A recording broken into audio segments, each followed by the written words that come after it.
We the future that you run from, hitting harder than a bass drum. And we're only getting louder, and we're only getting prouder.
Progress is a race that has no end.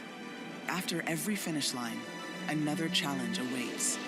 How can we continue to push innovation in a sport at the forefront of technology? This is how.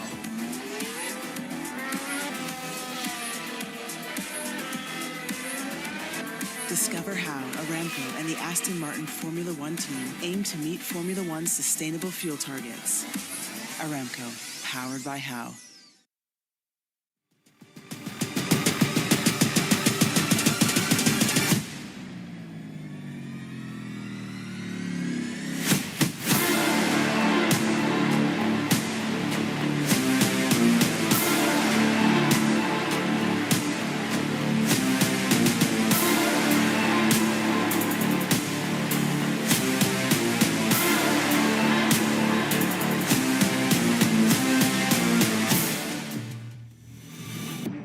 Greatness is in an instinct, a mind sharpened with attuned senses, awakened by what we're known for, but legacies are meant to be left behind. Why play to your limits when you can break them? Hear only victory. Forget what you know. Unleash what's next.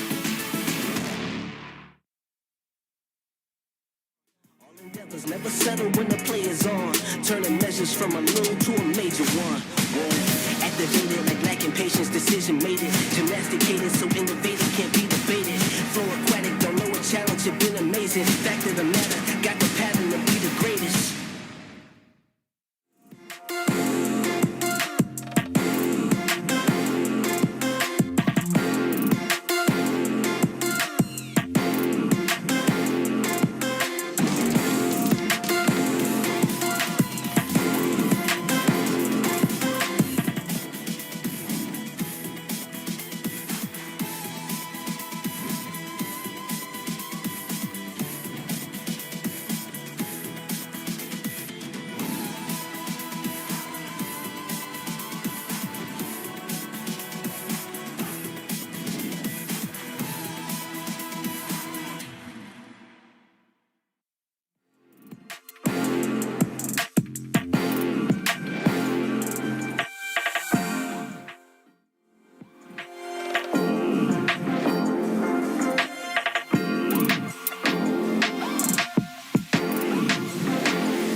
تعالى لي. ملوك الصين دي انا ملخصه في سطور، بس مين يقرا؟ فاهم؟ كلام الشارع ده انا هرش كل المجال حبايبي بروز. وانا كاكازوكو مصدع ايه الكي نظرة لو على الحلاوة عندي كاستر والاسم عفرت يا عفرت، هتفضل معفرتها ولا ايه يا برو؟ انت مين يا هو ازاي ده دخل هنا يا جدعان؟ نكسر الدنيا الاول وبعدين نتكلم، عيد من الاول. لا لا لا لا لا لا لا مش مسجل.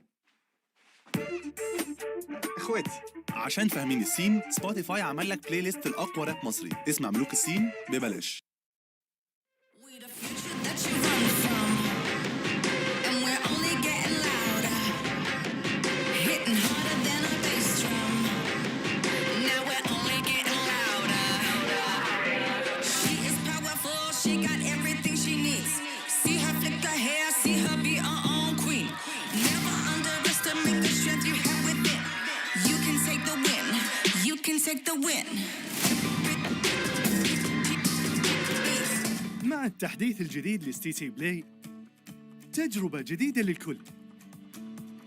لو جوك دايم تحديات، نافس وانضم للبطولات، استكشف الشات والتايم لاين، وتسوق من متجر التطبيق. الليدر بورد على تفاعلك بالتطبيق، والجوائز الأسبوعية والشهرية على نظام النقاط تنتظرك. ستي سي بلاي، مهما كان جوك هذا محلك.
Hello and welcome to Gamers8 and welcome to day 2 of the PUBG Mobile World Invitational. My name is Banks and I am your host, and I'm coming to you live from the Gamers8 Arena in Riyadh, the capital of Saudi Arabia.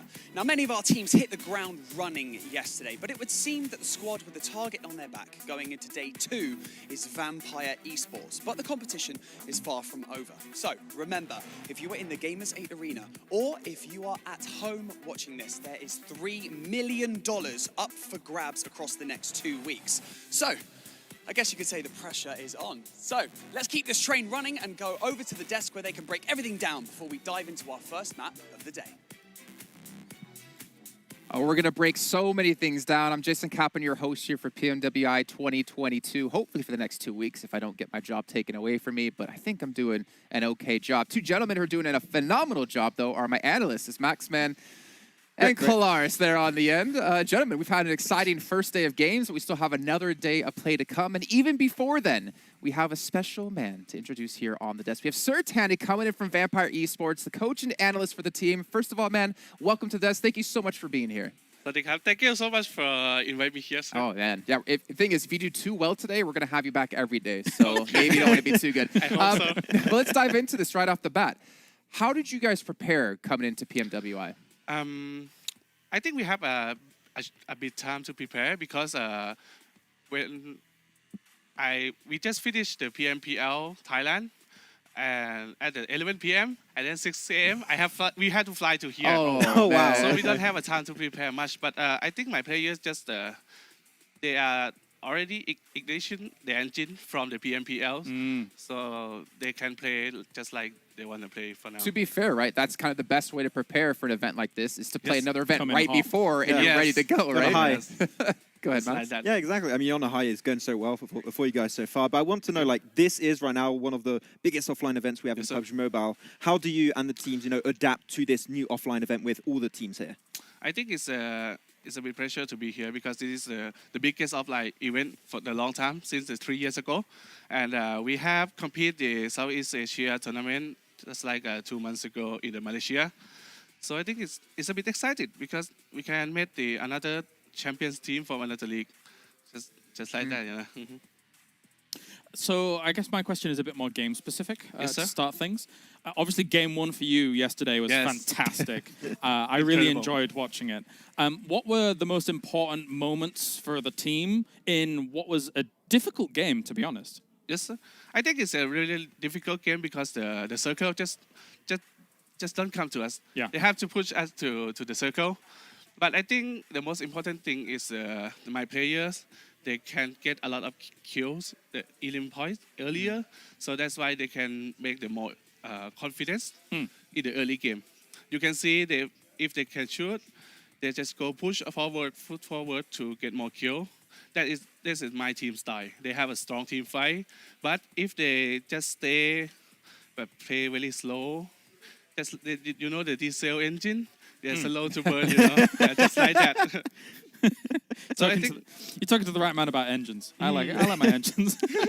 But I mean, actually, we were speaking about it before, and it's cool that your team likes to go for the place and Yes. find like checkpoints and next to move to those important locations, right? yes.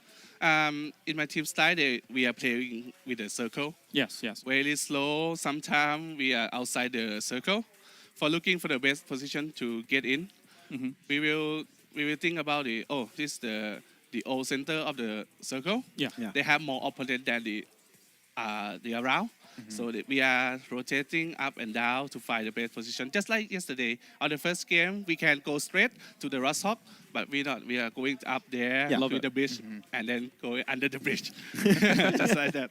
Okay, I feel like I'm going to ruin the fun because talking about the best opening game we've seen in a long time here, I want to talk about game 3, unfortunately, which is the Sandhawk. There was a little bit of an altercation you had with TJB Esports here, right, when they were leaving Same and you came down from Rins. You definitely felt unprepared on your side on that. Is there like some changes you might want to bring to the table on that? I think the TJB, they are all the, how do you call this, that drop the Sami? Sami, yes, to Sami. the south, yes. TJB, they play on the Sami, but they made the Digma.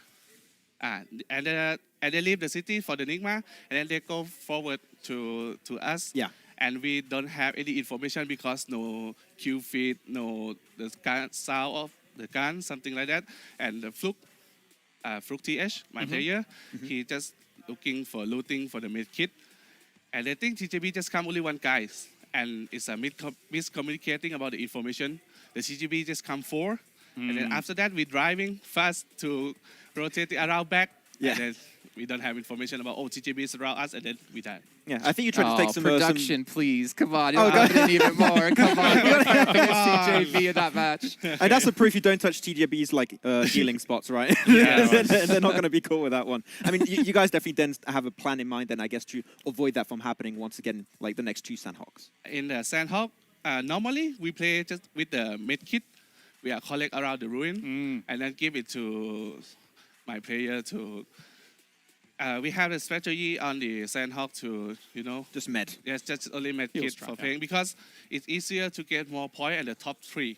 Yes. Better than going to fight and we don't know much. And is that also your focus because you got 18 teams in the lobby, right? Is that still your process time? Yeah. It's there's a lot of the team around us, so we don't know where they play, where they have. So it's a safe way to play with the med kit, I think. Fair enough. We don't have too much time left with you, but we kind of want to talk about like the teams you're looking out for, but in 2 different ways, right? Going into the event, who are the teams that you were like, okay, these are the real contenders? And then after day 1, who do you think are the new contenders? Are there any new people that you are like, we need to keep an eye on them? Or are there any teams that you expect to do better that haven't done as well? In my mind now, it's STE and the TJB.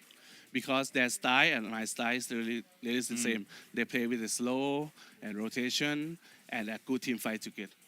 And it's really hard to fight with them in the early game, so we have to focus on the information too much. Any concern about Falcons? They did pretty well yesterday. Falcon, I think they're really great. They are good, open shot, the first shot, they are so good. But we didn't met them much because of the line move or some kind. I think it's a bit concerned about that. Okay, well, Sertani, thank you so much for joining us. Thank I you, do sir. want to give you a quick chance to give a shout out to fans out there, whether you want to do it in English or in Thai. It's up to you. Okay, ก็ขอบคุณทุกคนนะครับฝากติดตามเชียร์ Vampire Esports ด้วยครับ We are the new team to the global competition, so please be support with us. Thank you. Hey, I'm sure you made a ton of new fans out there. Thank you so much for joining us. Thank you. And wish you guys obviously the best of luck today. Thank you. But let's try to jump into the format of the entire event. If you guys didn't join us yesterday, you might have missed on exactly how things will go. And this is going to be, as we mentioned before, a little bit different. 16 teams no longer happening in this event. It's going to be 18 teams. And we did get to see yesterday in particular how that's affected quite a few different teams here, Max. Yeah, I mean, you saw it with that first game, like Vampire, we were just talking about it. You take a central position like that, they become even more valuable because you can pick up basically so many more eliminations off the back of that. 24 on that first game for Vampire. Yeah. And I also understand, right, we were talking about it right there on the interview. The heal strat just makes also a lot more sense into Sandhawk because there's so much unknown, the fights are so hard to take. Heal strat might even be more valuable now because you're just playing super safe. And if you really want to get down to specifics, I can understand his point about Sandhawk and TJB being kind of aloof and kind of everywhere. You're in Sami, you're in moving kind of up on that west coast as well. It's not easy to know exactly where they are, especially when there's so many teams that you have to account for. So, yeah, it's interesting. It's going to be interesting, right? Because we expected, Nigma Galaxy, we expected TJB to do the heal strat. Didn't expect Vampire to do it. So if they don't have that altercation with TJB, it's going to be a fight between 3 teams for second place. But they all want to loot meds down there, which is the big problem. Not enough. Well, as you can see here, ladies and gentlemen, we do have 2 days of play left in this main tournament. We have today the 12th and, of course, tomorrow the 13th. But next week, the top 5 participants from this main event will be joining the invited teams in the after-party showdown, which is going to be insanely exciting with a couple of new maps. If you haven't looked into it, well, I'm not going to spoil it for you. You're going to find out when we get into it on the 18th. But, gentlemen, I'm honestly excited to see how this will turn out. I mean, imagine... Again, in particular, you have Falcons. If they make it into the after-party showdown against some of the most known teams in the world, like the BTRs, that's going to be a chance for them to really make a name for themselves and, of course, gain a lot of fans. Yeah, it's going to be really interesting to see how they're going to be approaching the after party. Or haters, I should say. I'm sorry. A lot of fans are haters. It depends who you knock out. It's going to be happening for sure, but I think that should be the main focus. Like, the after party is going to be $1 million extra of potential prize pool. So it's just W after W if you can perform that. Distributed in an exciting way as well. And a very original way. The fact that R8 is already there as well for the Saudi Arabian fans, and if Team Falcons continues to do as they do, that's awesome for the local fans and awesome just for the region as a whole to show the kind of strength that they're putting out right now, considering considering what we've seen just yesterday. Yeah, and you can see here we do have a couple of different ways you can earn money, whether it is through the rankings in the $2 million, and of course the MVP, the Gunslinger, Grenade, Master, Eagle Eye, Field Medic. I know, if I'm not mistaken, Eagle Eye, it's an average of your top 2 distance shots. Yes. To see who is the best one. Exactly. I will not calculate it myself. I'll probably use a calculator, but yeah. And also, we saw the... even if you use a calculator, you might get it wrong. We saw the Grenade actually award coming through. Like, who is it from Star Wars that's got like an insane amount of nades? I can't remember. I was keeping an eye on the Eagle Eye, and I think top was Eagle Eye, and I think maybe he was even Grenades as well, actually. So, yeah, it's one of Star Wars for sure. Yeah, they're doing well. Well, we still have, obviously, a lot to come up today here. I'm going to remind you guys once again, though, about Sony Xperia, the 1V, which created in collaboration with esports professionals and is official smartphone partner here with PUBG Mobile. Make sure you guys check them out. Make sure you guys pick them up. They're actually down here, but they're also here on the desk as well. All right, ladies and gentlemen, we're getting extremely close to kicking off our first match of day 2, but I'm going to remind you guys once again with a sick hype video of the teams that will be participating not only today, but in the next 2 weeks.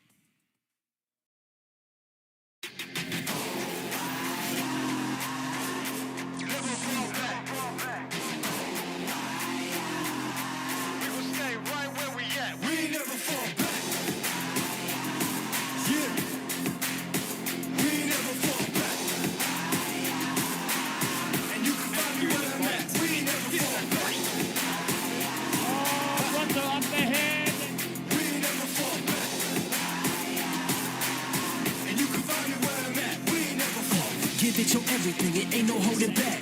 Time to be the one, best squad, that's a fact. Nobody can stop me when I get in my zone. Take it higher, go from unknown to world known. On another level, competition is in trouble. Putting numbers on the board and it's about to double. We can never fold, we can never break. To be the greatest, we will do whatever it takes.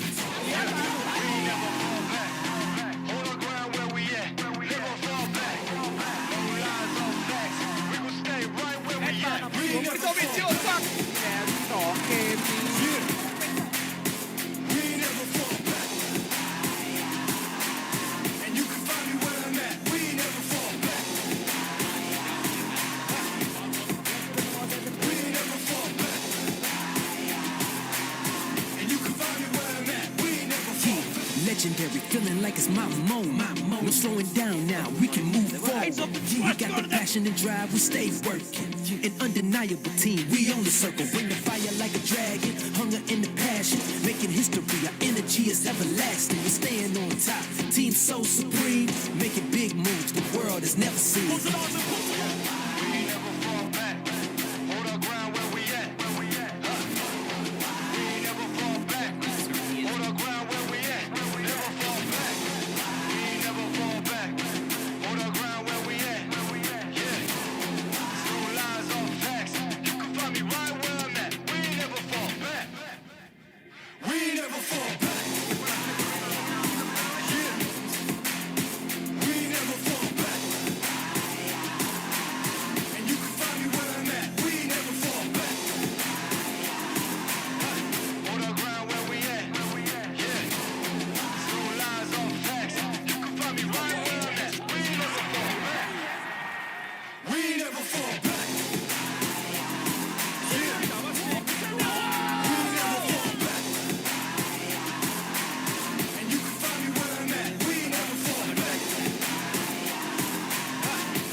If that doesn't get you hyped, I don't know what will. But before we do hop into our match, I want to once again thank Savvy Gaming Group here for making sure this event can be done and making it possible for all of us at home and all of us here in the arena to enjoy.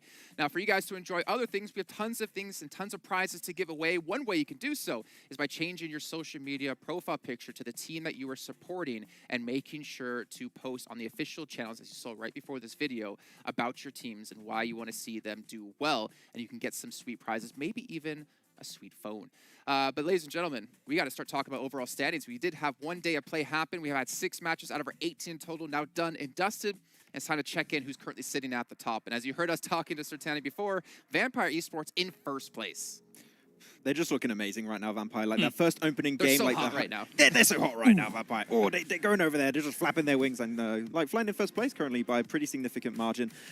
The thing about the top 3 teams right now, we talked about it already extensively, Kalaris, is like this is day one, mainly focused around Vampire, Star Wars, Team Falcons. These are currently the teams to beat. And there's a small gap that has been created now between 3rd and 4th, but there's still clear potential like for teams below. If they get one good game, they're back in the race. And the important thing that we took away from the fantastic interview actually with Sertani is the fact that, and they realize it too, is that some of these top teams, they're bringing very similar play styles across the board than those 3 teams. They understand that they're taking it slow, steady, playing those edges, playing for the position, and then the kills come, sorry, the eliminations come to them a little later on. Ultimately, he didn't quite mention Falcons in that, but they are doing a similar play style to him just because they're not actually coming in on the same angles. So these 3 teams, they're playing the style well. Whether or not that develops here throughout the next 2 days remains to be seen. We'll keep our eye on it. Yeah, and I think we can all agree that if teams can't start to perform today, if they're not at the top, then you could pretty much kiss the goodbye of them getting to the after-party showdown. You have to start making plays right here, right now, if you want to see yourself get through into this. And you know what? We're going to find out if they're going to be able to do so. And if you guys are unfamiliar with the schedule, we'll throw it up on your screens really quickly. We're going to be having 3 Erangels, 2 Miramars, and 1 Sandhawk a day. But that obviously will be changing when we get into our 2nd week of play. But I'm excited. I want to get some quick predictions out of you guys of who you think is going to take the first match of the day for the chicken dinners. I want to see Donuts keep popping off, actually. They had that good first game where it did go a little bit bad at the end because Vampire performed well. They still got himself a chicken dinner later on down the line. So I think Donuts, if they have still a good performance today, they could catch up to the big 3 here. I'm not changing my bets. I'm still sticking with Stalwart all the way. I think they're an obvious one. Amazing team. And I do think eventually at the end of this, they will stand head and shoulders above the rest. So I'll go with them. Well, I want to see Damwon Kia step up today. We got to see them do so well when it came to PMGC, and obviously they do have every opportunity to do so. But as you can see here, the players are getting ready, we're getting ready, and hopefully the commentators are getting ready because it's time to head into our first match of the day. As you saw, it's going to be over on Erangel. We get to see a massive 39-point game out of Falcons. Yes, not Falcons, sorry. Out of Vampire Esports yesterday. I should correct myself on that one with 24 eliminations. The question is, can they do it again? And the gentlemen, they're going to bring you all the action here in this first match. It's going to be Avenger and 7 Worlds Gaming. Thank you so much, Jason and the desk. And what a fantastic interview as well we were able to have with Vampire. That was so great to see. And of course, we're getting ready with the first game. 7. It's great to be here. Great to start. And we have the opportunity to do your favorite map. Yes, we will. Don't get me too excited until... Yeah, just give me some time, okay? Give me some time. The build-up. Yeah, the build-up's going to be great for Sandhawk. But what I was going to tell you is, with Vampire Esports, something that their analyst and coach was just able to say is how they're going to be looking out for STE. They're playing, STE especially is playing really slow, and they are playing their game, and now they are starting to be consistent again, finishing off the day with the chicken dinner.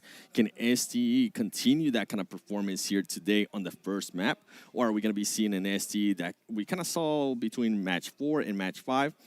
Match 4, to refresh your memory, 15th place, 0 elims. Match 5, 9th place, 7 elims, which was great because they were able to make up so many points there with the eliminations. But I'm intrigued to see what kind of ST we're going to be looking at. Yeah, exactly. Now we're just taking a look at how the first circle is going to be popping up for us soon after the plane path. We're starting over to Stalper and going down to Primorsk. This eliminates a lot of potential drops in Milta Power, Prison, Shelter, Farm. Novo is going to be hard to get to. Military is going to be hard to get to here, which is going to be really, really interesting, of course. First game of the day. I'm super excited to get things started here, 7. And obviously, highest damage also checking in on action. Mike Flug also in there. But right now, Stalwart Esports is really paving the way in multiple ways. Yeah, and with Stalwart Esports, I mean, as I just said, getting that chicken dinner to finish off the game put them in a great place to hunt down Vampire Esports, and hopefully they will be able to continue to do that because it's going to be a battle between these two. But then you heard Jason say a team that actually surprised us was Falcons. This was a team that just kind of came out of nowhere. Falcon Esports decided to show up and started performing really well. It was crazy to me right now as we're looking at this circle is that it's almost the exact same circle that we got on the first game yesterday. And we know what Vampire Esports was able to do at that time. I mean, they were able to collect 24 elim points. Could this possibly benefit them again? And I love this, that This circle is actually really good for this plane path here. We're flying in from Stalber down to Primorsk. A lot of the teams are going to be able to get into the good drop spots for this. Again, thank you to Sony Xperia, the official smartphone sponsor here for the event. Super great to have you guys on board. And now we see Regans and back-to-back actually kind of chasing each other. J-Way taking some shots. There's a DPS in play here in Flower C2. Let's see if we're going to be able to have some potential knocks. It's a little bit of a chase, actually. We have an UMP in play on J-Way. Polo and the boys here in the coop are going to be leaving. And I'm pretty sure back-to-back is going to try to not lose anybody. This is a team that's currently in 18th place, dead last. So you don't want to start off the day 2 when you're wanting to make a comeback like this. And you can see the chase finally stops. It's going to be great for them. And with back-to-back, I mean, at some point here, they are the NA hopes because they're the only NA team that are going to be participating in this next 2 weeks. Right now, it's not looking like it's going to go their way. Yeah, I'm lucky in that sense, you know, having multiple teams that I can cheer for my kind of home region. We have a Tom, we have Vivo Keat Stars, so I'm kind of fine with that. No, it's obviously unfortunate that they've had a really rough start in that matter. It is day 2, so they've only played 33% so far.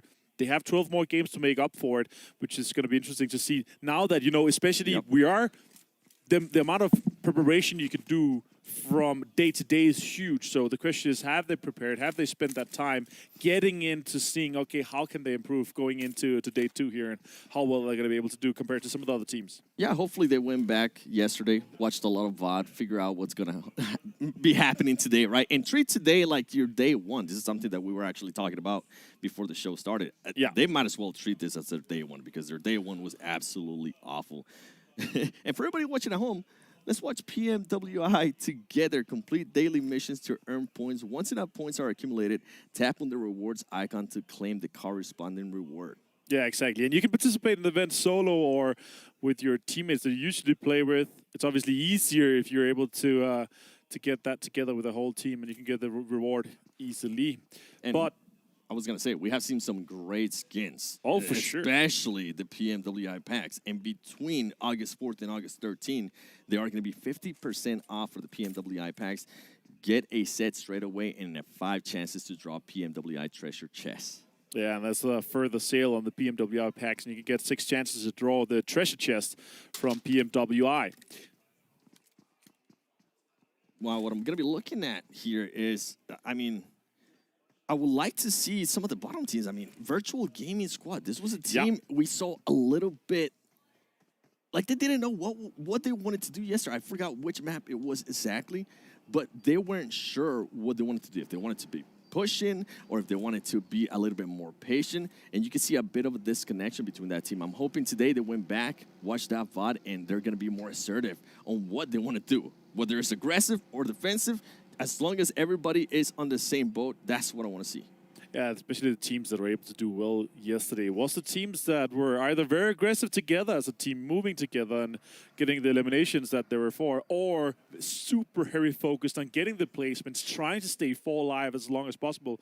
Because obviously, if you are in a 4 versus 3 situation, you're the team with 4, you have the upper hand just by nature, by that. So that's the very hard focus. One of the teams that did that, obviously, was Donuts. We saw their game on a wrangle. They were able to hold down the barn, just needs to Pachinki, and then move out, and then take over control of the late game, which was very good to see, of course.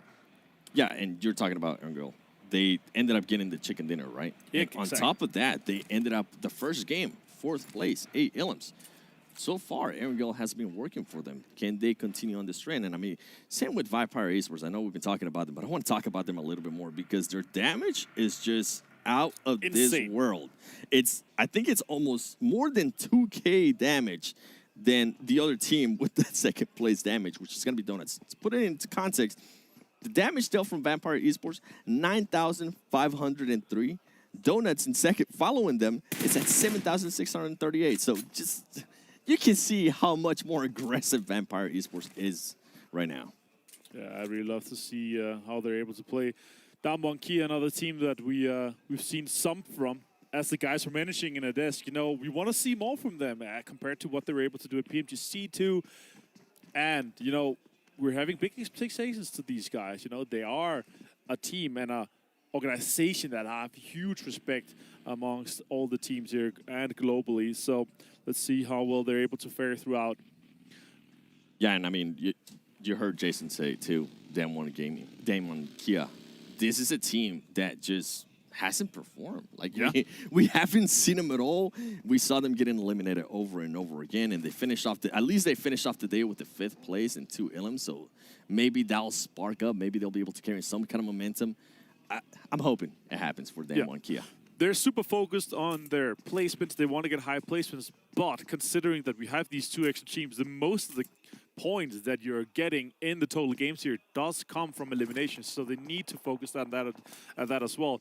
But being able to still have, you know, their top 10 placements, but they're just not able to convert some of these eliminations and not stealing enough kills like some of the other teams are really excelling at right now. On screen, Cielo from Vivo Key, we have a lot of teams that are already taking in some of these positions that we are close to the river, which is going to be really hard. Some teams are obviously taking some terrain that could be high ground or very easy to traverse across the river, or potentially gatekeep on some of the bridges that we see here on screen. So high ground here in the castle, overlooking multiple angles.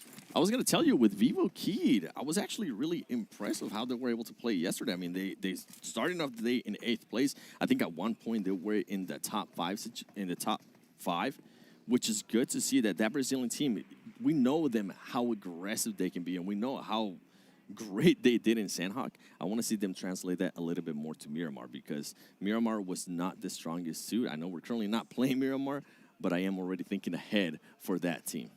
Yeah, really looking forward to see if they're able to step up and show what they're made of. We know they're capable of great things. Also what we've seen both regionally in PMPL, but also the PMPL Americas Championship, where they did well too. Here we have Bucks Gaming on screen. Now next circle is going to pop here, and it is going to be a great one. The question is it going to be an odd one? Is it going to be a center one? It's going to be a center one. So actually the vast majority of the teams are already in, but look on screen 7. There are some teams far outside the current circle. Yeah, I mean, we heard the analyst from Vampire Esports said that STE, they're going to be looking out for that team because they're playing so slow. I think this is just a perfect picture of what he was talking about. Most of the teams are already starting to rotate. They're in vehicles. They're trying to position themselves. And guess what? Software Esports are like, we're taking our time. We're not going to rush through this. We know exactly what we're doing. And I'm pretty sure they watched a lot of VOD review from yesterday and try to see how those teams were going to be rotating, especially since, in a way, this circle does kind of mimic a little bit of what happened yesterday with some of the Aaron girls. I'm gonna continue to expect ST is going to continue to just play it slow, as we do have an engagement here coming up. Damwon Kia going up against USG. Who's going to strike first? Who's going to get that first knock? Yeah, this is one of the high ground positions that we saw really key for yesterday's game, that also ended close here in Rushock, obviously, with Vampire having 24 eliminations. Damwon Kia Song taking a lot of damage from the utility here, and a lot of damage can be put out. I want to see multiple nades. I want to see more, not just one nade at a time. I want to see nades on both sides, deep into this warehouse, that could potentially knock some of these Damwon Kia players first right now with an M16 in hand. Some more heals are popping off, and they're using the Molotovs to deny any peaks that are close. They don't want to commit much more to this fight here. Now Virtual Gaming Squad takes on Falcons, and Gaddafi is able to take down Yusef.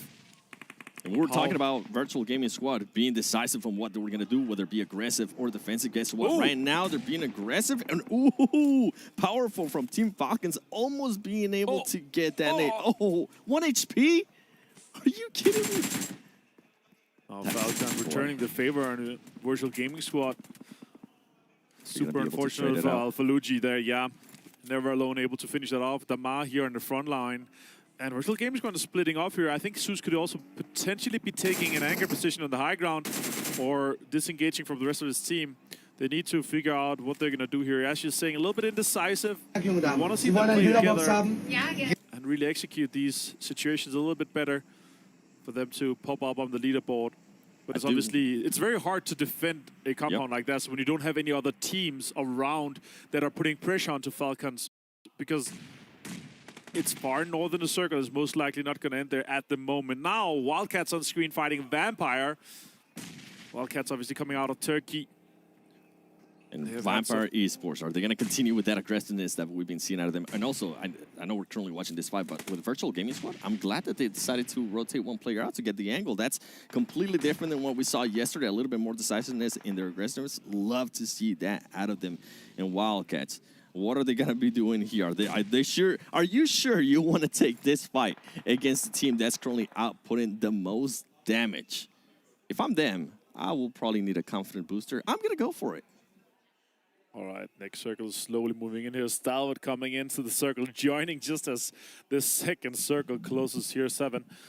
Let's hope that it comes close to them. Otherwise, they can just stay in their cars and keep rotating. And yeah, it's going to be interesting. Oh, it's going to pop north. Okay, so we actually eliminate all the rear play now. All the teams, they're going to be focused on getting across. Potentially, we could see some gatekeeping, some bridge camping, but most of the teams, they obviously want to get into some of these situations where they can lock down a compound, because in this circle here on the north side, there are not that many compounds available. You kind of want to fight for them early on. Obviously, also the road that goes on from Yasnaya up to Cerveny is a huge factor. There's not a lot of cover around that road, except for those few compounds. And as I'm looking at the map here, I'm going to be looking at Stalwart Esports. How are they going to try to break into that circle? Are they just going to do a full-on rotation edge of the circle and slow it down as they've been doing? Or are they going to get a little bit more aggressive now that an opening is happening for them and try to reach that? I think they might just play that outer circle. Yeah, we'll see. And also we saw just on the map real quickly that back-to-back is actually in front of them, so that could be rough for them. Let's see what the situation is going to be later. We'll jump into now. 4 rivals on screen coming out of Malaysia. Oh, this is a fight that I want to see here. This is a big one. Adon Esports, please. You guys are currently in 16th place. It's a team that I expect a lot more, especially with the new player, Texa. We saw some flashes of greatness yesterday out of that team, but just not good enough, hopefully today. And TJB, I mean, this is 6th place.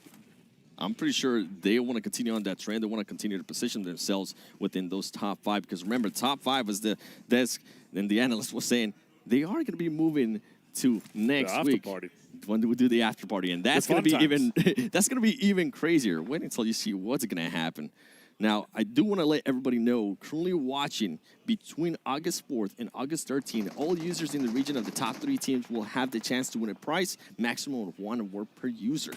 Keep an eye out on that. And here we go. They are going to decide to engage. Oh, TJB is actually Box. Aton Esports might be wanting to back up, and Box is just going to be full sending it as he's able to run over a player with Kiss.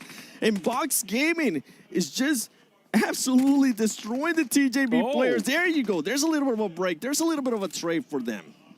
Yeah, that's a rough situation. Let's see what they're able to do. Also, you can see Vivo Keyed in the distance, and now all the teams are definitely moving into the circle, trying to get into a bit of an angle here. Box taking some shots at TJB, putting more pressure onto them. Can they continue? They try to eliminate them right now. Oh, Shao! No, he goes down. He's getting traded real quick. Sabu, insane by Box. And it is going to be just Trismi. As Trismi is getting third party, he's going to hop on that car and just decide to back off as Vivo Kid was trying to get into that action. And I'm surprised, actually, that Atani Esports decided not to push the action even more. I feel like they might have been able to third party and at least get some free ilims. Some of the likes of what Vampire Esports was able to do on the first match yesterday. And here we go. Bots Gaming, Trismi. Now it's just you. Now it's trying to find a place where you can maybe secure some of those extra points for your team. And guess what? Wildcats, Vivo Key, they want to get on that party too. Defoe, can he do? He's going to try to go for the rest. No, he gets straight. Diego down, Adrian down. It's actually only McGrillen left here against Hexray and Boran. And Vivo Key is out. And we can hear our Turkish colleagues be pretty damn happy for that, because it looks like they could potentially get both their players up again. Now Vampire rotations coming in. Solo Mega there with the DP28. Yeah, and Team Solo Mega is going to get caught, and he's going to get knocked right away. His team, though, is going to be able to position themselves.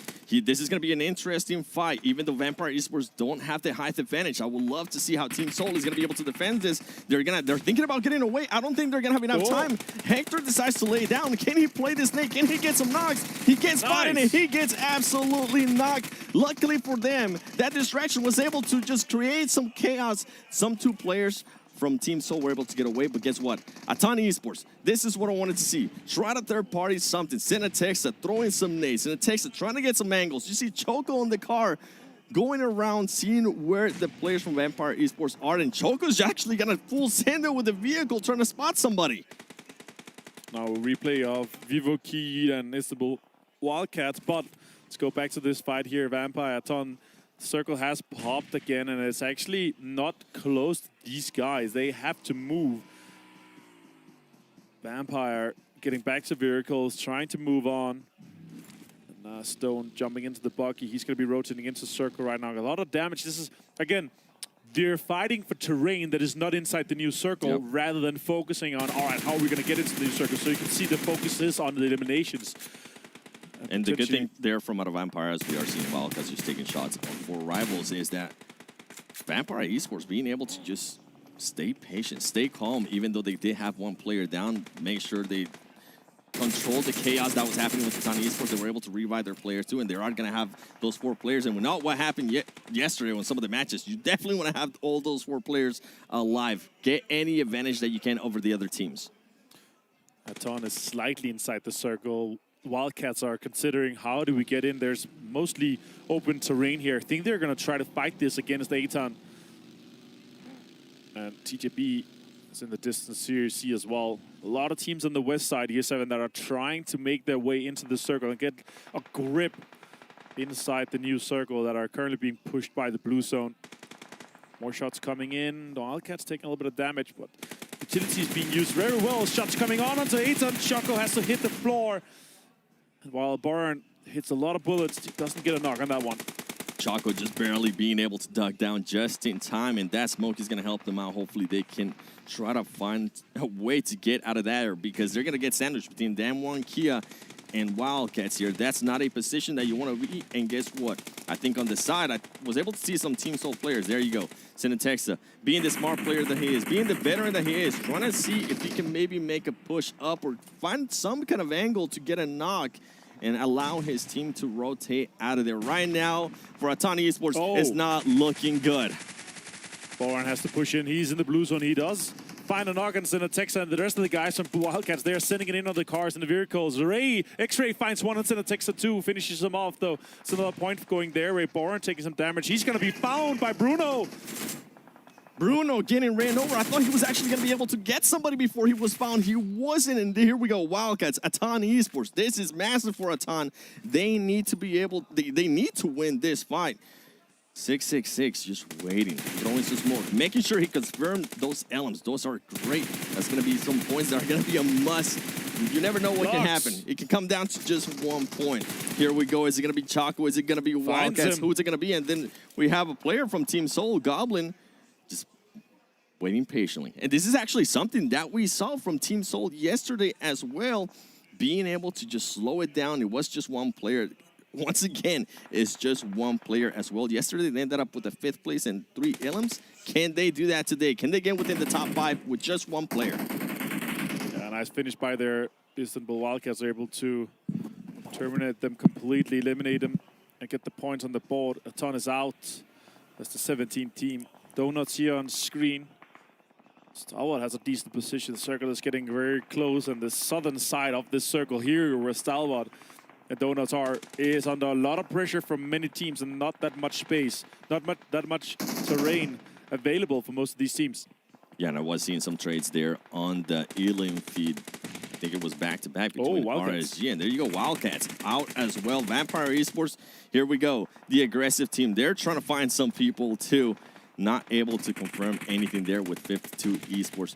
Looking around, trying to see if there's going to cause some kind of damage. And more, I see more there on the other side of the gas line. As I talk about that, guess what? Vampire Esports continues with the nades, and they are knocking people as they are trying to get different angles. Fluke being able to knock Deku, but Gaddafi is starting to third party. Oh no, Vampire Esports starting to get third party from a lot of people.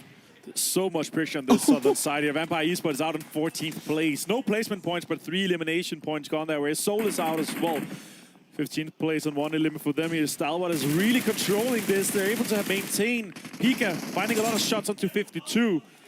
And that is 52 out in 13th place with 2 eliminations here. And now the placement points begin here from 12 and up, getting 1 point for that. So let's see how much further these teams can push themselves. This is when it matters, and this is when we're going to see teams. What are you going to be doing? Are you going to just decide to go aggressive, or are you going to decide to go a little bit passive? Damwon, Kia just getting 2 of their players confirmed and eliminated. And here goes Forrest, trying to find a different location because it wasn't working for them. Box eliminated. in 12th place with just 1 elim too. Enigma Galaxy as well out in 11th or 7th with only 2 eliminations. A lot of teams are going out early. Falcons going out in 10th, 2 eliminations. TJB under a lot of pressure from Damonkia. Damonkia again in these situations where they're able to get really good placements, but I want to see them able to finish this off. That is back-to-back out. They're out in 9th place, while Damonkia here, 2 players, but 7 eliminations. They've really stepped it up compared to yesterday. They did not get that many eliminations at all, and now they're able to combine both placements here. All right, we also saw TJB Esports getting eliminated, and look at the circle right now. I know you guys, you can see it a little bit on the top right. There's only 1 team that's inside that circle. It's going to be Morph as TJB gets pushed. And guess what? Oh, that was early. That was the replay. Yeah. Okay, threw me off. I was looking at the map, and I was looking at Morph, how they're just currently sitting pretty in that gas station. Yeah, exactly. Morph is good in the gas station. Stalwart has the high ground. They actually have to come off that high ground lip there of the ridge, which means they're going to be fully exposed. The question is, how many more can they take with them? 4 rivals in a good situation. They are following with a lot of cars. They could potentially pull up under the gas station. There's currently no one doing that. Looks like they're going to be choosing to do so. Damonkia, it's still 2 players in this situation, but 7 eliminations is good. We only have 6 teams left with 18 players. And here goes 4 rivals. Good too. 4 rivals trying to make the push and everything against RSG. RSG Lightning able to knock 1 player. Can he knock another player? He doesn't. He gets knocked himself. The other teammate trying to back him up. Lappy decides to lay it down and try to just slow down things a little bit. Can 4 rivals survive this? Or the grenades are going to start coming in there from GC RSG. And here comes the first knock once again from RSG. Having the upper hand against 4 rivals, and now the angle started. No, nobody's going to be there. You want to look at the other side because Pembur is currently laying down. He knocks somebody. He's not going to be able to knock somebody, but guess what? RSG survives. They are able to trace some of the people, and they are going to be able to confirm those elims. Yeah, the 4 rivals, they go out with 10. Let's see what Damonkia is going to be able to do. Junil Hef just here. Stalwart's under a lot of pressure. Need to use more utilities to get him either out or get up some of the south cover from the smokes. He just spotted him. Action saw him. And Donuts is out in 5th. Shots coming in from Action again. One of our top brackers here in PMWI so far. It looks like they're going to be able to get the rest off. Reckon's also recovering from a really rough fight with 4 rivals, while Morph inside the gas station. There are only 2 players, so they are not going to move out aggressively on this. It's simply not worth it just yet. But we're down to just 3 teams. Reckons, Stalwart Esports, and Morph, and Reckons and Stalwart is the only teams with just 3 alive. Morph still 2. So let's see who can get the most out of this situation. But I want to say Damonkia did get 16 points just for that. That was actually a crazy good game for them. It really wasn't. I mean, 4 rivals, too, being able to get at least 10 points. Now, Morph, they've been here for a very long time. Everybody knows where they're at. I did enjoy what Rocky was doing in regards to just trying to find some angles, seeing what Star Wars Esports was going to be doing, and Star Wars Esports still slowing it down. And this is the question, right? They know the circles on the gas station, and they know that they need to either clear Morph out. But if they start this fight with Morph, that means that Stalwart is going to push up and third-party that fight. And that's the really interesting part. Morph just wants to defend. You can see the utilities being thrown. Nice nade coming out and finds double D right there. Fire actually really well played with the utility, while GZ is actually putting pressure onto Stalwart. Finds multiple with the vehicle explosion. GC coming up huge, being able to shoot at that vehicle, exploded, and Top, I don't know if Top is going to get revived here. RSG playing this very, very smart, and Morph is just, as you said, backing them off with utilities, throwing nades, making sure that, hey, don't get close. Please don't get close. And I think, I thought he was going to be able to spot him right there. He was not. Tables have turned for Star Wars Esports. I think this, honestly, I'm going to say, I think it might be an RSG game. Could be, very well, yeah, for sure. They are getting the rest off. It seems like Stalwart is outside. It's going to be a healing situation here for Scree. Let's see how much he can get out of it. Oh! Lightning keeps him pinned with that angle precision for Reckons. Super important here. Now the Molotovs are coming off in the corner to try to deny the peek around the corner. They want to maintain them inside this because the circle is going to move away from Morph eventually. And this is going to be great for RSG. They know exactly where they were. They want to take care of Star Wars Esports. They have already done that. Let those utilities run down on them. And as you said, the circle is going to be moving on them. So this is just a patient game for RSG. And I love that some of the players are laying down, trying to get some kind of angle below that fence because you are going to be able to see those feet moving and seeing where they're going to be rotating. What are Rocky from Morph going to do here, as they are pretty much a pin. There's no other way around. I think Rocky, if you're going to try to go for it, I would say try to maybe go around it and just yellow it. Yeah. Let's see if they, or the question is, how much utility do they have? Can they do some counter smokes? But I love this offensive smokes that Reckons is currently doing, making sure they cannot look out, making sure they cannot actively do something, and then they can put in all the utility that Reckons still have, and they're able to loot up on the Fall Rivals fight that we saw earlier. 5 eliminations for Morph so far. And with Morph being so defensive earlier, throwing those utilities, I think at this point, they're not going to have any utilities to kind of help them out here to try to reach out of this pin that they're currently on. Something to keep in mind. Yeah, I don't think they have any nades, and they might not have any smoke grenades as well. They really haven't gotten into that many fights because they've been in this gas station for so long. I reckon looks like they have this completely locked down here, 7. The question is, can they get more points? Can they squeeze anything more out of this? Or is Reckons just going to clean up? That would be 12 eliminations for them if they're able to get both of them. And the win, too, with another 15 points. It would be a 27-point game for Reckons. If they're able to do so. Shots coming in. Lightning takes down Rocky. And it's now a 3 versus 1. And for RSG, I think, I love that they're doing this. They're saying, hey, we don't have to push that. We can just let it happen. And guess what? That's exactly what happened. RSG ends up getting that chicken dinner. 26 points. Whew. That's a huge That's a great start. And both of these teams are middle pack teams right now. They are chasing. They're trying to get into the top here, 7. That's the really interesting one. But Reckons able to close this one out. The Wolf team, as you see here on screen with our amazing stage here in Riyadh. Really good game to start things off with here. Obviously, Wrangle, first game, they know it so well, but it ended up completely different to what we've seen so far. Damwon Kia really being able to step it up and get these eliminations that they have so hard been needing yesterday. Yeah, and a battle that I was actually going to be looking forward to seeing between Vampire Esports and also how Star Wars Esports was going to be doing. Star Wars Esports actually being able to come out on top in regards to points and the rotations. I mean, the way Star Wars Esports are playing right now, it's just so slow, patient, let things happen. It's going to be great. The consistency out of this team, I'm just impressed. Yeah, super impressed with what they're able to do, but the Circles just didn't play in the fair until later. But they're able to defend that high ground little house that they got so many eliminations and they squeezed out so many points from. But it went away from them. It went to the gas station, unfortunately. But I will say this first game here, amazing. Is there any other things that you were really liking that you saw here from the first game? Morph, great start. Great start. Yesterday, I mean, they won first 2 games. They ended up with 0 points. For them to be able to finish second place here, even if it's not chicken, that's just going to be such a confidence boost for them. Yeah, exactly. All right. That was game number 1 here. We're going to go over to the desk here with the match ranking sponsored by SCC. Thank you so much, gentlemen. As we do see RSG, there were questions, and to be perfectly honest, I was talking to Max Span, to Kalaris, to John Allen, and Blake watching the game of, I'm really disappointed in what China's actually brought to the table in this event so far. And of course, Karma completely biting me in the backside. 26 points here for RSG, but honestly, GZ was the star player in my eyes for that team, keeping them alive time in and time out.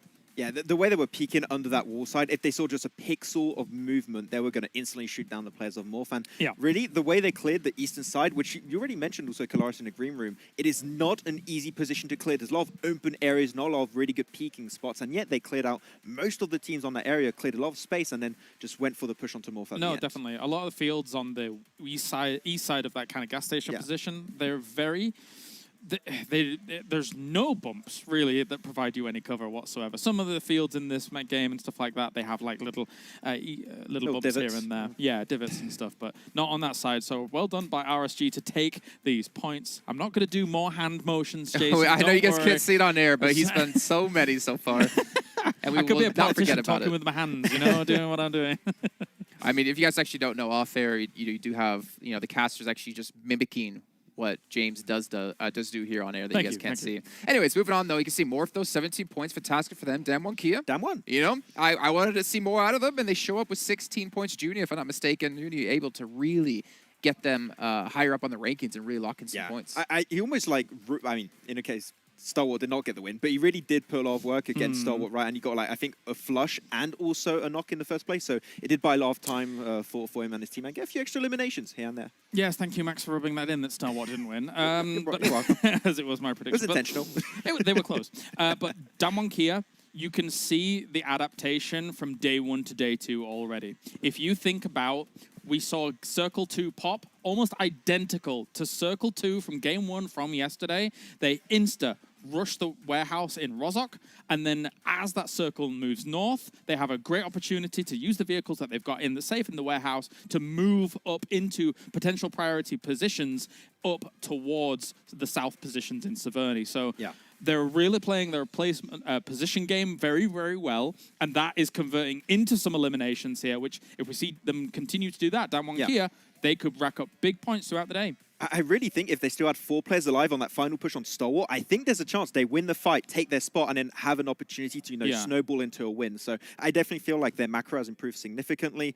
We're going for donuts in that game. They did struggle a little bit towards the end game. They were just in that showroom position, and like all teams are looking in their vicinity. It was hard to move out of that. I just love seeing things like that for Damwon Kia because it's such strong cerebral play from day to day. It shows that they are master tacticians to be able to kind of take away where all these other teams are moving around them and say, this is our opening. This is a building. Especially Donuts I could talk about this forever, I'm sorry. Especially Donuts USG, who comes from a region where Japan actually does fight against South Korea, and they know not only that Donuts USG is in Rozhok, they know exactly which buildings they're going to be taking. So they can adapt to that, even just in these micro decisions. Especially in that circle, you want to go for it.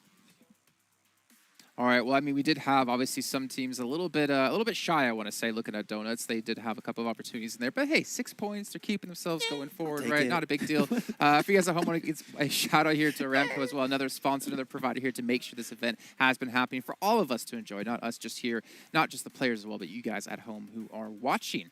But we got to move forward though and talk about again, like this game. It's just the first one of 6 today. We got to see some teams start to show up. I think there's a lot of questions in our mind of how would teams be able to recoup or revitalize or do something differently with their game ended to. You mentioned Damwon Kia.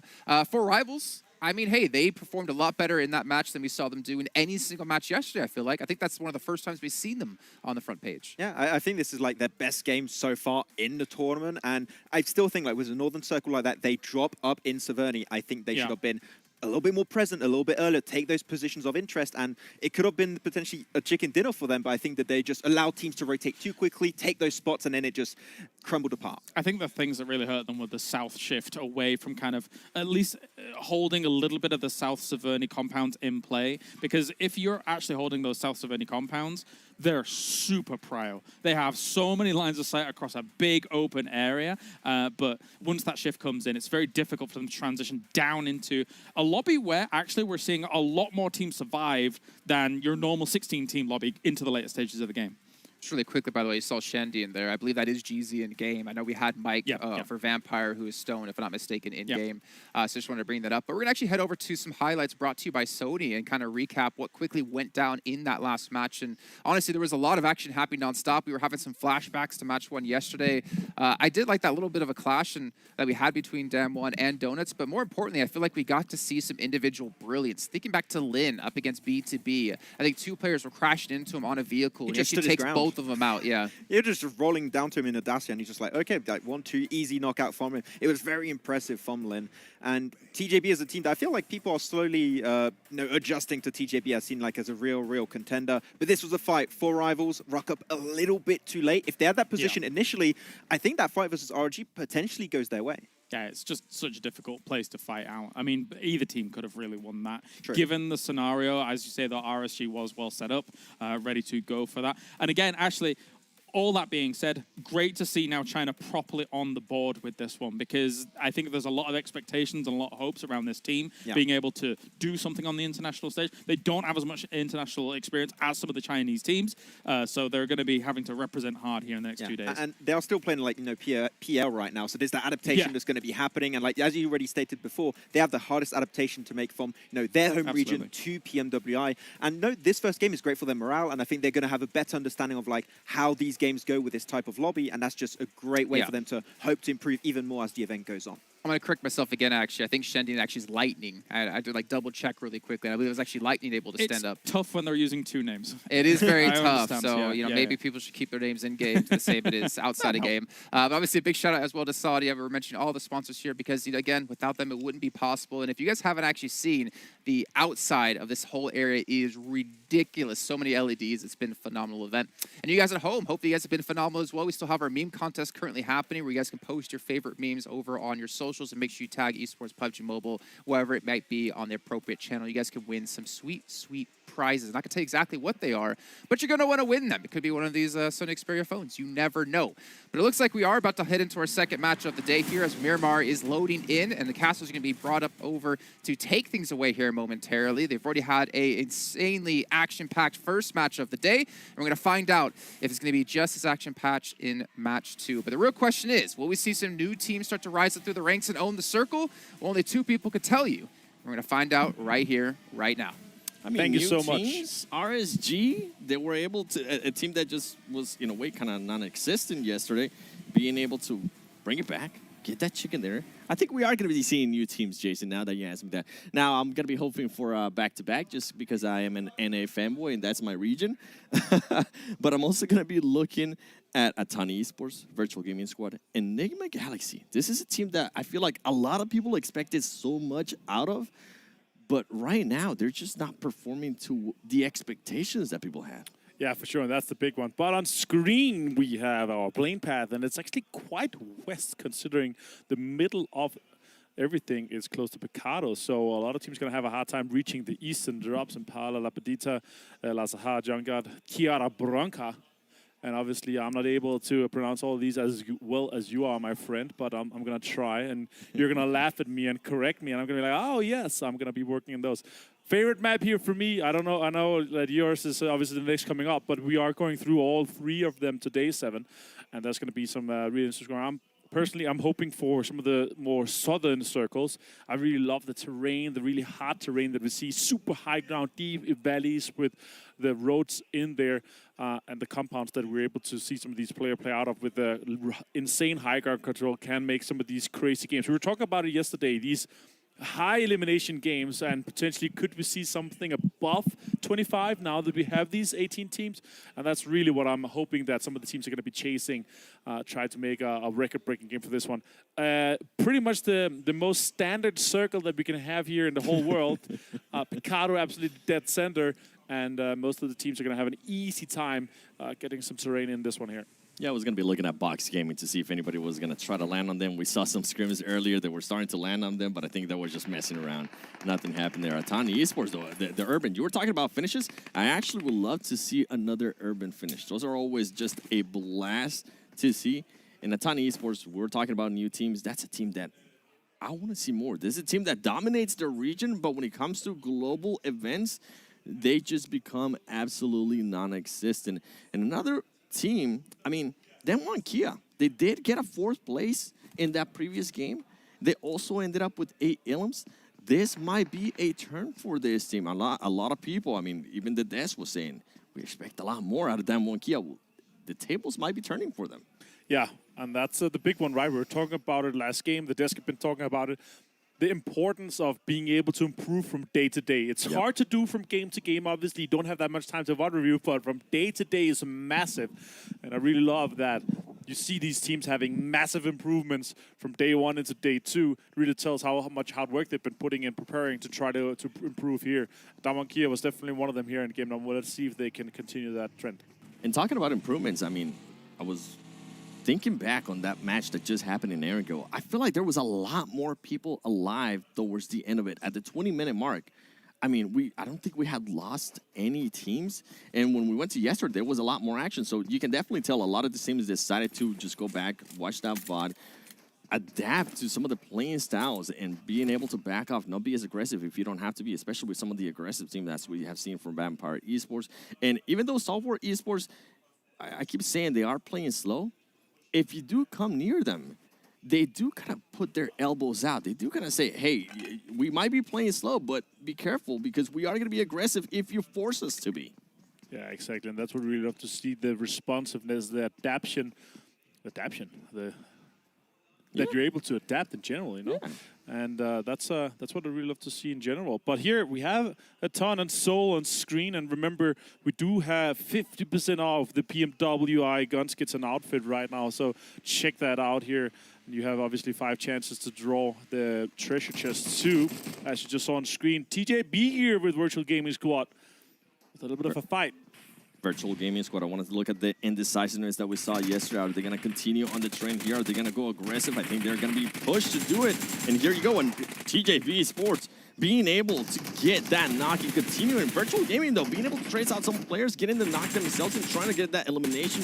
But Kiss trying to find somebody through that smoke, and Faluji is able to find Lin. This is going to be a tight fight here from this, too. But right now, TJB does have the men advantage. Can Virtual Squad Gaming pick up their almost. Virtual Gaming Squad, he almost got him, and he goes back for it, but he's not able to connect. Kind of a standoff here in Chumacera. Obviously, it's not that center, but still they're fighting for protecting their drop right now.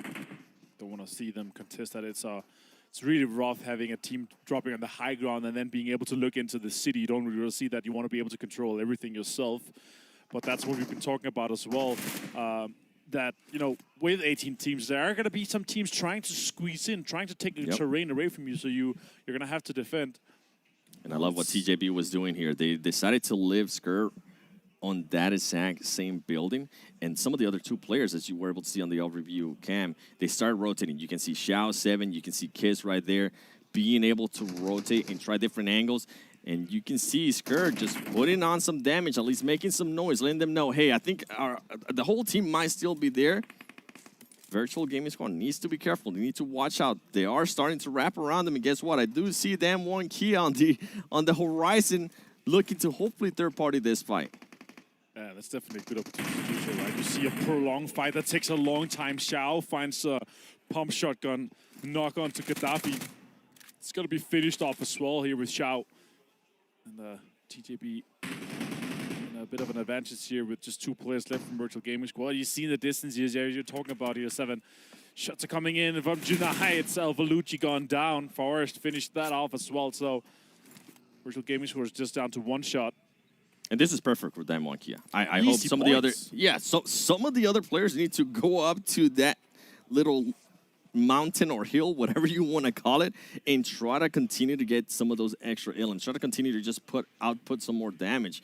You really don't have to worry about anything. I mean, I'm pretty sure they're going to have another player just looking out for them, making sure they themselves don't end up getting third party.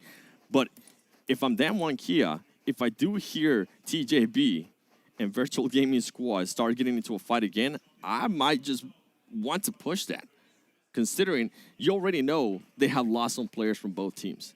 Yeah, exactly.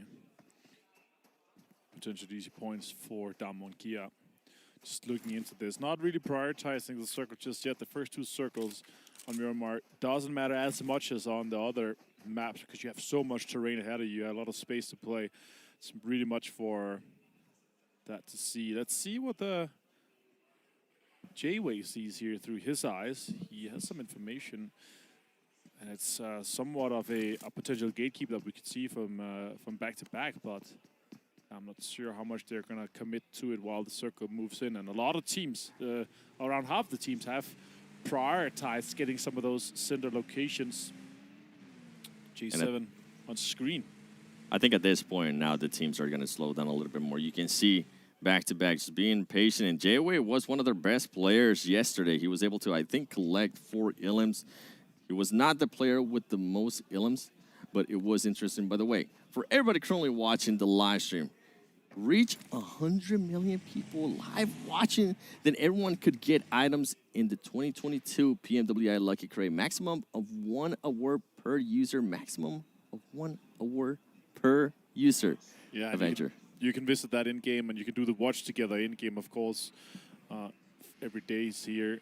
But let's see what back-to-back is going to do on this TJB situation, Seven. It's a potential gatekeep or even a camp on that rotation we're going to be seeing coming out of Chimacera. Circle's also closing slowly, so they're getting ready to get out of there. They could have hurt them, though. Circle's going to be popping soon, and as you see here on screen, A lot of teams is northeast of Picado, around the graveyard area, west of La Bandita in that. And right now, you can see our most eliminations leader. There's obviously... I love that TJB kind of have their spidey senses going, and they were like, yeah, we need to back up from that. And look at that right there. We might end up getting an urban finish in Los Leones. Yeah, I could love to see that for sure. Headshots as well. A tie. Shandian, Ravenclaw, and Shuazubu is going to be tying that up. And the other one that I'm actually really interesting as the desk we're talking about here, there is the Eagle Eye reward. $5,000 extra for the 2 longest shot average of those eliminations there. And right now it's 375 meters, and really close by in second place, 373 meters for the 2 top ones currently. I mean, if you do end up getting those awards, you might as well just try to get some skins as well, because guess what? From August 4th to August 13th, you're going to get 50% of the PMWI packs, get a set straight away, and 5 chances to draw the PMWI treasure chest. Falcons here on screen. Yusuf, great plays from him yesterday. Shots coming out from Stalwart, though. Never alone. Scars taking a lot of shots and also never alone. He's going to go down to the vehicle explosion, and they're going to capitalize on this situation, Stalwart, is for sure. And that's what we're talking about. If somebody does come near them, they are going to start shooting. They are going to try to just put their elbows out, and that's exactly what we see out of that team. And Star Wars Esports actually wants to be able to confirm this. You can see them debating about it, whether they want to be able to push this, wait for the teammates, because I think I only saw just 2 players from Star Wars Esports. Here you go. You can see Pika. They do. They definitely want to confirm this ilm. Star Wars Esports can taste that first place. I mean, we saw how the first game went. I'm pretty sure that might have just pushed them enough to be on the first place. Currently, they want to continue on that trend. And Team Falcons, they had an amazing day 1. Not the best start for day 2 with the 10th place finish and 2 ilms in the previous match. But anything can happen here. Yeah, definitely. And that's the interesting thing, right, is are we going to be able to see Stalwart continue on that trend? Once we're done with the next game, once we're finished the 3rd game of the day, we're going to be halfway through. We're going to have a really good idea what the top 5 cutoff is going to be, just from looking at our statistics and how many points they have been able to accrue so far. But Stalwart is definitely looking really good. Vampire good as well. They have a good cushion down to Falcons and Regans right now in the 70 and 60-point brackets. But a lot of teams are chasing. A lot of teams are within that striking distance with that one good game that could push them in to the top 5 quite easily right now.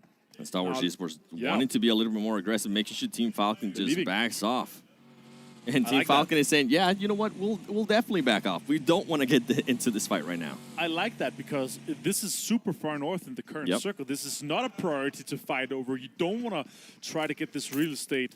So just leave that and try to get out of it. But I like what they're doing, obviously. They're taking advantage of their situation. Being in first place, you want to be able to have some of those easy early fights to secure those eliminations.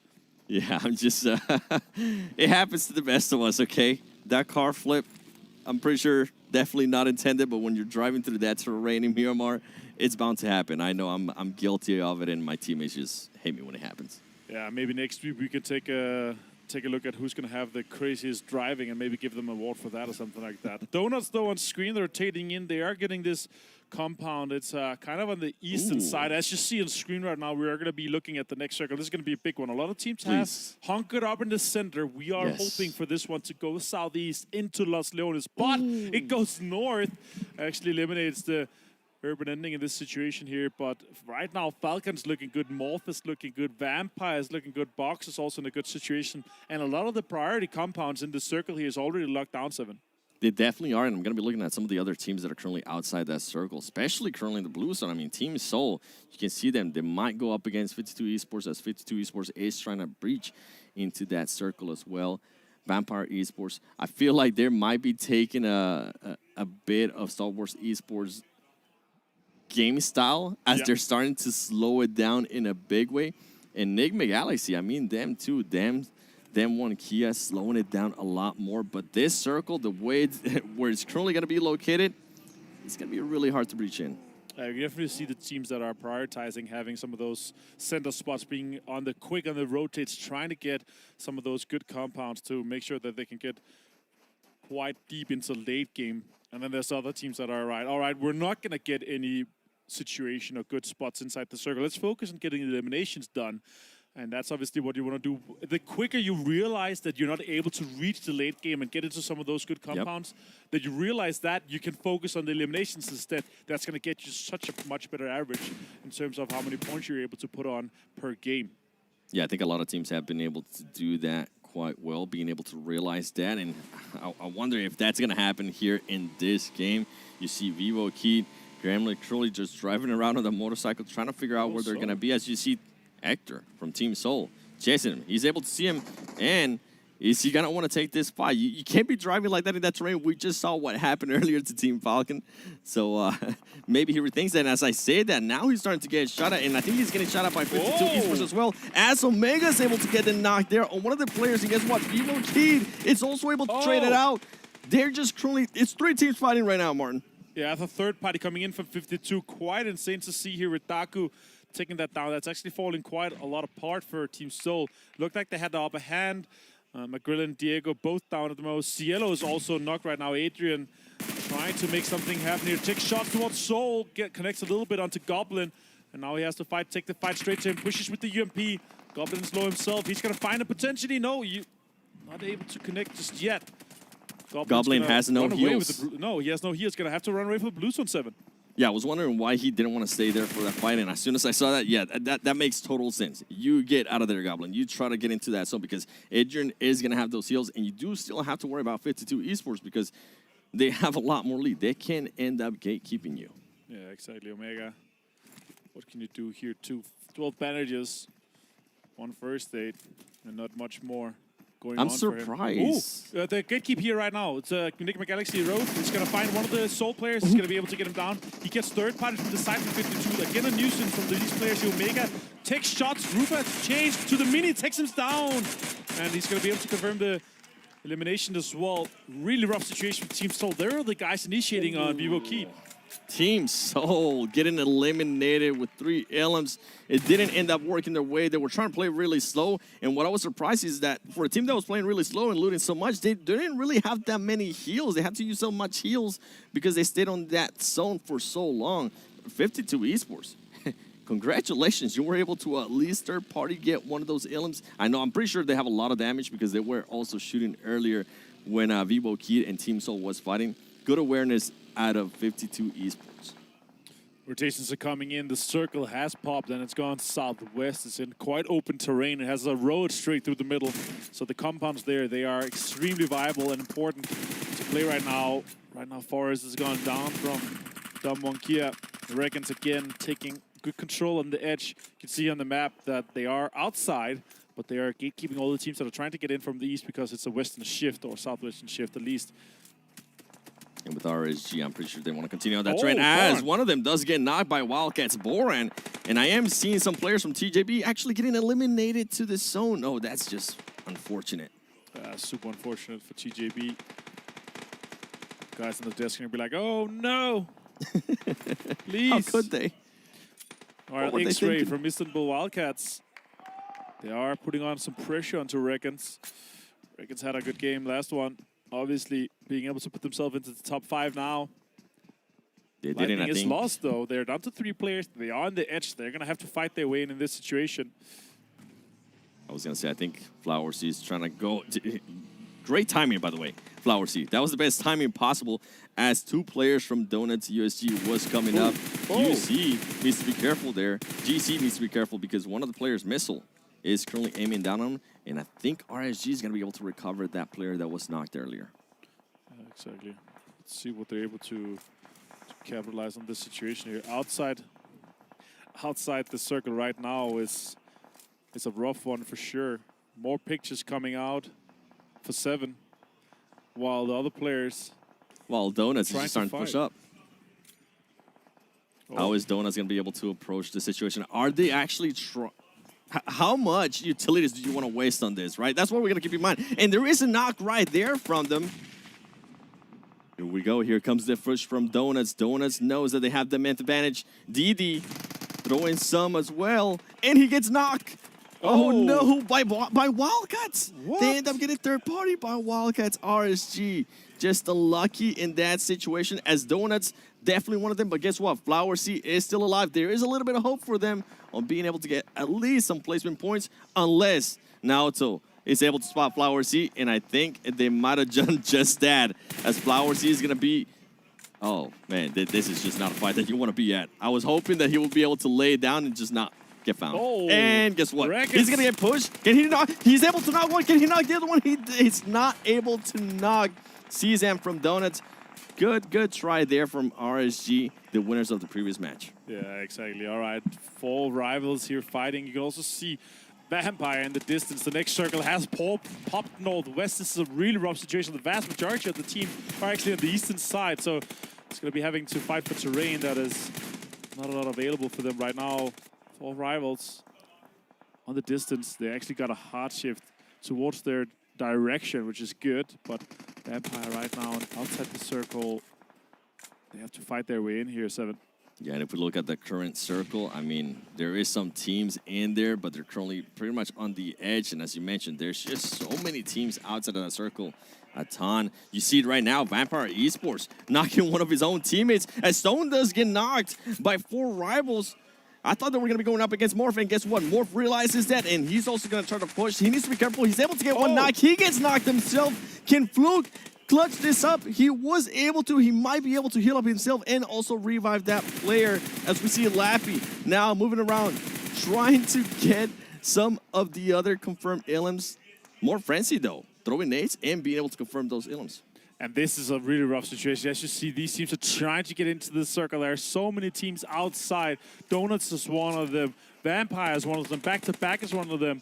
Damwon Kia, Istanbul Wildcats, a ton. All these teams, they have to move into the circle, but they are focusing on the eliminations because they know it's going to be really hard to get into this.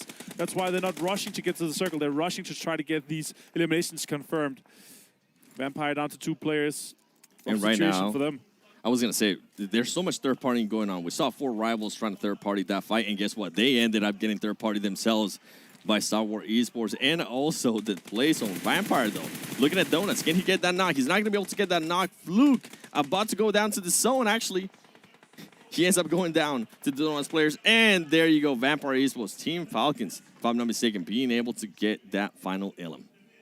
Donuts just trying to get deeper and deeper into this situation, but it's not looking too good for them so far. Damwon Kia with the utility usage now it's coming out. Zone is pushing them. They're not inside. It's not going to stop anytime soon. Wildcats in front of them. They want to try to clean up this situation maybe. They are just on the edge of this. They want to be the last team to come in from this southeastern side. And as you can see, it's been found. Some players from Damwon Kia driving around, hoping they can survive a little bit longer. And guess what? They might be able to do just that. Good scouting out of that player, too. Ooh, Donuts trying to make something happen here versus Damwon Kia. Can he win it? He does. Damwon Kia gets him down. Fantastic play here. Denba. And now Istanbul Wildcats decided to move into this spot, and they want to be that team that are controlling that southeastern edge. A ton on the further side here. Great Wildcats positioning as well there from Wildcats. That. Oh my God. I can't believe it. They're able to get some crazy shots coming out of this one. A ton taking more shots towards Wildcats. Now Starboard on screen right now, Speaker. The reason why I was saying great position there from Wildcats, you guys aren't currently able to see it, but they are going to be able to gatekeep at least one of the players from Damwon Kia. And the way Damwon Kia was playing just there, I mean, that great awareness out of them to just focus on getting into the zone. Some of the other players are going to try to get into the zone. I would see Action going up against Falcon Esports. Can he get this knock? He does decide to get in the car. What are you doing, Powerful? Oh, man. That was so scary. Action only has a little bit of HP. He is able to get that knock, and that's why he was one of the top players of day 1. And guess what? Star Wars Esports confirming those ilms. That's crazy. Yusuf, last player here for Falcon. 3 eliminations for him so far. Trying to get some utility out. Potentially could find one. Top gets taken down. He's pushing in. Utility is also taking further ones down. And Box is fighting with Enigma Galaxy. More utility being used. That could be a good grenade too. That does some damage on top. Use it. Putting himself in a great position. Star Wars Esports is going to have to push this up. I'm wondering if he also has any other grenades. Oh, and he's starting to get third party from, I believe that's Wildcats or Damwon Kia, stopping the idea that he had. And guess what? Action finished it off. Yeah, and now they have to move in. They have to try to get any further to the circle. This, as you see on the minimap top right, it's a really rough southern shift. A lot of teams are fighting for that north control right now. 52 really close to top. Stalwart. Vast takes him down, jumps with the UMP out and just finishes him off really quickly. Did not expect that for sure, but that's a good third-party advantage peak right there. Scry is also making something happen, but 52 is disengaging from that fight. They want to take control of the lower ground instead and let Stalwart fight with Damwon Kia inside the crater. They were taking advantage of that, and also you can see Vass still staying over there, still trying to get an angle in case some of the other teams, especially Star Wars Esports, decides to push up. Great awareness out of that, and I mean, for him to be able to get one of the players from Star Wars Esports out, that's exactly what you want to see. Yeah, exactly. And you want to have Stalwart push that southern side. They want to get into the fight here with Damwon Kia. They need to take control of the inside of that crater. Juni has a Groza, though, I see right now in hand, so it could be a hard player to take down. He also has a really good Rich to play with. There is utility being pushed out as well. Yeah, this is when you start wondering how much utility this 52 Esports going to have. Because if they can throw a Molotov, they're going to absolutely stop that push from Star Wars Esports, allow them to back off a little bit more, and also cause some damage. And as I'm talking about Molotovs, that's exactly what they're doing. They're trying to stop that push from Star Wars Esports and position themselves a little bit better, get some angles. This is going to be an interesting fight, how Star Wars Esports is going to be able to get out of here. And if any of the other teams are going to be able to their party, because Wildcats might just get an angle on 52 Esports. That is crazy. That's a really aggressive push for Wildcats. You see them pushing in. The foe is just putting more damage into it. The UMP is in play. What can Dan do? The foe also aggressive in this situation. 5 eliminations for Wildcats. A lot of really top-heavy right now in terms of eliminations across the board. 5 on Stalwart, 5 on Wildcats, 8 on Enigma Galaxy. I was going to say, they really are, but one team that's being quiet right now that also has Elims, Enigma Galaxy. They're currently sitting at A. They're playing it patient. You can see some nades coming down into Damwon Kia. Is Wildcats going to make this push? He decides to back off as Enigma Galaxy. There you go. Now they're finally starting to wake up. Now they're starting to see the opportunity that they have here.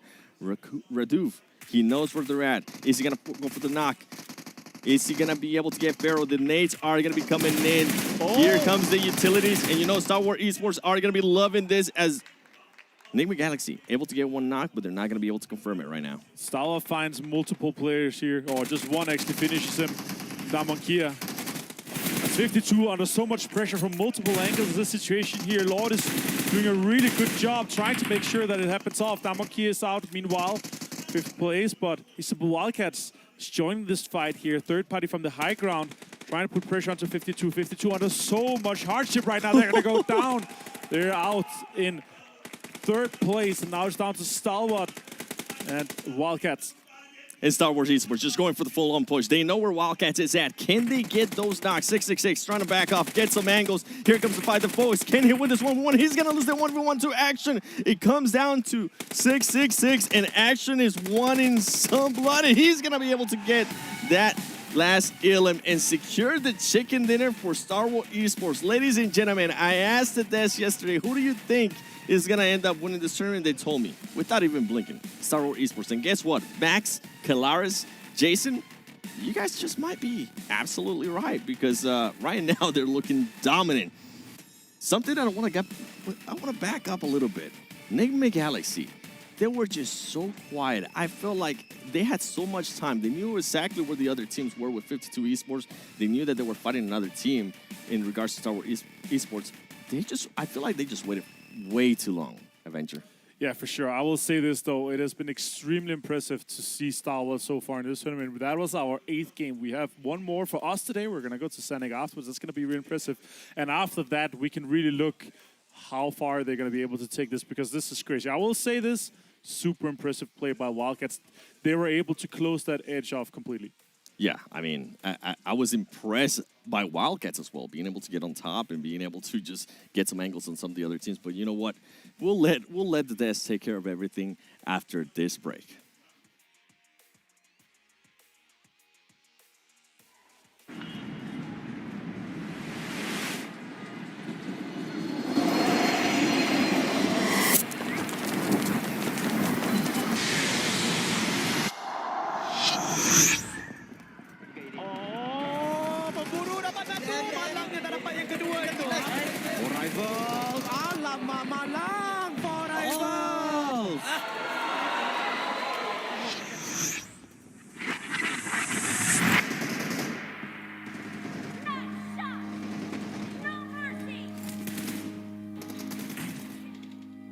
Saya tidak akan membiarkan saya berada dalam zon selesa.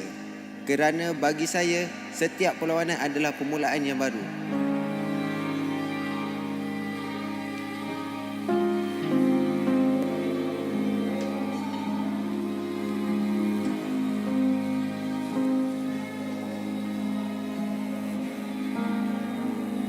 Yang menakutkan kita orang bukanlah kekalahan, tapi kehilangan yang asal dari titik permulaan.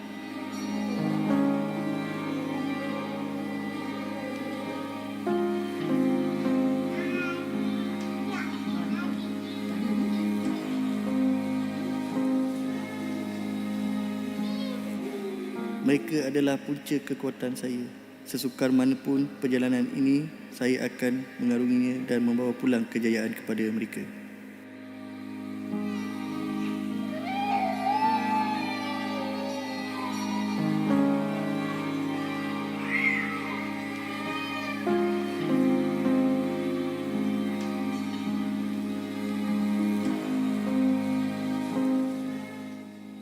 Walaupun sudah mencapai 2 juara C Championship dan pingat gangsa Sukan C, kali ini saya ingin mencabar diri di peringkat dunia. Saya percaya pada pasukan dan diri saya untuk mencapai ke tahap yang lebih tinggi.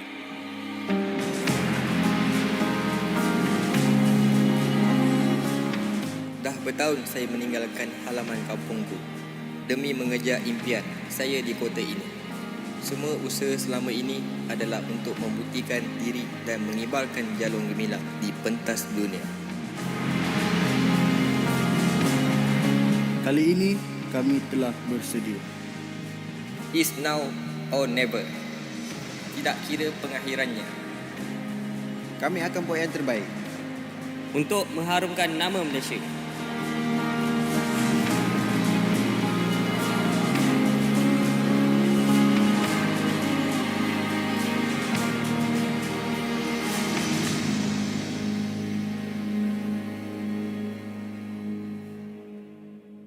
Forever play with pride.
PWMI 2022. I want to give a shout out here to Sony Xperia 1.4. It's been made in collaboration with professional esports players, so you know the phone you're getting is gonna be good. Not to mention, it is official partner here of PUBG Mobile. And gentlemen, well, Kalaris, I'm gonna throw it to you right away. Stalwart Esports take a victory here on match 2 on Miramar, but you think, you stand by the statement of... Move that way. Go on. No, not that far. Come back. Come back. Nutter. Go on. I think. I'm leaving it to you. Your statement of... Oh, yeah, they're the best team. By far. That wasn't it. That Stalwart could have had back-to-back chicken dinners. Oh, that one. Oh, that yes. one. No, that's true. What if you made a lost statement there? No, yeah, you're right. You're right about that. And I was right about that as well. And I continue to be right all the time. Yeah, obviously, game 1 was a little bit more difficult for them because obviously the circle shifts away and things like that. But then, once again, they come in and show why they are the best team here, and it's going to be hard for anybody to knock them off of their pedestal, I think is fair to say. This was a great execution from them once again to be able to play this north side of the circle. I did think they were going to get pinched, but they got a little bit fortunate about some of these other teams kind of crunching down on one another on the west flank as well as the east flank. As we take a look at our STC match rankings, you can see Stalwart Esports, 26 big points, Max. Yeah, 26 points on top of that. Like, every single fight was once again super snappy. They actually took a very early fight versus Falcons. Falcons wanted to play edge. They just kept pushing on them, so Falcons could not play to the level of gameplay they would have expected in this Miramar game. So a little bit rough, but yeah. And even Scry's like, yeah, I'm the support player. I'm just gonna send it. I'm just gonna jump above the wall and just go and eliminate an entire squad. So, I mean, as you said, you think Stalwart's going to be a top team. I think everyone here thinks that Stalwart is the best team. Like, there's no way you don't think that. Hey, I mean, if Vampire doesn't nade themselves and start off the landslide as their demise, maybe they would have placed a little bit higher there. But again, we see Falcons, decent result, Damwon Kia yet again. And for one of the first times, Dennis Bank Wildcats able to make themselves a second-place finish. Yeah, we were actually surprised while looking at like the stats. In the tournament before this game, X-Ray was like the third best fragger of the entirety of PMWI, was what, 16 eliminations? Yes. That was a little bit unexpected, so there's definitely something working out for them, and here it definitely worked out with the second place and 19 points. Yeah, coming into today, I think he was in that 5th tied pack where there was all the 11 eliminations and things like that, but yeah, definitely so. I mean, looking at their placement to elimination ratio, I think even from yesterday as well, there was a little bit of a surprising, variance to that. I think yesterday when they were trying to hold off against Nigma Galaxy that came on a wide wrap around them against Erangel, I think they could have held that off better and then potentially beaten out Stalwart in the game that they won yesterday of all teams, actually. But Wildcats wasn't able to hold that down. So it's nice to see them getting some points here now. It's just cool to see the resurgence of a lot of teams that struggled on day one, right? You got Dennis Bang Wildcats, Nigma Galaxy, 52 Esports, Damwon Kia. So like they are slowly climbing back up. They can't afford another bad day. I think you touched upon it earlier, right, Jason? If they have if you had a bad day one and you also have a bad day two, your hopes of a championship position in the top 5 are dead. And just as an aside as well, I'm actually happy to see 52 Esports getting themselves 13 points in this game. The reason being is because they already kind of put themselves at a little disadvantage in Miramar in that they're dropping in Ruins, which is far northwest. It's arguably one of the worst drop spots on the map, but they're still using it and did okay. Gentlemen, I'm just going to clarify this for you guys here and obviously for you all at home. This is the player stats of Stalwart Esports, not the entire event. This is just today in 2 matches. Action was the MVP of day one. So you want to give them the trophy for champions. Do we give the MVP to Action too? I think we just do 2 in 1. We just do it. Like, just give them both. It's pretty much there. I was going to say, are you sure that this is just day Did 2? he just double his eliminations? Because he had like 17. He had like the most eliminations day 1, didn't he? When we looked at our top eliminators, he was like at 17 or 18. So he almost doubled his eliminations in 2 matches. Okay. Yeah, Action. He's really good. I don't know what to tell you. I can't say any more about it. Yeah, exactly. MVP Arnold material. Schwarzenegger would be happy because he's definitely the last Action hero. I mean, he puts up almost as much damage as Vampire Esports put up on that Erangel in the very beginning of yesterday. Ridiculous stuff, but to be fair, this is the team we have been talking about quite a bit. We know what they can do. We didn't see it quite as much when it came to day 1. But we're definitely starting to see it now, and this really makes me worried for all the other teams out there as we now dive into our Sony highlights. And it's probably just going to be them, I would imagine, for the most part. But to be fair, I mean, 52 Esports, at least for them, I was really happy to see them get towards the later stages of the game. This is a team coming in from Pakistan who didn't get a single chicken dinner. I'm sorry, James, you're going to be cut in half by a phone. Chicken dinner when it came to PMPL Pakistan. They did have an unfortunate position, I guess, when it came to the end with Stalwart up above them. There was really nowhere they could go, but at least holding on for points was fantastic. And they did like drop in Ruins, right, too. So it was a very, very long rotation that 52 had to go for. Like, not your favorite location to go for. I hate it. Okay, there you go, said.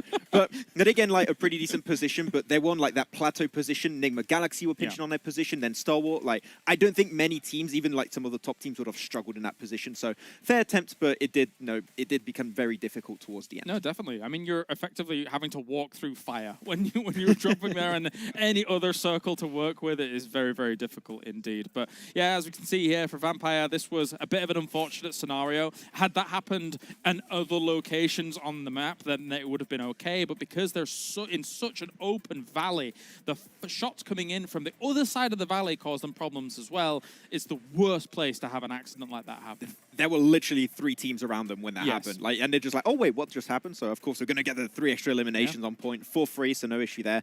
And then Damwon, you know, looking to really pick up the aggressive nature of their gameplay, right? I feel like they feel a lot more confident. It feels like almost a different team in a way, and I do want to see a Damwon chicken dinner today. I think there's a very high chance we might see that happen.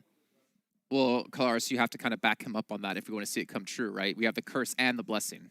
That's true. 1 second. Yes, our South Korean overlords, as I've always kind of looked for Damwon Kia, I think that they will get themselves chicken dinner. Thank you. No problem, no problem. Okay, well, we will actually take a look at our overall set and just get an idea of things maybe shifting when it comes to our leaderboards. We do have Stalwart actually. So not only did they take first place, but they've created the gap that we talked about between 3rd and 4th. They've now made that gap between 1st and 2nd.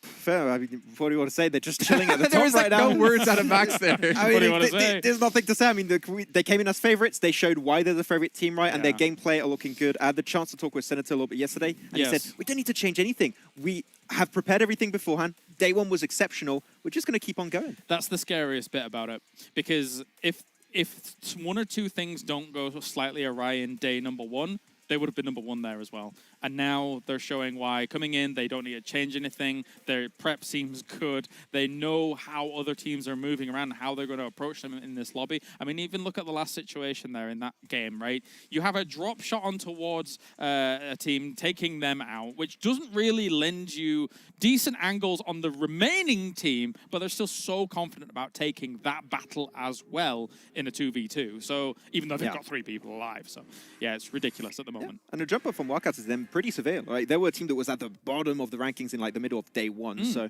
they are putting themselves back in the competition. I can hear I was kind of teasing the Turkish talent there and saying like, oh, well, how they're doing, but they're actually popping off slowly. We're getting ourselves in a situation now here, Jason, where we're approaching the halfway mark here for PMWI, the main event itself. The top 3 teams, it's been a little bit rough for a start for Falcons here, but they're still got themselves a bit of a buffer. It's going to be about that 4th and 5th for a little while here as we watch those kind of tussle, because top 5 is very, very important to try and qualify yourself into that next weekend. Exactly. The after party is going to be the main focus for all of these teams to fight for a big portion of that $1 extra million prize pool. So we'll see. I mean, RSG also has been climbing up, but RSG, unfortunately, chicken dinner game 1, I believe 0 points in that second game here today. So a little bit topsy-turvy, not the kind of result you want from a team if they want to hope to make in the top 5 into the after party showdown. No, definitely. I mean, again, we said that they had to have some adaptations. They played the Erangel well. And when you look at Erangel as a whole, we've mentioned it time and time again, it is where the majority of our games are going to be played. Your mastery over the grassy pastures needs to be strong. And I think RSG, as time goes on here in the days, will continue to gain the points in Erangel.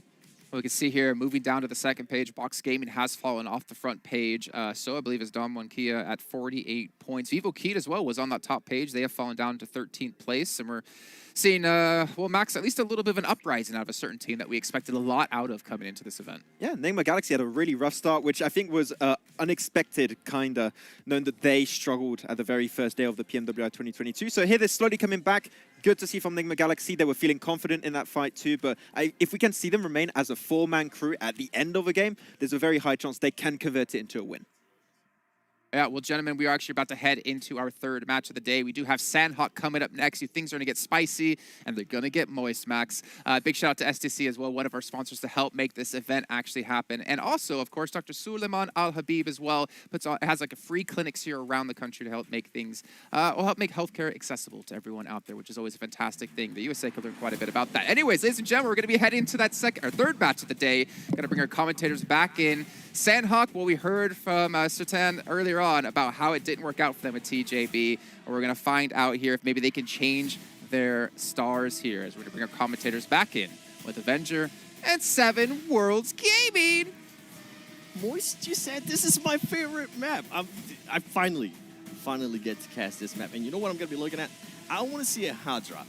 It's been a very, and I mean very, very long time since I've seen a hot drop here in bootcamp. And I think it's about to happen, Martin. Yeah, it's very likely also because we obviously have the 2 extra teams compared to what we are normally seeing. I will say this, though.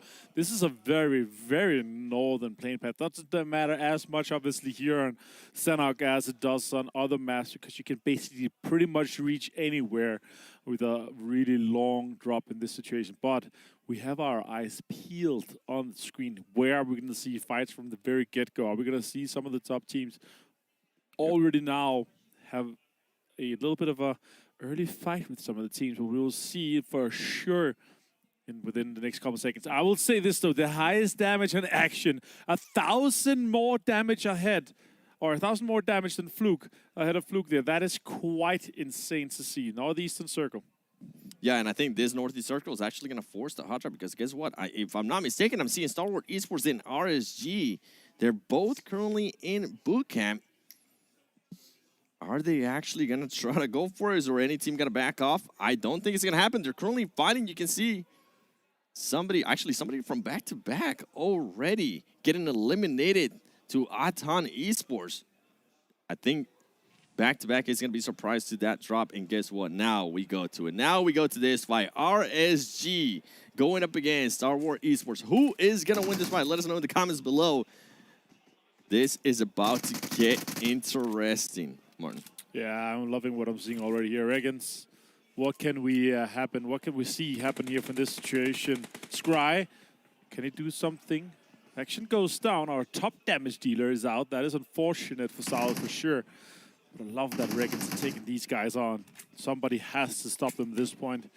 The first team to go into the triple-digit points, and they're looking very, very certain to be going into the top 5 in the after-party showdown, like the desk have been talking about here. This is a ballsy rest, but it actually worked out quite well. Top is low, though action is low. I'm not sure they have too much healing going on for them either. Top is outside, trying to take advantage here. He's going to do some movements there forward, and they'll not be able to hear him too much. It's going to be interesting who's going to be able to strike first because this team's right now, nothing. I mean, we got some knocks, right? RSG. They do have that DBS. They do have the DBS. We know what they've been able to do with it before. And guess what? Star Wars Esports getting eliminated by RSG. Yeah, that is quite crazy to see super early on here in this situation. There's obviously always boot camp that's being fought for. And Reckons being able to close that run out, take out Stalwart. It's going to be this game for everyone else to try to catch up, try to capitalize on the situation that our current leaders are right now not alive as the first team out for this situation here. Sanak, it's always a blessing. We always have so many fights, so many crazy situations from the very get-go. And we're going to be having more. Now, down Monkey, I really love what I've been seeing from them for the first 2 games here because last day was not the best for them, but they have stepped it up. They managed to combine both their placements with the eliminations that they were needing so much. And now they're looking really, really good. So hopefully they can do quite a lot better compared to day 1 here. Let's see what happens in this game. And the rest of the day, we have obviously 4 more games, including this one. Nice shots coming in from Payne. Putting out some destruction onto that one. Let's see a replay of what happened here. Oh, he actually ran into it while he was focusing on the window. That was quite impressive. 52 Esports, they are pushing on to Donuts and USG here. Yeah, and if you're RSG, I mean, you're going to be happy about that. You didn't really have to move much. You just pretty much had to shoot and then let the player walk into that line of sight. And you were talking about teams that weren't improving. I mean, 52 Esports, they had quite a performance, not in regards to Ilms, but at least in regards to placement in that previous match in Miramar. The 3rd place finished 3 Ilms, and right now they're starting off hot too, being able to get at least 1 Ilm. Now, with Star Wars Esports being out, I'm hoping that a lot of the other teams are going to be able to take advantage. And I'm going to be looking at some of the teams that are towards the bottom. Team Seoul. I mean, they currently have 32 points. That's a team that really, really needs to figure out if they want to continue playing the passiveness and slow gameplay that they've been playing, or if they want to just get a little bit more aggressive, get a little bit more confident, be willing to take fights to those teams, because right now I'm really not seeing that out of Team Seoul. No, and obviously a huge following, huge fan base that are cheering these guys on. TJB on screen, though, they are currently in the mid-pack, able to kind of pounce into that top 5 if they have a good game. Our mid-pack is looking really interesting, really, really spicy. We have about 6, 7, 8 teams that are within that striking distance of the top 5. Right now, the only teams that are looking pretty certain to be going is Starlight, Vampire, and Falcon. I would love to see Falcon being able to, go into the after-party show match as well, even though R8 is also joining them. Obviously, home turf heroes is super important here.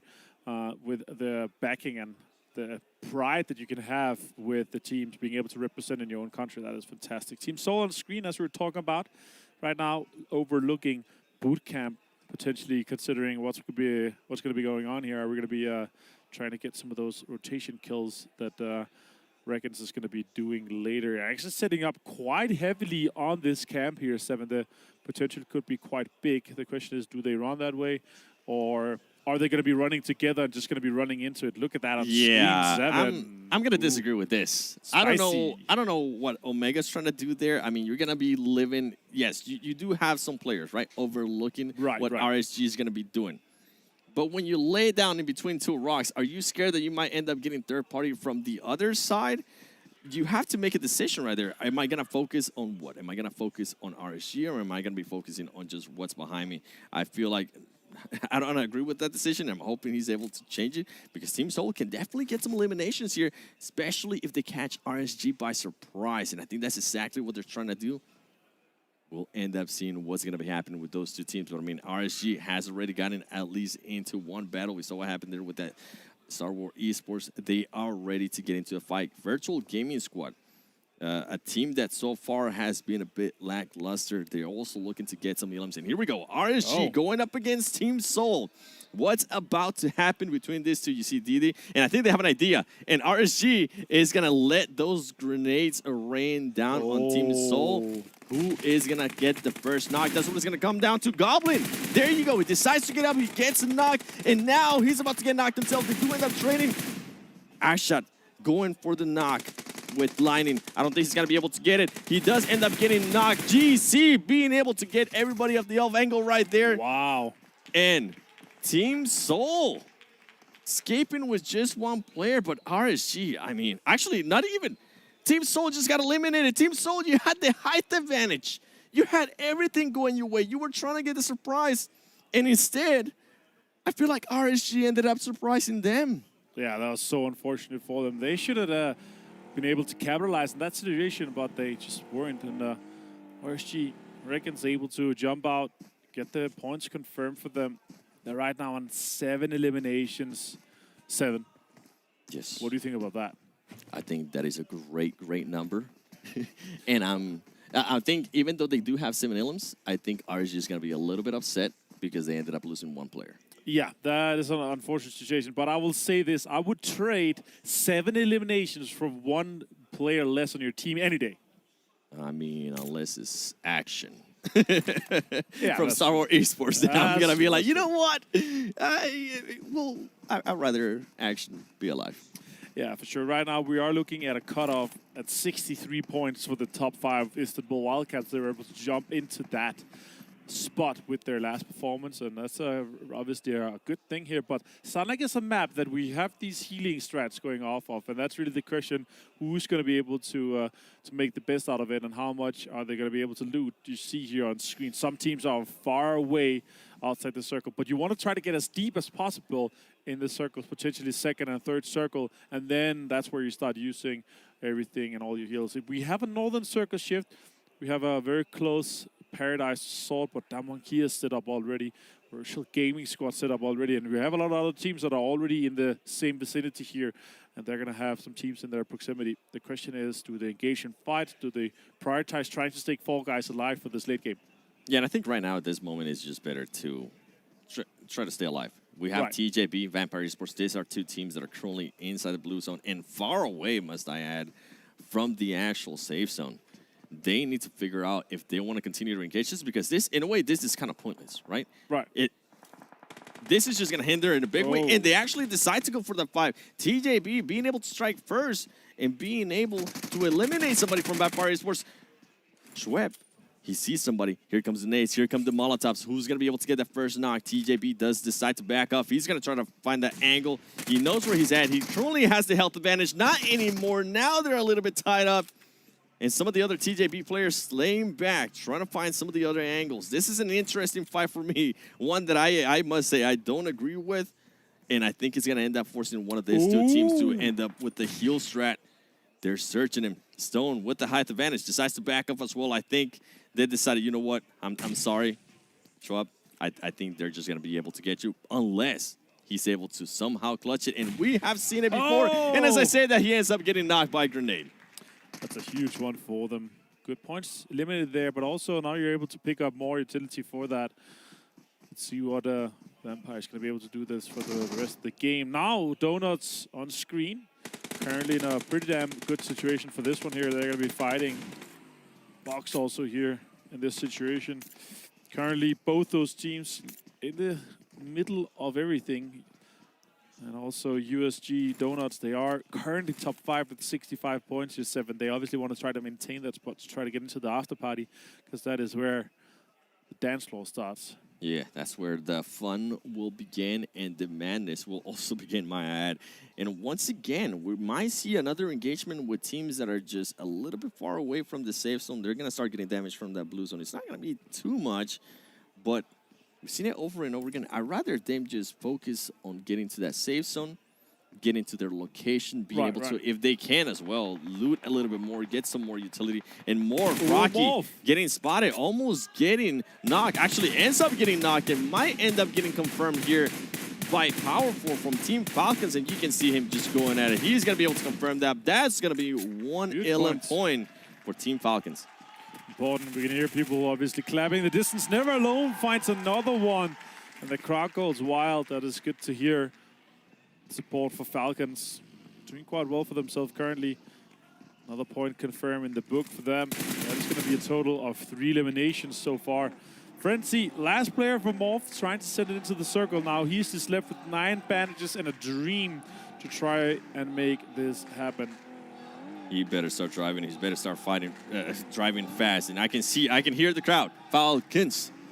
Falcons. Yeah, I'm all for it. Honestly, Falcons has surprised a lot of people, and they've been playing great. And as we say that, guess what? TJB, Vampire Esports, the team that were fighting earlier, they finally end up fighting that other player and gets eliminated. TJB, they are currently just... Avenger, they're so far away from the zone, although that new circle might end up benefiting just a little bit. Yeah, that could be a really interesting one. A sudden shift for this one. A lot of teams going to have to move. Wildcats are one of them. 4 Rivals are one of them. Some of the teams that are right now outside the circle in the south side could move in and actually get some free terrain for this one. The question is, are they going to choose to do so? We're going to have a little bit of a replay here, see what happened with Vampire and TJB. An easy open door surprise. And here's my point for me. We're down to 16 teams, 54 players remaining in this situation. Nigma Galaxy right now on screen. Some healings are going off. They're going to have to get in on the circle here on the southern side. Nigma Galaxy, a team that has decided to slow down their playing style in a big way, I feel like, compared to yesterday. It has worked out for them so far today. And you can see RSG going up against a fight with Vivo Key, Dan1 Kia, just looking around, trying to figure out where stuff is happening, seeing if they can maybe, possibly, somehow, third-party this 52 Esports. You heard us talk about them earlier. They were aggressive. They do have... They're just trying to spot anybody. You see Wildcats on the horizon. That's not going to happen there. And I'm hoping we get a chance to see Enigma Galaxy because they're very close to Atan Esports. And we could see a fight ensue there, as we do see as well Dan1 Kia very close to 52 Esports. More friends, the only player alive trying to secure some placement points. More teams are moving in on the northern side. There's a lot of teams currently on the north half of the circle. The question is, do they try to do bigger rotations, try to get closer in? The circle is super close to Ban. Still have Paradise inside. Dan1 Kia first on screen. And he is really focused on locking down this compound currently. They are sitting in a decent spot too. Now shots are coming out. It's Vivo Keat versus Regans. McGrilling gone down. Unfortunate for Vivo Keat. After this game, we are going to be halfway through the main tournament. Ooh, that's a great amount of damage coming out from that nade there, 7. That is a great nade there by Vivo Keat. And at this point now, Regans decides, you know what, I think we need to go back him up, and that's exactly what they're going to do. Regans right now with 9 Ilums, and I'm pretty sure they want to be able to add some more to the tally. And if I'm not mistaken, I think that might have been back-to-back that I saw on the horizon, trying to get an angle on some of these players. Can he make that jump? Ooh, oh no!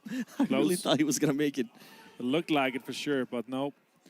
That is back-to-back, as you were talking about here, putting some bullets towards the direction of Cielo. As you see on screen, we still have TJB and Vampire down outside in the blue, trying to get as many heals as they can get off action. Most elimination, 9 more than X-Ray from Wildcats. That is impressive. Yeah. 1,000 more damage still for... That is crazy for action for Stalwart. That is just insane amounts of damage coming out. Still the longest eliminations as we're talking about the Eagle Eye. $5,000 extra for the player that is able to have the 2 longest knockouts. And then you have action with 24 LMs. See, that's what I was saying. I don't know if I would take 7 LMs over action, because action, if he stays alive, he might be able to get me some of those LMs. And on top of that, some of the placement points. But yeah, if it's not action, I would actually agree with you. I would rather take the 7 LMs. Yeah, for sure. But like, because with 3 more players, you're going to get more out of it, right? Yep. On an average, you're going to probably get able to squeeze out quite a significant more amount of points for that one. Now, 52 having a bit of a fight towards this simple Wildcat. Locks out in the distance, actually half HP. The other players are trying to decide whether we're going to do. We do have a next circle pop. It's gone southwest, so Paradise is no longer inside. The teams here on the northeastern side, the 52, they're going to have to move. Damonkia is going to have to move too. Donuts looking decent at the moment, but we'll look in for those guys later. Outside the play zone, Ravenclaw goes down, and now the heal-off situation has not gone too well. Also, Wildcats are moving. Big macro rotation for them. They're trying to go all the way on the west side, try to sweep in and try to make this big rotation counterclockwise to get into that. Oh, what? Did he randomly find Jumper there? 4 rivals? It's Team Falcons that finds that. That could be a big one. Now he jumps off the buggy. And Team Falcons definitely going to try to see if they can maybe pick up that player powerful before Rivals. He's playing that gatekeeper. It's not going to happen. It's not going to happen, but Lappy is being a little bit aggressive and actually is going to backfire. Yusuf's able to get some illims on 4 Rivals, and now the tables have turned. And I think, if I'm not mistaken, from what I saw there, Falcons might end up leaving 1 player to go for a heal-off, as we do end up seeing TJB. I'm looking at the map here. TJB finally deciding to get in a vehicle and just hold to the zone. Falcons, never alone, trying to not get anybody to knock them. And 4 Rivals, they're just deciding to back off to what's interesting. You can see 52 Esports outside the zone as well. And then 4 Rivals might drive into box gaming. They don't end up driving in. Somehow, Voki OP is still alive. And as I said that, he ends up getting knocked. The vehicle ends up exploding. And that is it for 4 Rivals. Box gaming being able to take advantage. And Virtual Gaming Squad also taking advantage of the rotation from 52 Esports as they're currently knocking some of their players. Yeah, this is a rough situation in general here. There's Virtual Gaming Squad with the gatekeep on 52 potentially. Virtual Gaming Squad gets a knock on himself. Now Vaz from 52 trying to push. He gets knocked himself, gets finished off by Alvalucci quickly. And Damonkia is out in 14th place without any eliminations at all. This is a rough game for them.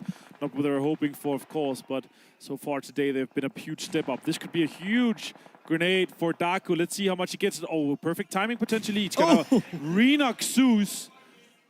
And that is a huge one for Luigi. He's gonna take more damage. Oh, no, it's really good that it was outside that little room there. Now Daku has to heal. He's gonna go down to the zone. And that is actually a rough situation in general for 52 because they're going to go out in 13th place with just 2 eliminations. Yeah, that's going to only be 2 points in there. We go. We're seeing the replay of what happened there between Break MVP from Box Gaming. Got those shots, ultimately being able to secure those 2 elements. RSG being able to knock Wildcats. And you can see Never Alone, one of the players from Falcons.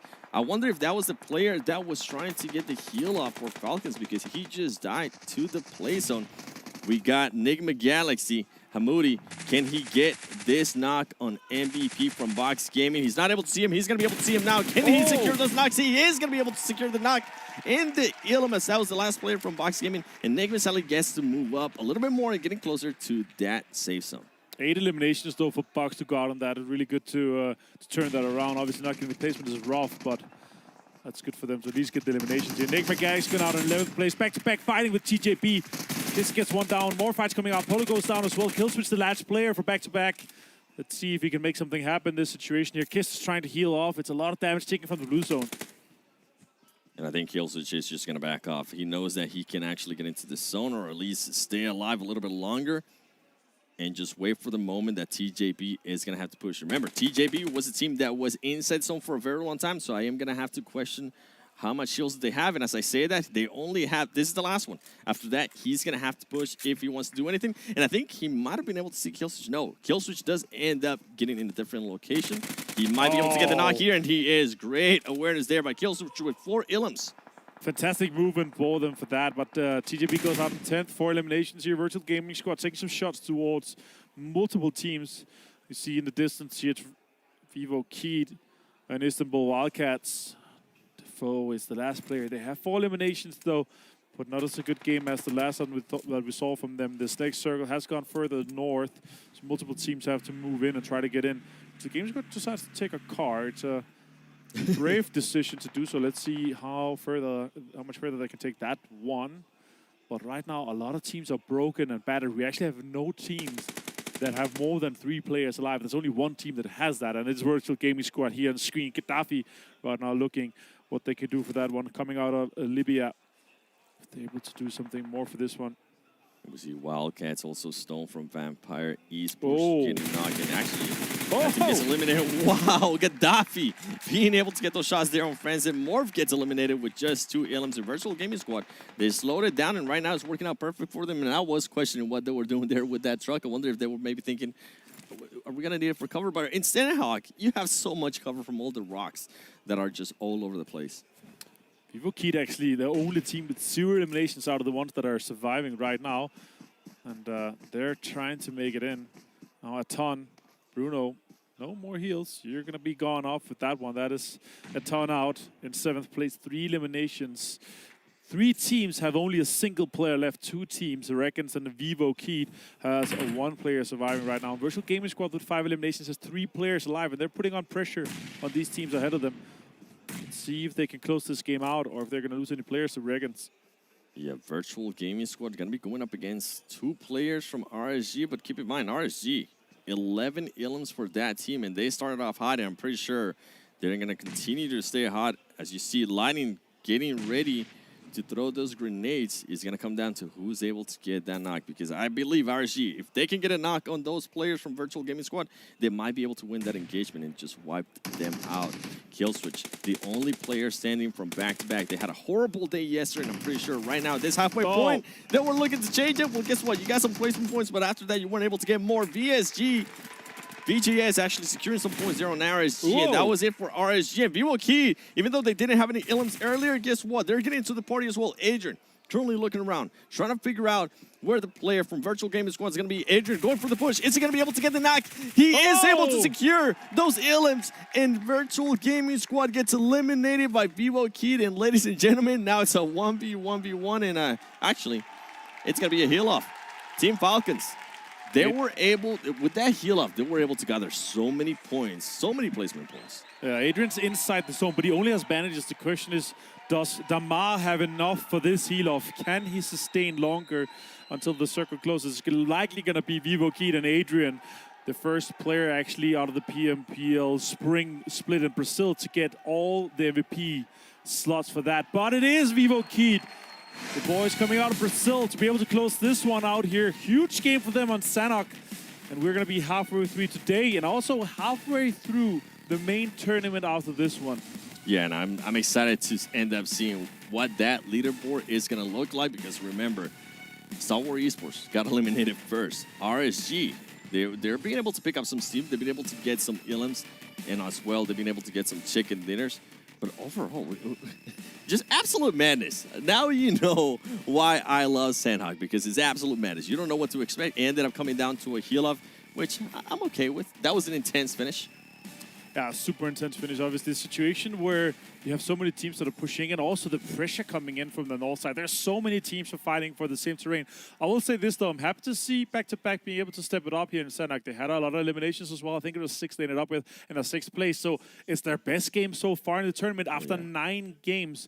So they're able to turn it around just a little bit. Yeah, and I mean, the placement points that they're going to be able to get as well. I think in just that game alone, they got more points, at least half more points than they have gotten the whole tournament up to that point. Yeah, they could potentially be doubling it if they're lucky, but it's just going to be about that. But again, Vivo keep being able to close this one out here. It's going to be close in the very end. It came down to just a lot of single players trying to stay alive, trying to heal it off, and also being able to get some good amount of points here for this. Falcons again, second place. Being able to do this for the home turf heroes is really good to see. I could hear the crowd, all right? I could hear them. They're excited, and I'm hoping that they are going to continue this way. I want to see them in the top 5. If they continue on, we're going to have 2 Saudi teams on the after party, and it's going to be absolute madness. Yeah, exactly. And that's actually going to be it for us today here. We are halfway through. We're going to a short break, but stay tuned after the break. You're not going to believe what the desk is going to show you.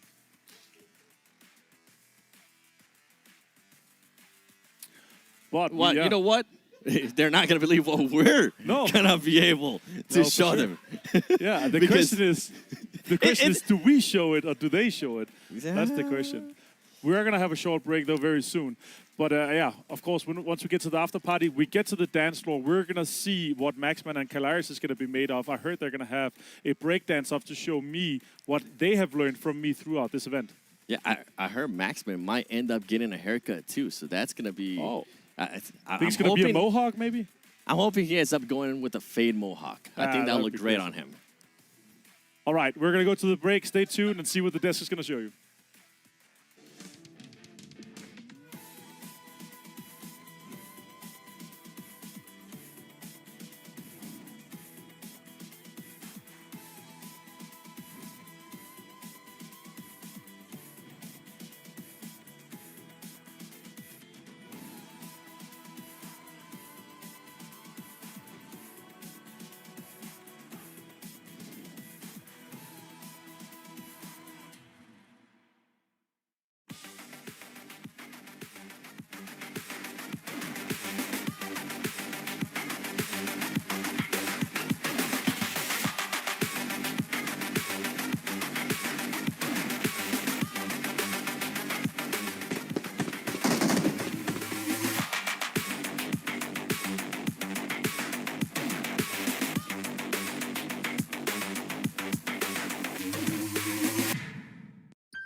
مع التحديث الجديد لستي تي بلاي تجربة جديدة للكل. لو جوك دايم تحديات نافس وانضم للبطولات. استكشف الشات والتايم لاين وتسوق من متجر التطبيق. الليدر بورد على تفاعلك بالتطبيق والجوائز الأسبوعية والشهرية على نظام النقاط تنتظرك. ستي تي بلاي مهما كان جوك هذا محلك.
Thank you so much, Avenger, for that clickbait.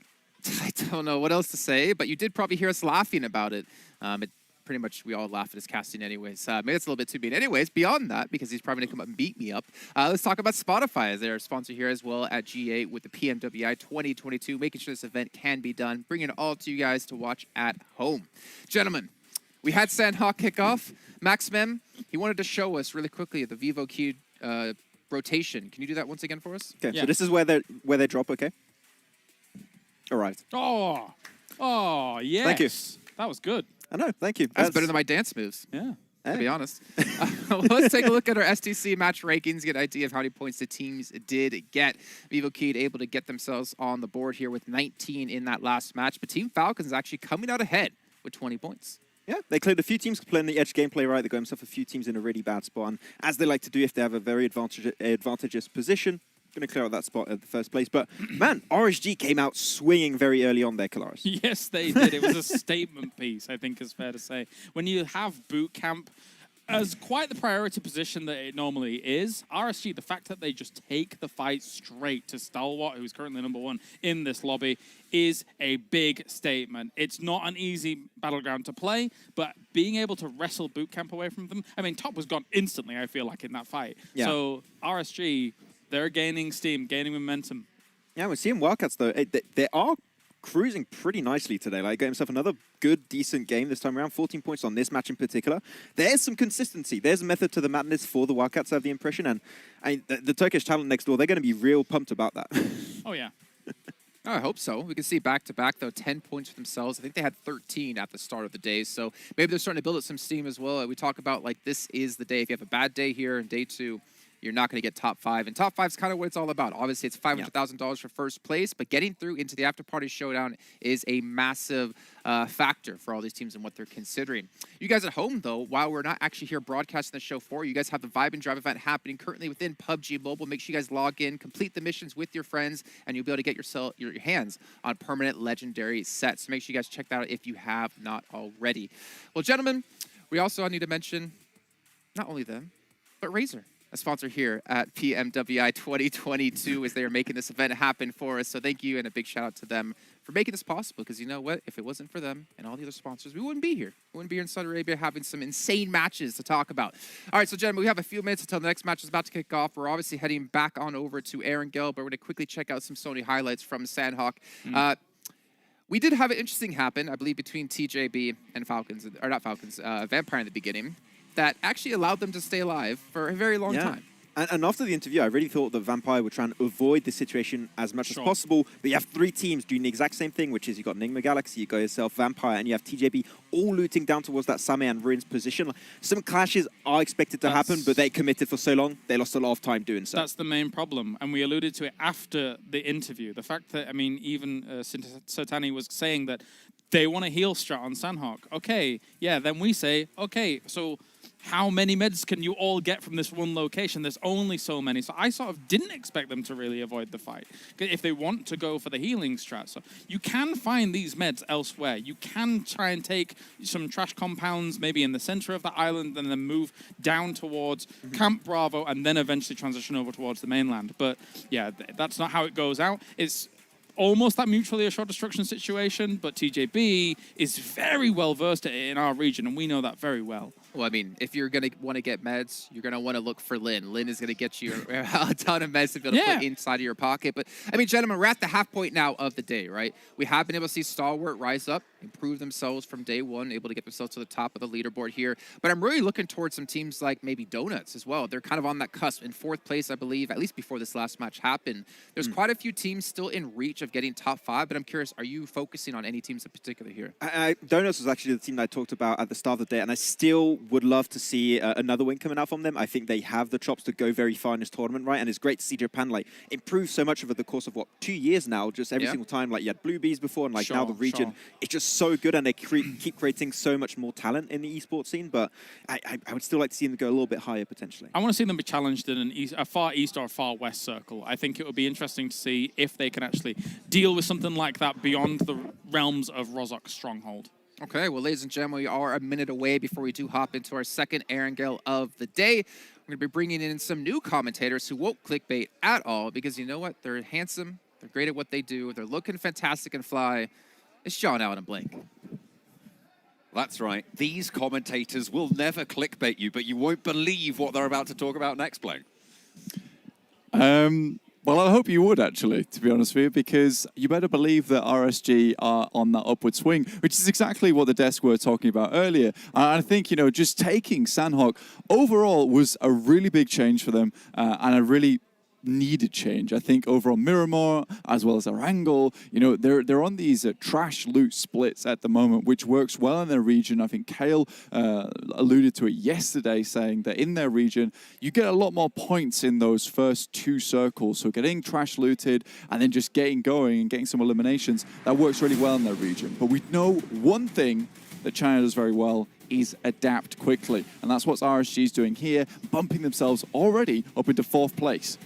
Really solid performance so far on the day, but there is still a little bit further to go if they want to take that top spot currently occupied by Stalwart with that 19-point lead. We're going into map number 4 of day number 2. We are past the halfway mark now, Blank, and it's only going to get harder. Absolutely. I think that there's teams that like Stalwart, 20 points ahead of Team Falcons. And Team Falcons, by the way, in 2nd place, doing really good stuff here for Saudi Arabia. You know, getting a lot of points there on Sandhawk. You know, it is a little bit cheesy to go for the hill strat, but that's where you can get the points over the 3 days here in PMWI. Those are the things you do need to do. Vampire Esports, on the other hand, fortunately slowly pulling off the leaderboard. I remember in that first day when we looked at these top players, it was all Vampire Esports. Now you're starting to see the likes of Action up there, who is really tearing up the leaderboard. 26 eliminations total, but we do still have at least Fluke here from Vampire Esports on highest damage with 3,412, although Action still making a huge splash in this lobby with almost 1,000 damage extra. Seems to be going pretty well today for Stalwart, as it generally does coming into the tournament, certainly. Team that everybody was looking at, plane path Severny down to Sosnovka military base, seemingly fairly good for most of these teams coming into this one, Blank. Hopefully they'll be able to find that little corner of what is far from paradise. I think right now this is a great circle, a great at least plane path here for Stalwart. They'll be able to drop out the plane nice and late here, head over towards Novorepnoye. Remember on the first Erangel of the day, they were forced to actually take a little bit of an alternative route down towards the south side of Sosnovka, into the water, in fact, and go for that famed boatation all the way around to Novorepnoye. This circle, on the other hand, heavy southwest, a little bit weird here, a fair bit of it actually in the water. Yeah, and a potential military island circle, which you're always going to mention when it goes down south, but most likely going to go to the mainland, I would say. In terms of the landmass that's available, the majority of it is on that mainland. So places around that Gatka field, going to be high priority. Yeah, Vampire Esports actually dropped out quite early here and picked up some vehicles. You see Ravenclaw already hitting the ground, knows he needs to immediately pick up a vehicle. That might cause some problems for some teams later on who might want to get some vehicles into this circle, considering this is where we're going to be finishing. But for Quarry, Primos, Ferry Pier split, there's no one here, so Vampire is going to have the absolute lot of it here, to be honest with you, John. So they'll be able to get very, very looted up and not move too far from their original position. I would hope they'd move out of Primos just a little bit, maybe take some prime time ground over towards the northern side, just the south side of Quarry here, where you have that ridge line, get some information gathered, and then get going. Nigma Galaxy, though, unchallenged here in Pachinki. Happy days for them, and hopefully a better Erangel going forward for Nigma Galaxy.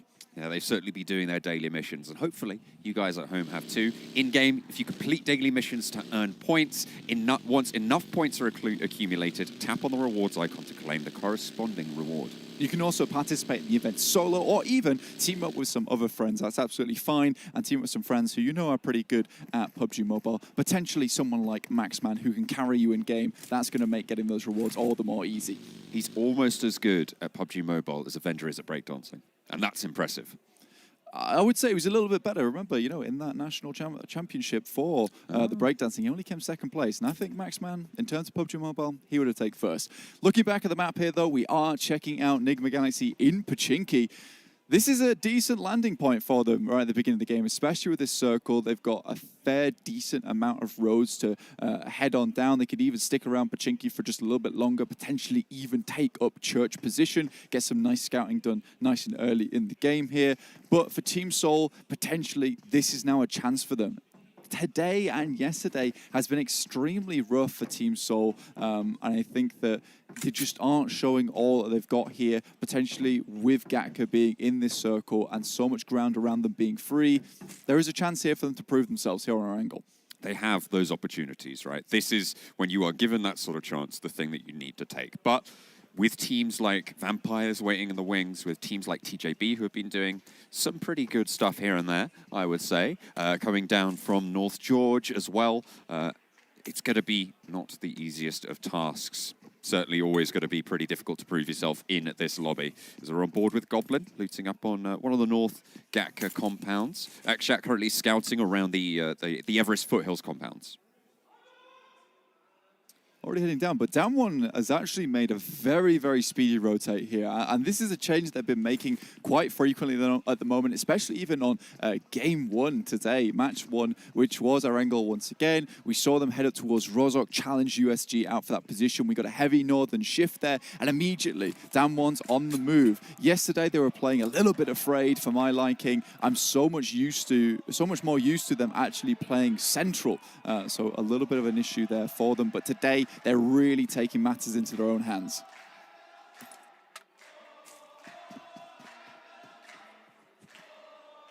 Can't quite hear what they're saying, but there's certainly a vibe.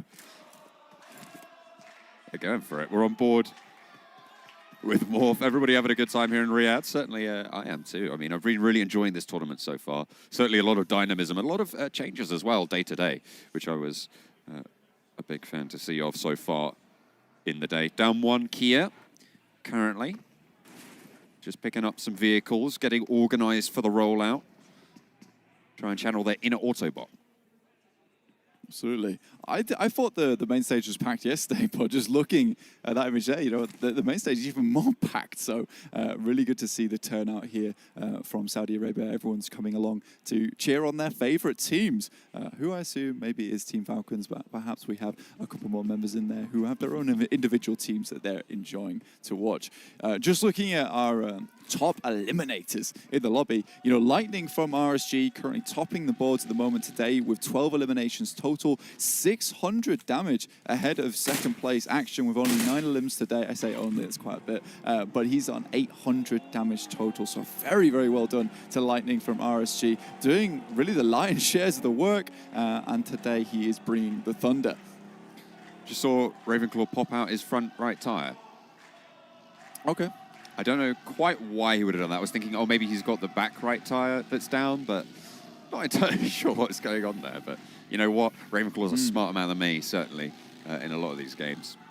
Yeah, well, what he knows is that he's on the ferry pier right now, right? If he wants to go left, he's going to go right into the water. Shoots out the front right tire, means the car is now steering off to the right-hand side. There's no way he can go into the water now. It's a next level play. That's incredible. He's seeing the future in a way that I just can't, right? He's seeing 100 steps ahead.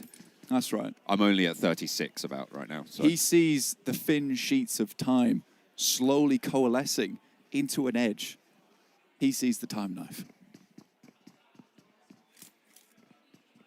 That's so deep. So true. So true, so deep. Oh, dear me. That's going to, yeah. Yeah, let's see. That's going to be on your gravestone, I think. You reckon? My quote about, absolutely. About our boy Ravenclaw. But yeah, so this is actually a decent position for them, regardless, here in Primorsk. A decent place to start from. We talked about this nice and early on. A lot of these other teams potentially out of the way. Tongjiabao heading back towards that prolific North George spot. That's where they started to see a lot more success over on EU. So hopefully this is something that we can continue to see on our angle. They have been a real pain for a lot of these other teams when it comes to rotating, specifically Vampire Esports. But this game, the tables are flipped. It is TJB who have to come to Vampire Esports. The shoe is on the other turntable, as I hear. That's right. I don't know who put it there, but it's there now. It's spinning around. The next circle is going to decide a lot of the pace of this next game plan as it comes up. It will decide if we get that military base shift or back up to that mainland. We'll see where this one pops. It's about to come through, as you can see that on your screens. Going to be deciding the pace of these next couple of minutes of gameplay. You jumped the gun here. It's not quite there yet, but we'll wait for it to shift through. We have had a lot of hard shifts, so southeast hard shift could be very, very interesting. It's something I imagine that Stalwart would be loving to see here. Aton Esports currently holding out that bridge on the eastern side. You can see that on your screens, though they are flanked by back-to-back. We do get pretty, I would say this is technically central circle here, considering we're pulling away from that water back onto the mainland. So Stalwart do need to now start thinking about how they want to approach this. Now, they could easily rotate down towards the Wildcats, but they've refused to do that in earlier games. So this eastern rotate for them past farm is going to be a little bit more simple for them, though they will run into this wall of teams. Aton trying to take shots over towards back-to-back and ostensibly succeeding in their endeavor. J7 already going down, getting flushed out. Looks like the representatives from NA just going to have to take the L on that one, unfortunately. Not ideal. Team Seoul, in the meantime, they started Gatket. They moved down to the ridgeline that's got a lot of trees, a lot of hills, a lot of cover. So they're on the south side of this this central cluster of teams right now. And to be honest, I think that's the right decision for them. I really like that area. I've talked about it a lot whenever I've seen these sorts of circles. I think it's got a lot of opportunity to move away from. And I think it's got a lot of nice cover and nice positional advantage. That's crazy. ST is so far behind the guys from Atom, but already taking a couple of knocks their way. So they're already, clearing the space in front of them, even if the space in front of them is around about 500 meters. But we do know that after Stalwart had Bootcamp brutally taken away from them on the last Sandhawk, they're looking to lay claim to a little bit more of the landmass at the moment. Still show the rest of the lobby that they are the dominant force here in the PMWI. Roll up the sleeves, get stuck in. They will do so on the eastern side. He says as he literally rolls up his sleeves. Inspiration follows real life, It's inspiration follows yourself. I am the inspiration. Inspire You're right, yourself. Blink. I'm glad you think I'm the inspiration. That's very nice of you. You're welcome. I'm going to have to hold on to that forever. I wouldn't. He's never going to say something so nice to me again.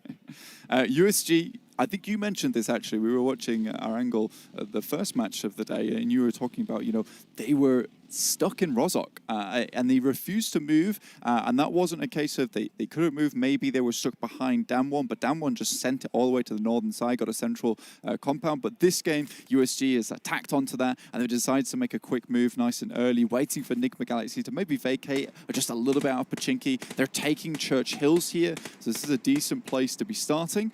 RSG, Regans, they're still just trying to find a little place to call home. I believe they're in the mix of it, just above Box Gaming, right on the south coast. You can see them there, just holding on to the roadside. They've got a 2-2 split at the moment, so really striking out here. I think that confidence from a couple of the games previously has bled into their gameplay massively.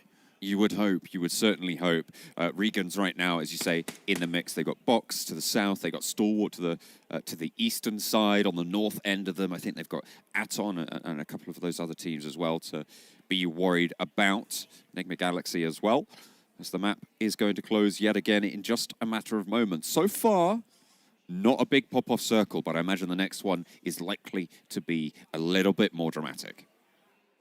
Absolutely. And just looking at, Damwon, they've already lost one player here. So they send in, I respect that they're playing a lot less afraid here. They have lost one player, but it's not the end of the world. Specifically when you see this circle here, this is really, really important. You get the southwest shift and just look at the amount of teams on that northeastern edge. Goodness me, yes, Damwon's lost one player, but the amount of players that are going to be lost just in this hailstorm on the northeastern side is going to be horrific, to say the least. It's good for teams like Vampires, like Team Seoul, who are further down on that southwest side already in that ridgeline that I talked about earlier. They can hold on to that and try and use that as some sanctuary. Unfortunately, the eastern side is going to get pushed on. Regans, they've had to immediately leave that 2-2 split, come together now and try and figure out what they can do. They're looking towards the roads. They have some vehicles. This tree line is played very, very often, has really good sight lines over towards the road. Wildcats, not sure how long they're going to spend in this position, but I think they're just running straight past down towards Vampire Esports. Team Soul, they've lost 2 already, so not really able to translate that early rotation from Gatka in the beginning. But down 1, oh, they had 1 down, but they were able to bring him back up again. So down 1 currently at a 4-man. This is a surprise to me, but fantastic stuff either way. Soul have let it slip down to 2 as well, so they have a pretty decent spot for down 1 here. Falcons losing a player on the crossing out in the open. Jumper able to see off Damar. And now the Falcons have to figure out what they're going to do. Based on that information, they know where another team is, and they're playing in these fields. They've just made it to a shack, and they're just going to try and hold up for the time being. With Vampire on your oversight, though, it's not going to be the most comfier positions. Absolutely, you do need to be very, very careful. Now Vampire, in one of these places, like the little ditches, it's quite easy to get caught out here. Luckily, there's not too many teams around them specifically because, you know, there is a lot of open ground in this area. With so many teams watching, I think Vampire Esports can feel quite safe in their positioning for the time being. Team Falcons, though, they're being harried. A couple of teams taking shots their way, but so many teams able to make their way in. Stalwart making a long wrap over towards the northern side at the moment, but there is such a big line of field here on the eastern side that so many just want to head down towards the west. Now, the next circle could be extremely cruel, and currently teams are just trying to find a place in the circle that they can hunker down in. They're trying to find that golden position, get a little glimmer of treasure. And if you want to get a glimmer of treasure as well, you're in luck, because from the 4th to the 13th of this month, there is a 50% off PMWI pack sale. Get a set straight away, and 5 chances to draw PMWI treasure chests as well. And from the 14th of August through to the 15th of September, just in case you missed that previous sale, were extremely nice. There's still 16% off PMWI packs, and you get 6 chances to draw PMWI treasure chests. Next circle comes on in down towards the bridge, which leaves Vampires in the circle again on this ridgeline that we've talked about a couple of times now. The western edge, though, looking to be pushed in potentially by TJB, by Falcons, and I think that's... who else is that on the western end? That was Vivo Keyed as well. Yeah. Yeah, so Vivo Key currently in this area, TJB just barreling their way into the circle at the moment. Yet to take too many casualties, but swinging straight past Vampire Esports directly towards the Wildcats here. But Ravenclaw in the tower takes some shots down. Tink Skirt, he's out of the vehicle. The car's going skirt in its way as well. GK first takes a tumble outside the Wildcats compound. It looks like Fluketh is looking for the flush, pick up the point, take it away. Xiao trying to get away in the buggy. Lin as well, running for Ferry Pier, for that area to try and get a little bit of cover, to try and stay alive. Nades from outside the window. And the crowd cheers. Falcons hold out for the moment in the shack. Falcons really have captured the hearts of the people here in Riyadh at the moment. It's so great to see. I mean, they are just in a shack at the moment, guys. This is a mean replay to show out at that. Right, we had timing. cheers for them. And now we get to see them explode. But again, they're still in the circle at the moment. Stalwart, though, living. They're on the northern edge. They still have to cross the field, so, and that is the difficulty when it comes to this circle. Down 1, on the other hand, still holding strong here. You know, you're going to get bruised and battered on the way in if you try and change this gameplay very quickly. They wanted to come into today with a little bit more oomph. Speaking of them, there's an auto shotty going around the side. A Soul with the remaining 2 players clash with Nigma Galaxy. 2 players alive and up and standing. Only the one for Soul right now on the top floor. It's Akshat to hold off against Freak as he pushes through. Stays alive, but low HP. Info given. That's an ankle tapped as well as Lord's timer does tick down lower. Push from Ralph. The first aid not quite there. And Akshat falls. Soul eliminated. What is that? Is that a Molotov from his own teammate? Ralph actually? No, he won't bleed out from that. He'll stay just alive long enough. Get a quick replay here. It's 52 Esports rocking up on Falcons. One goes down on the approach and a nade over the top. Okay. Beautiful. What a way to stop a crash. I mean, take them down before you get there. Love to see it. Box with 3 players now. We're on board on the eastern side of the circle, next to Virtual Gaming Squad. It's VGS with 4 players alive against the 3 of Box to hold this out. Virtual Gaming Squad looking to make their way into this compound. Box, though, holding the warehouse. There are smokes available to a couple of these teams. You can see Regan's off in the distance with DD there. I think the main advantage that Vampire Esports have gotten from this particular circle, though the ditch maybe is just a little bit misleading, is they've got so much information just gathered because they haven't had to move whatsoever, whereas it's been a gauntlet for everyone else. The Americas clash, Vivo keyed and back-to-back on this hillside, very, very close to one another, taking shots either which way. But it's actually the Donuts who come through, I believe. No, Stalwart, sorry, taking shots over towards Cielo. Will be able to take down one of those Vivo keyed players and give back-to-back a little bit of time to get J-Way back up to his feet.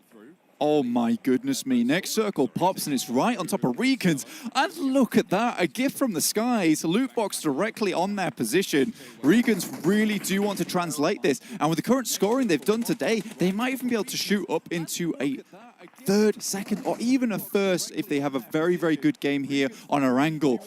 Stalwart, on the other hand, they're taking heavy casualties on this western edge. It's not been easy for them. They've headed up the eastern bridge, over the top side. Now they're trying to wrap in on the west.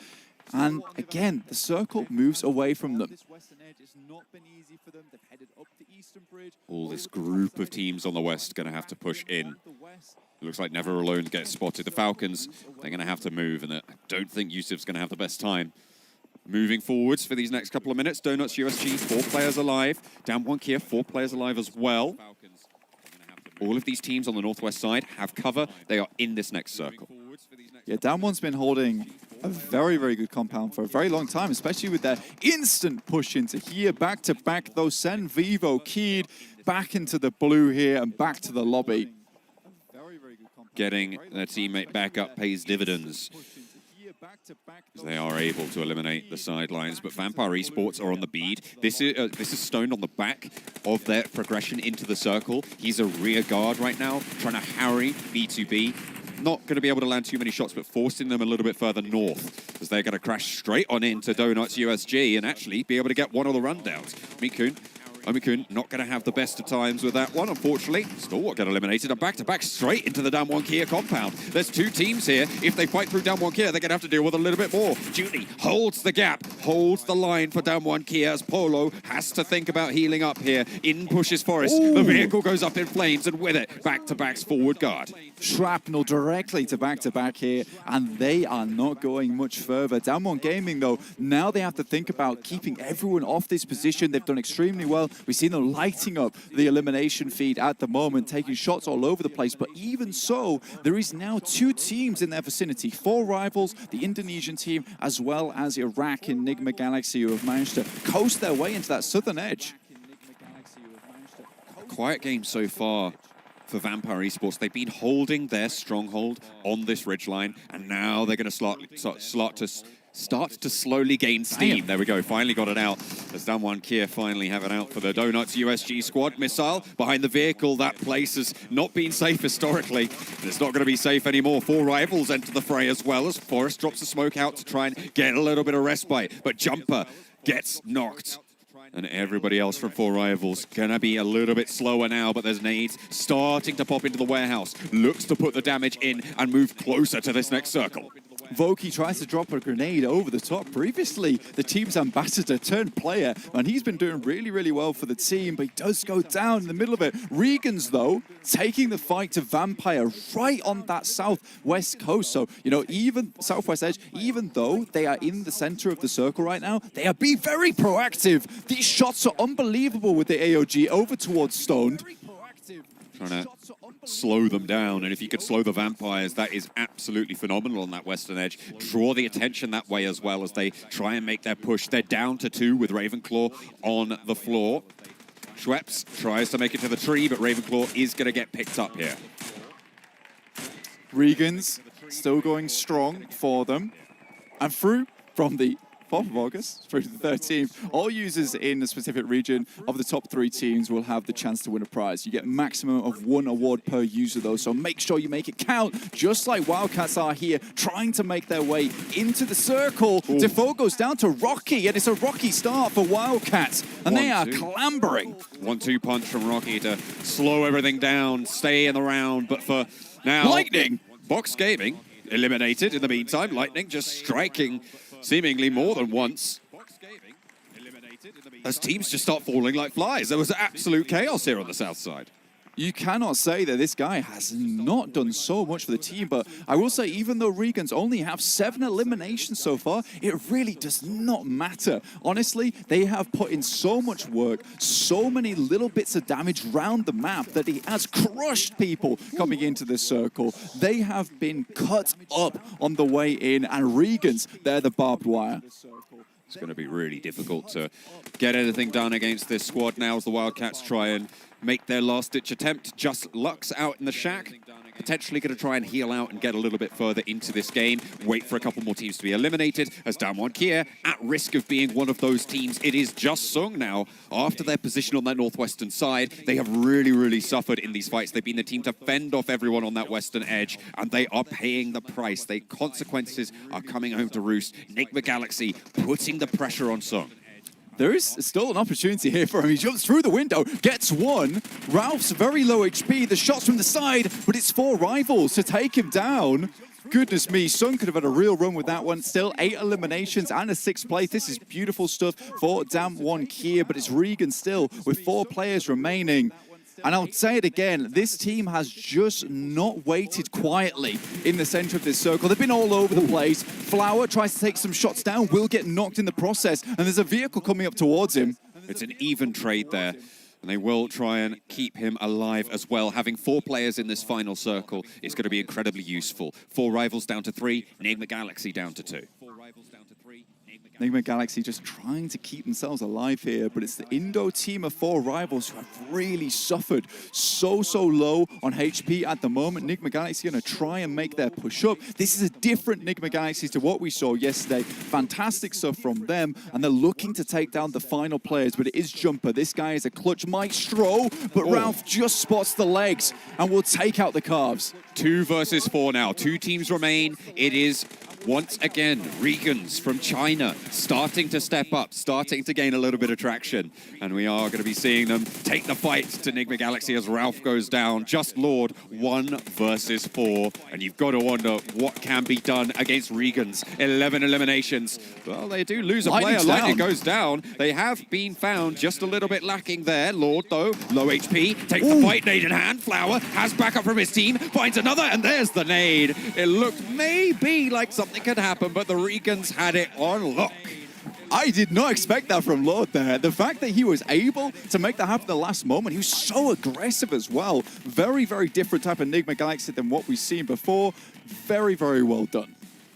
Excellently closed out, excellently defended on their position. That compound was so brutal for all of the teams who wanted to step in there. Goodness me, Regans though, they pull it through. Once again, another chicken dinner on the cards for them. Regans, they're not letting up. And I think this is the kind of game that could even send them up towards that first position. We'll have to find out, you know, after the break. But before we get there, quick little breakdown. Honestly, really well done to a lot of those teams. I have to admit, if you were any of those teams on the northeast edge, you know, it was just an absolute battle to get through there. A real assault course to get even into the circle at all. And even when you were in, you had to contend with all the other teams in the field. Yeah, no, it was really very difficult. It's what we call a bad time. Yes, it's a very bad time. Well, we're going to have a great time over on the desk, which we're going to hop over to after the break.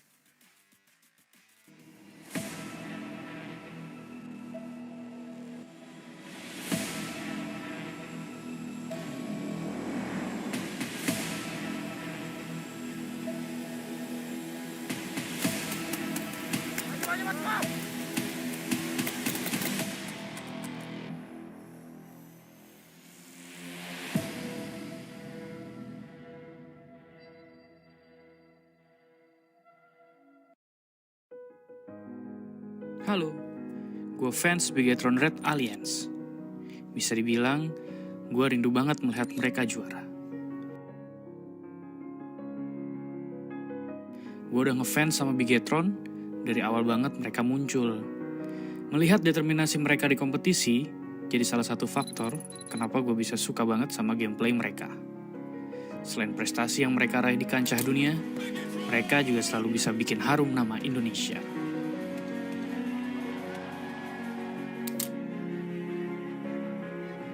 Dan ini saatnya mereka membuktikan kalau DNA juara mereka masih ada. Dengan amunisi baru, gue berharap ini adalah awal kebangkitan Bigetron Red Alliance.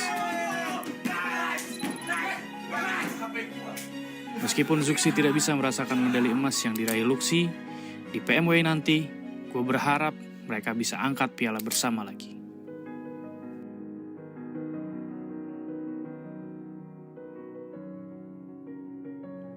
Gue yakin kali ini kita pasti bisa.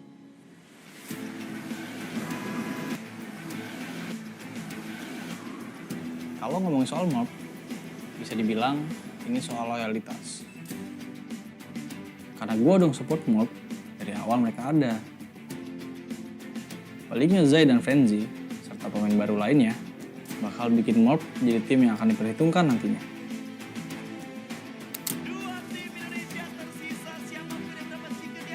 Meskipun soal prestasi, mereka tidak sementereng tim lain. Tapi gue yakin, mereka bakal ada di titik sana nantinya. Evolusi Unlocking Mob adalah salah satu pergerakan yang sangat menarik perhatian gue.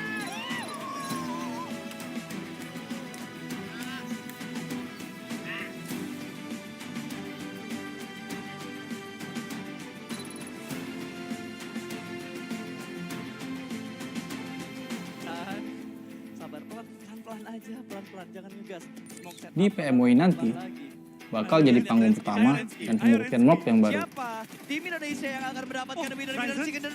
Sudah saatnya mob bangkit dan jadi tim yang diperhitungkan di kancah dunia. Dua tim Indonesia sudah mendapatkan winner chicken dinner. Sabar, pelan aja, pelan-pelan, jangan ngegas. Smoke set up.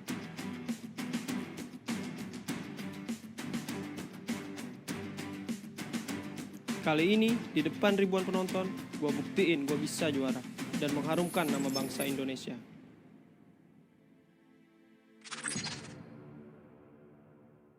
Progress is a race that has no end. After every finish line, another challenge awaits.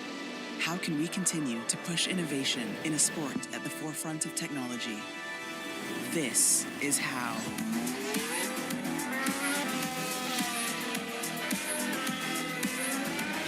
Discover how Aramco and the Aston Martin Formula One team aim to meet Formula One's sustainable fuel targets. Aramco, powered by how.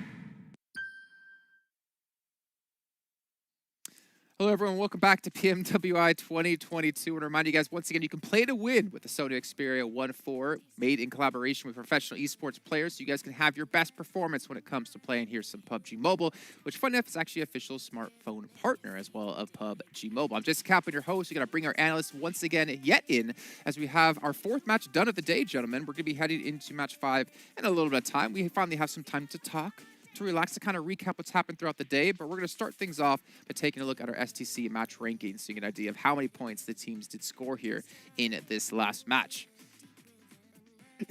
Yes, already. What's wrong, Max? What's wrong, Max? Why are you laughing? Okay, no, it's fine. You can see on camera, it's whatever.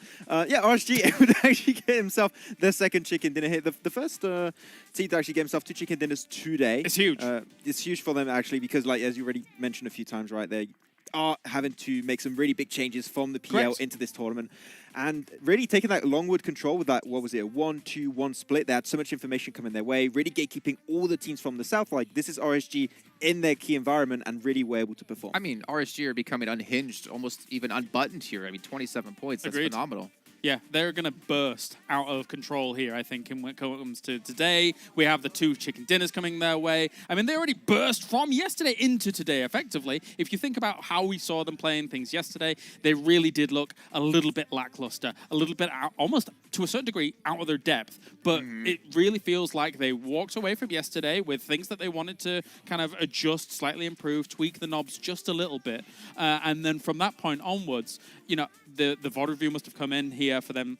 27 points, another big heavy hitter on the board. RSG's coming for some of those top spots. I feel like I called them out at the start of the day as well, if I'm not mistaken, saying they're just really not living up to expectations when it comes to Chinese teams. They're like, you know what, Jason Kaplan, Jay Kaplan over on Instagram, I'm going to prove you wrong. Right.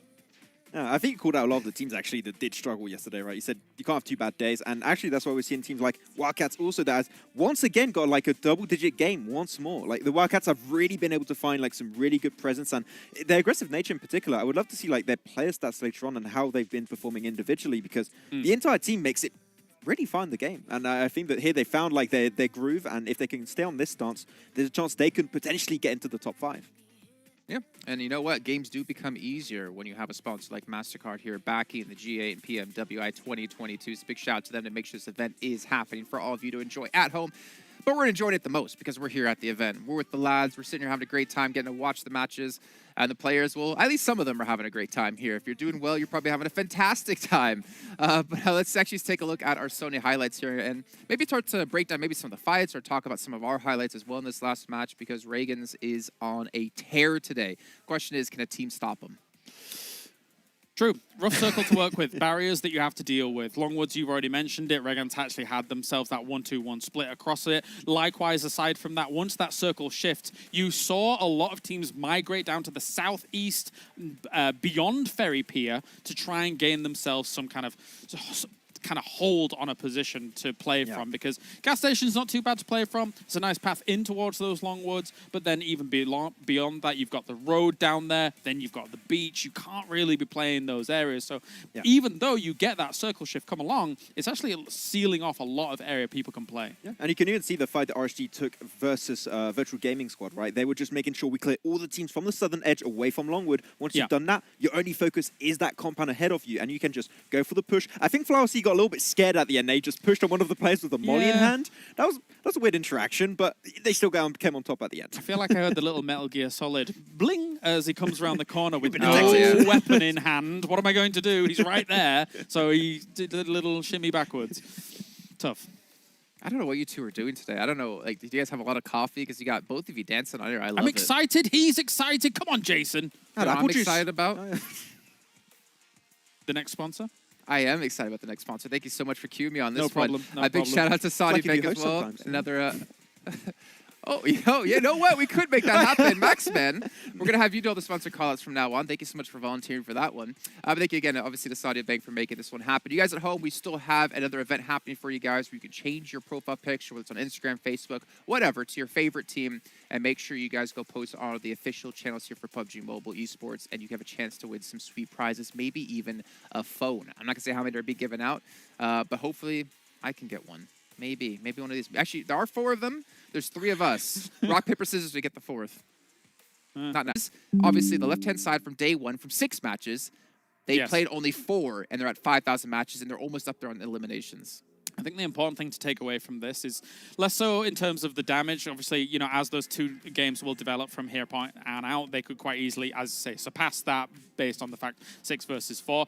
But the fact that the healing is quite considerably lower overall at this point in time, it feels like they're taking fights, they're taking them fast, efficiently, and effectively. You saw that in Sandhawk when they were able to absolutely decimate Stalwart early. By the way, still number 1. And overall, every time we're seeing RSG rolling into these fights, they're executing them very quick. Yeah, I have the impression that when you look at day 1 for RSG, you could see it as almost like a scrim technically, because now they had some VOD content to look back onto. They also had time to try it versus the teams and have a good idea of how the lobby was going to play out. So that first day was great for them to get the information. Now they're using that information and applying it to get those 2 wins today, and I think they're going to keep speeding up the process. Yeah.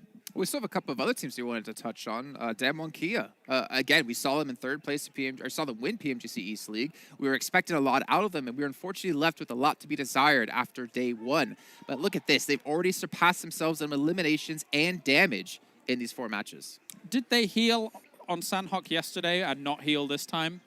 That's what those numbers look like. But I have the impression for Damon in particular, even though they are trying to speed up their rotations, yeah, they just can't get access to their positions. Like they're trying to get there, but they just lose players mid-rotation. That's what 18 team lobby does, right? You just can't get to a position you really have to rotate for to have your 4-man crew. They've been moving faster today, though, right, as a whole. Like, Definitely, we've watched them move faster today. That has kind of translated into a little bit of extra damage, even across the 4 games compared to the 6. That's translated into a few more eliminations as well. But we, and I'm sure you agree with this, we believe Damwon here to be a slow and steady team across a long-form tournament, not necessarily one of these sprints where you really have to be on the point very quickly. Yeah, exactly. I think that we really saw during the League East of PMGC last year, right, that they struggled initially, but then every week they would just do better and better. The average points would keep increasing. Then you had, of course, the final week, they would win it and go right into the finals. So I think that this is maybe not where they excel, but we could be surprised. There's still some room for improvements for them, and we still have, like, pretty much a little bit less than half of the tournament going on here. All right, well, we do have our 5th match almost ready to go. You can see Miramar being loaded up on the players' phones. We have 50 seconds till we get underway with this one, so it's going to be exciting to see if some teams will continue to perform well here, like Reagan's, who've been able to get themselves 2 wins on the day. Just imagine a world that exists. If they get themselves a 3rd, I think James and Max might have to rethink about Stalwart being the top dog here in the lobby. But speaking of top dogs, we got to bring in our commentators with John Allen and Blink. You hear that? We're top dogs. Thank you very much, Jason. I'm just being complimented every single game. I'm enjoying this. I'm having a good time. Blanky, you having a good time? I'm having a good time. I'm here. I'm having a good time.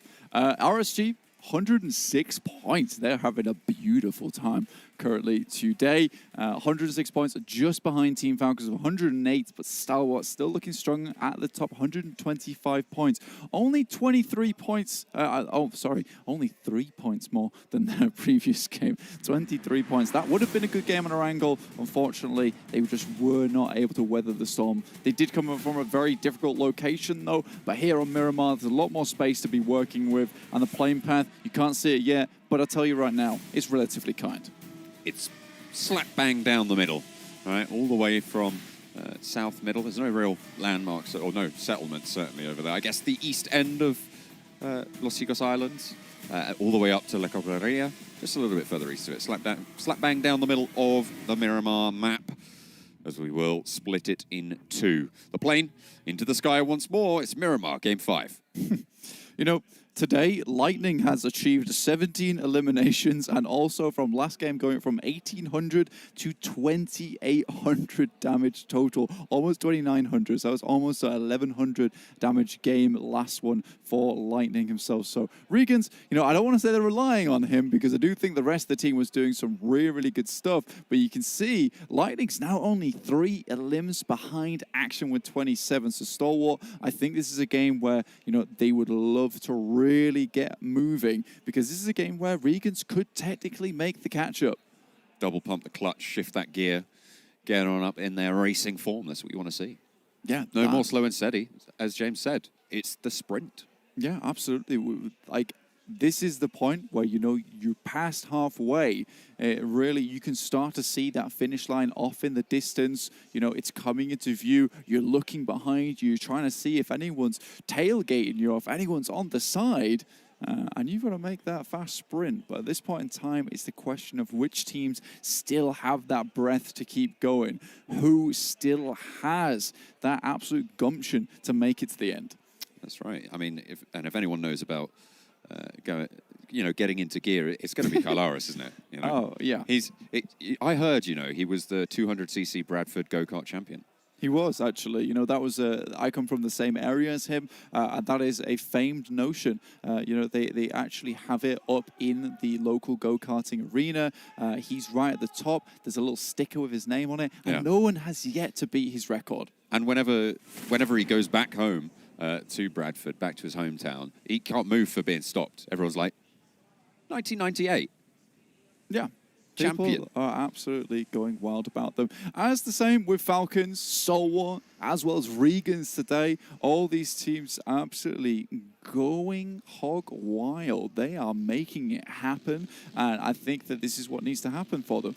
I would say for Stalwart Esports, it is a case where their consistency has been really their highlight points, and you know, for other teams like Regans who have really come in today looking extremely strong, you know, the big question for them is, can they continue that into tomorrow or even for the last two matches of today? Because if we know anything about Stalwart, is that they are just steady pumping those points into the mainstream. So we'll see what they can get done. On our screen, though, we do have the PMWI Watch Together. You need to complete some daily missions to earn those points in the first place. But once you have enough of those points accumulated, tap on the rewards icon to claim the corresponding reward. You could participate in the event solo or team up with other players. Both are totally fine, but a team up could get the reward a little bit easier. That's absolutely right. And for the live stream going on, you know, we do have an offline event here, so we've got everyone here at the event. But if you're at home watching us, if we reach 100 million live watching, then everyone can get items in the 2022 PMWI Lucky Crate, and that is a maximum of 1 award per user, and I'm sure we can make that happen. Yeah, so make sure you visit the in-game 2022 PMWI Watch Together area. And the event every day will be on from the 11th. Of course, it's now 2 days into the event. We're on our second day.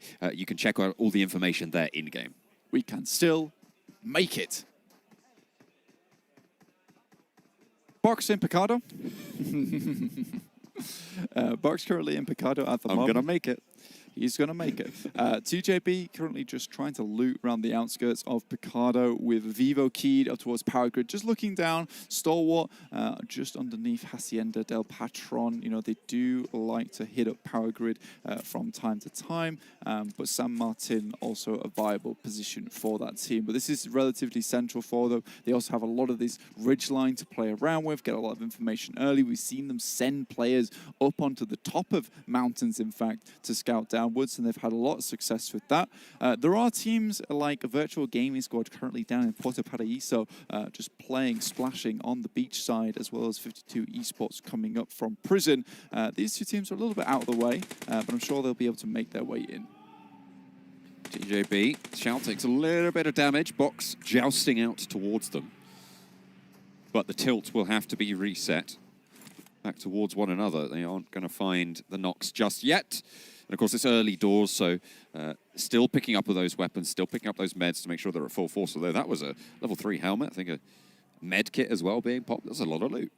Yeah, I think the medkit's being popped here just because, you know, they don't, I think with players like TJB being so close quarters with them right now, there's no reason not to pop the medkit. They're getting prepared for the ensuing fight. TJB are right on their borders and they don't have to move. So I think Box do absolutely need to prepare for other teams coming this way down towards Picado. Already, Vivo Keyed are to the north of them, coming into those like foothills just above Picado. So Box very much boxed in at the moment, with Regans also moving down towards their southeastern side. So, you know, Picado could be a real playground at the moment, and one where you scuff your shins and cry. Is that what happens when you scuff your shins? Yes, every time. Weeping. It's very painful. Do you know what? I thought you were going to call me weak instead of weeping. That's what you said. You cried. Yeah, I thought your weeping was not going to be weeping. Oh, I see. Yeah, yeah, it was going to be weak. Yeah, you have weak shins. Yeah. The direction we were going was quite scary for me. I was it's like, okay. This is. I don't want to be called weak live on air. That would be very sad. You're not weak. You're strong for being in touch with your emotions about your shins. Thank you. I appreciate that. You know, I'm not ashamed to admit it. Sometimes you fall, but the important thing, Bruce, is that you get back up. What is that? I don't know what that's from. Really? Why'd you say Bruce? Who's Bruce? Oh my God, it's okay. Anyway, Bruce everyone at home that did Has he understand fallen that over? reference, I respect you all, and I hope that you have a good time wearing those capes. But we do have some superheroes of our own in these lobbies. With Regans Gaming, Lightning absolutely taking things out of control at the moment, doing fantastic stuff. Xiao still just on that western side, but now Tongjibao will have to start dealing with the likes of Vivo Keed as well as back-to-back. Box have been able to, just keep quiet, keep it calm inside that compound, and now Regan's starting to move away towards more Los Leones. Back-to-back, they're staying alive for the moment. They haven't had the best of tournaments so far, and we are beyond halfway, as we've touched on now. In 18th place, not where you want to be finishing. The point difference, though, towards the bottom of the table's surmountable. 3 points up towards Aton Esports. Another extra 1 point above that is Team Seoul. So there are places that they can ladder up. It's, as well, a race for top 12 to try and get invited to that after party, because there's a lot of money on the line there. Top 6, yeah. Top 6 going through. We already have 6. Oh, sorry. Yeah. Of course. Yeah. Yes. Yeah. We have 6 teams already directly qualified into that after party. But 6 teams will be chosen here. So currently, our 6 teams, if we ended the tournament right now, Lynn, get away. This is ambitious shots from Kadrian. But if we ended the tournament right now, it would be Nigma Galaxy, Wildcats, Vampire Esports, Regan's, Team Falcons, as well as Star Wars Esports making it their way through to the after party. On top of that, there really is a lot of money on the line in the PMWI, other than just getting through to the after party to maybe potentially earn some of that $1 million prize pool on that side. It's $2 million here in the PMWI, so a lot to play for here, John. Absolutely. I mean, to be fair, though, the glory of being PMWI champion, I think, has to be on everyone's minds. Next circle, just about to pop. We've had the first one centering around Power Grid and Picardo. We'll see where the next one falls as well. You can see the scoreboard on that left-hand side of your screens right now. 125 for Stalwart Esports, but there's that group of 3 teams just below them. Falcons, Regan's Gaming, and Vampire Esports, all very, very close at the moment. The momentum is there for Regan's, and Team Falcons have been pulling that out consistency. I'm worried for Vampire Esports in terms of upkeep. Yeah, this is some real chasers, but I will say that you're 100% right. Vampire Esports, they have been starting to slow here just a little bit. Bended knee, just tying the shoelaces once again and getting back up again and keep on running. That's what Vampire Esports need to do. And I think there was a really great question from Max at the beginning of the day on Des for Sertani, which I thought that he answered very adeptly, to be honest with you, talking about, are they going to change anything on Sandhawk? And Vampire Esports, they just really didn't, and were locked in combat with the guys from TJB. Both teams suffered because of it, but it was Tongjibao that actually made it to the circle and got themselves a few points. Vampire Esports, on the other hand, they really stagnated there on that map. I mean, that is true, but because of the way that the healing works in Sandhawk, it was actually Vampire who lasted longer than TJB in the Sandhawk, although the TJB got a lot more elimination points for their movements. Yeah, 100%. So I do think that potentially there could be some changes made for Vampire Esports coming into tomorrow and try and get a bit of that fire back from day one, in which case their match one was just an unheard of opening here in an inter-regional tournament. So really, really well done to them. But I want to see some of the same, because Stone from the team absolutely killing it in terms of statistics at the moment, but not quite there yet. Back-to-back, taking some warning shots at the moment. Circle heads up towards the northern side, John. Up to the north. Not too many teams left out in the cold blue. We've got Virtual Gaming Squad on the south side, near Chumasero, just out to the east of it at the moment. No one really nearby. You've got Aton Esports out to the west and down one Kia in Monte Nuevo. And then 52 coming up that western road. But at the moment, Nigma Galaxy clashing with back-to-back Freak. Still alive somehow. J7 goes down out in no man's land there between the 2 teams. The ridgeline can be suppressed, and there's a timer on J7 getting back up. Modi wants the challenge, but neither player really landing too much there. Freak repositions to back up the teammate. Mini 14 off in the distance. Modi knows he needs to be careful lest his head gets taken off there. But with the level 3 vest and helmet, he's fairly healthy right now. Freak, though, coming through with the squeaky clean peaks there on his side. Freaky peaks, in fact. Lord trying to send over a nade towards the players from back-to-back. J7, like you said, on bended knee. But it is a little bit of no man land to cross here. Back-to-back certainly have the advantage in terms of that. J-Way able to get some vengeance onto Freak. Gets the flush as well. Picking that up handedly. Lord wants to try and answer their throwables, going on over those projectiles, trying to burn J-Way out of position, allow him to get into those crosshairs from the teammate. Back-to-back, holding their own in this fight, just that little bit. 3 versus 3 right now. And it's evens Stevens on the engagement. Enigma Galaxy. A quick stock of where this team is, just the north side of Power Grid. Both teams very firmly in the circle. Ralph, very far behind the rest of the team, looking over towards Damwon Kia, actually, who are just the north of Ralph himself. They're looking to make their way in. Next circle shifts are extremely central with a road bisecting this one. Stalwart currently in San Martin. They're going to be chilling here, but it's TJB who've rocked up on Box, who have had to move from Picardo. Break is taken down as TJB try and swell past their defenses. Around the headland, Tinksker able to stay alive, pops a bandage at 2. Bensu trying to hold that door frame, but the teammates are falling, and Box are down to 2 to hold. TJB with only 2 on this forefront, but backup is arriving on the sidelines. They are looking for that off angle. Can it be dismounted? There's a crucial knock from the Molotov from Bensu. Finds Tinksker, but that's the side swipe that they were looking for. Hang on a minute. No, it's coming from Virtual Gaming Squad. The spray down is good, and TJB have been handed a lifeline to get Tinksker back to his feet.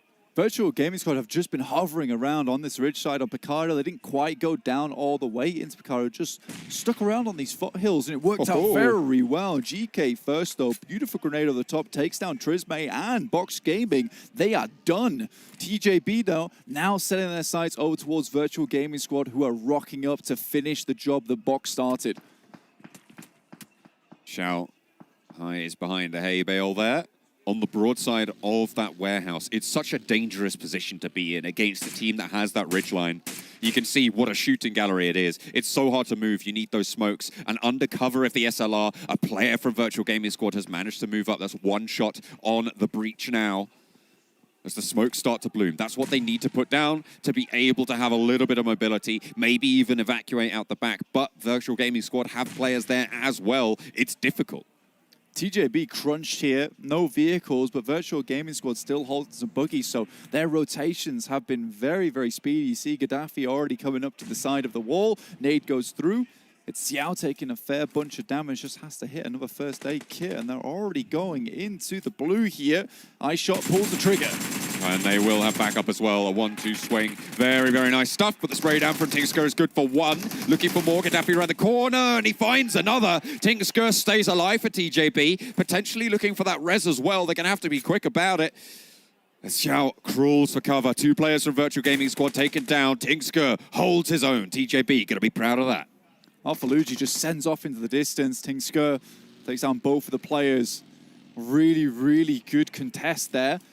And now GK First picks himself up a vehicle. I don't think Alphalugi spotted him just yet. He's swinging all the way round to the top side to the other player from Virtual Gaming Squad. He's getting shot by GK First here. Will he take down Alphalugi?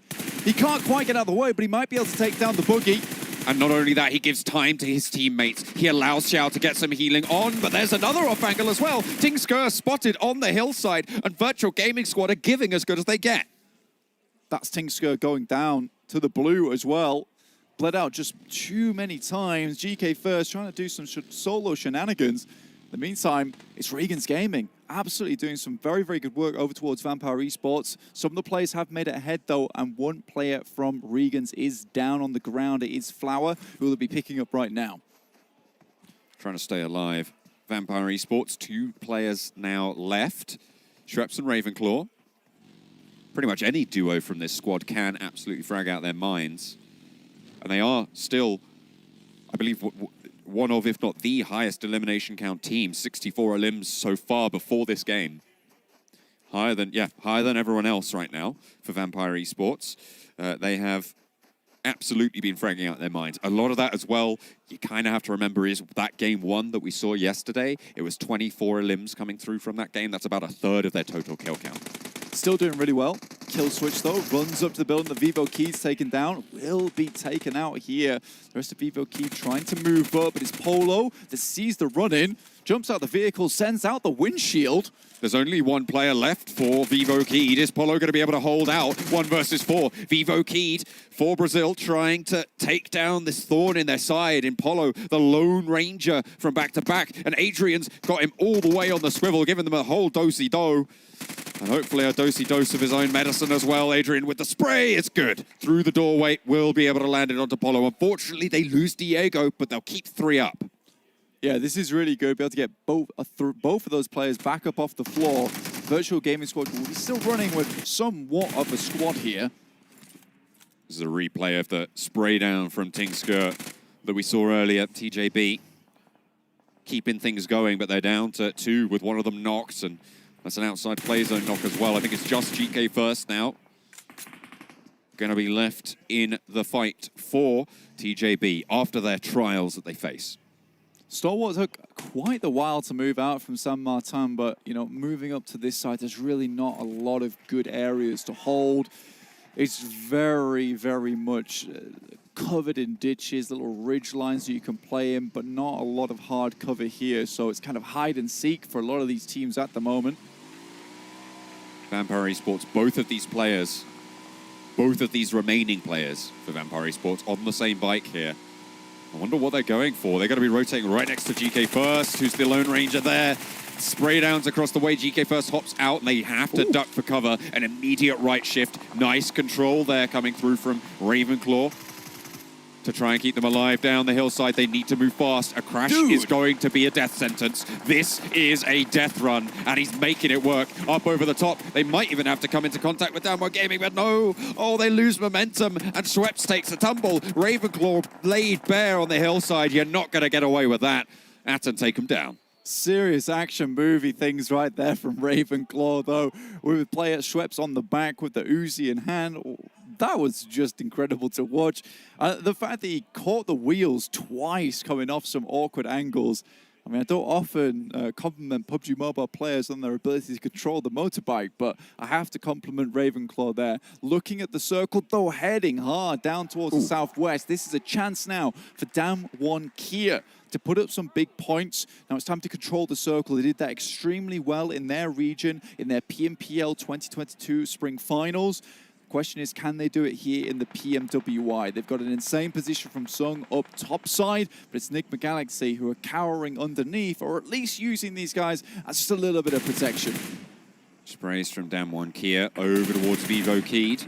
We were looking a little bit at those that group of 3 teams at the start of this game, Blank. Team Falcons, Reagan's Gaming, and Vampire Esports. Vampire Esports and Reagan's Gaming have now gone down in this game, so they're not really going to be moving too far. The benchmark is going to be Team Falcon's performance to try and break away from that peloton behind Stalwart Esports and try and make that catch.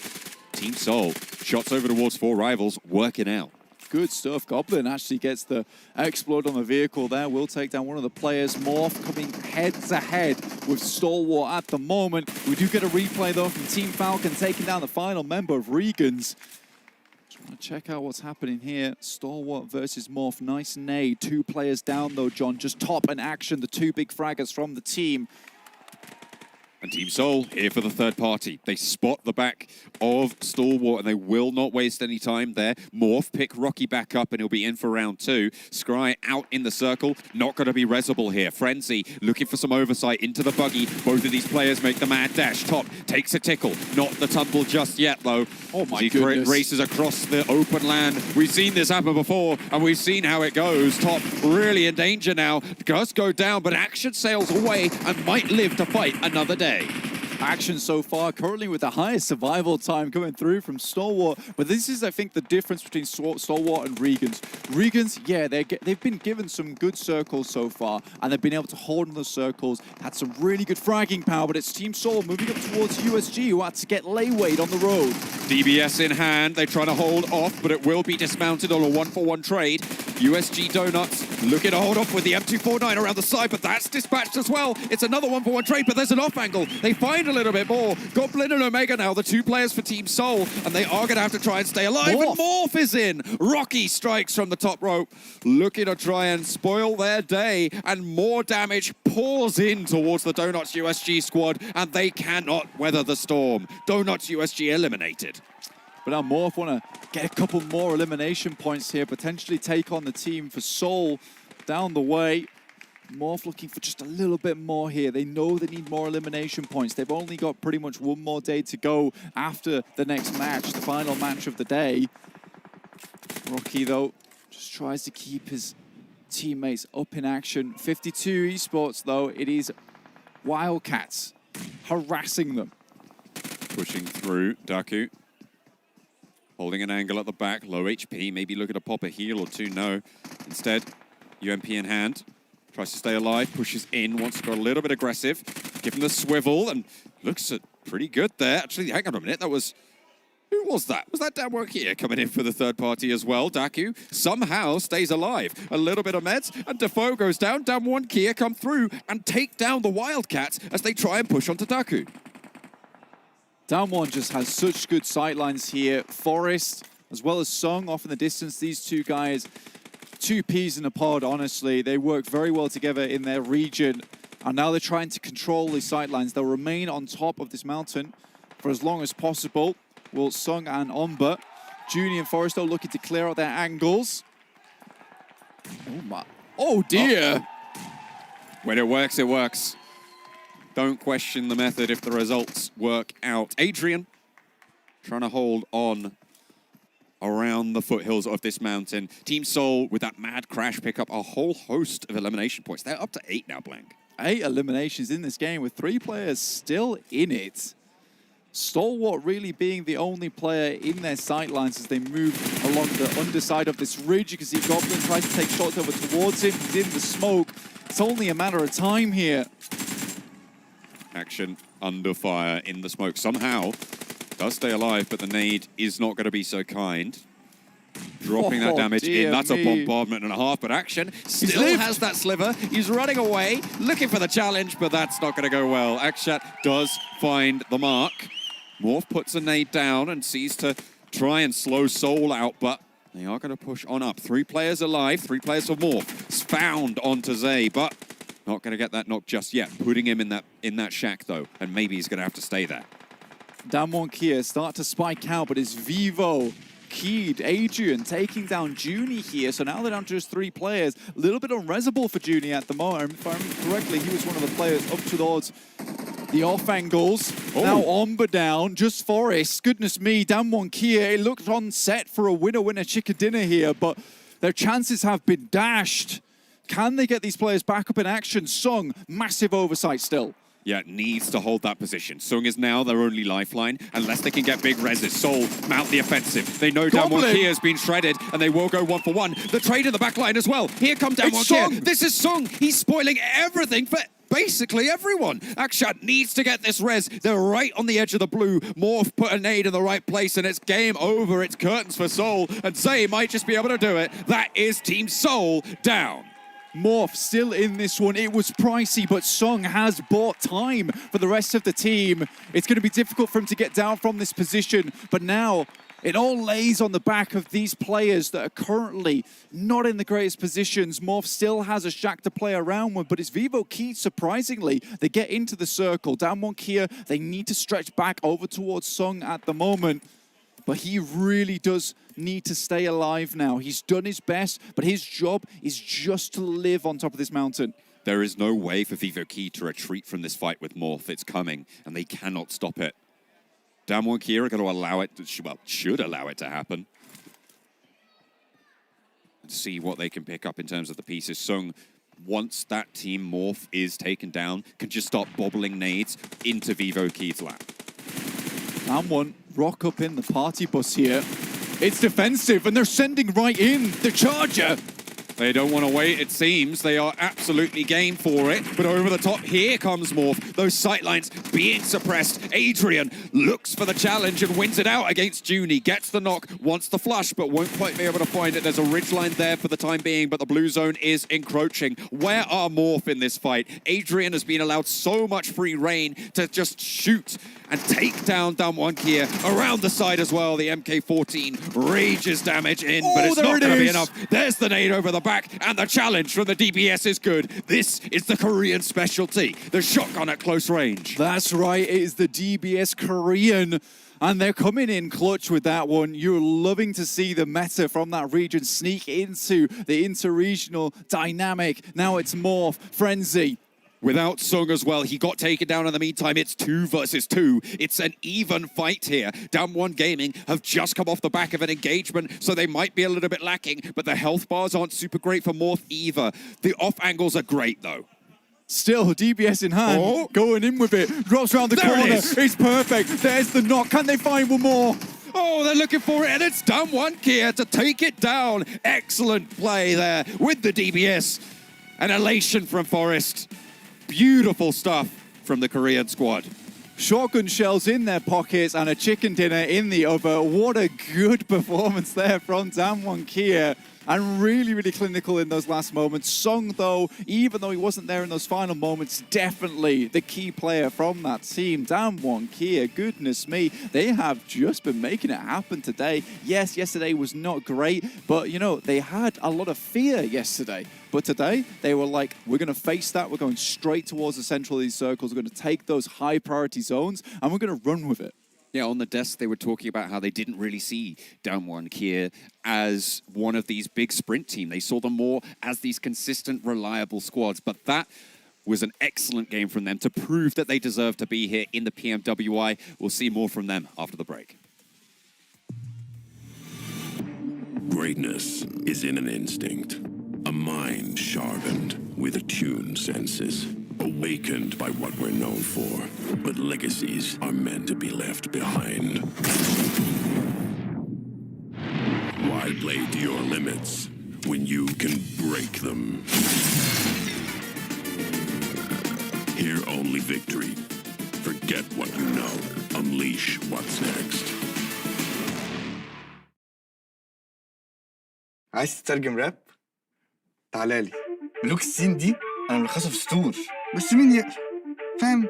كلام الشارع ده أنا هرشه كل المجال حبايبي بروز. وانا كاكازوكو مصدع ايه الكي نظرة لو على الحلاوة عندي كاستر والاسم عفرت يا عفرت هتفضل معفرتها ولا ايه يا برو؟ انت مين يا هو ازاي ده دخل هنا يا جدعان؟ نكسر الدنيا الأول وبعدين نتكلم عيد من الأول. لا لا لا لا لا لا مش مسجل. اخواتي عشان فاهمين السين سبوتيفاي عمل لك بلاي ليست الاقوى راب مصري اسمع ملوك السين ببلاش.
I am back for the PMWI 2022.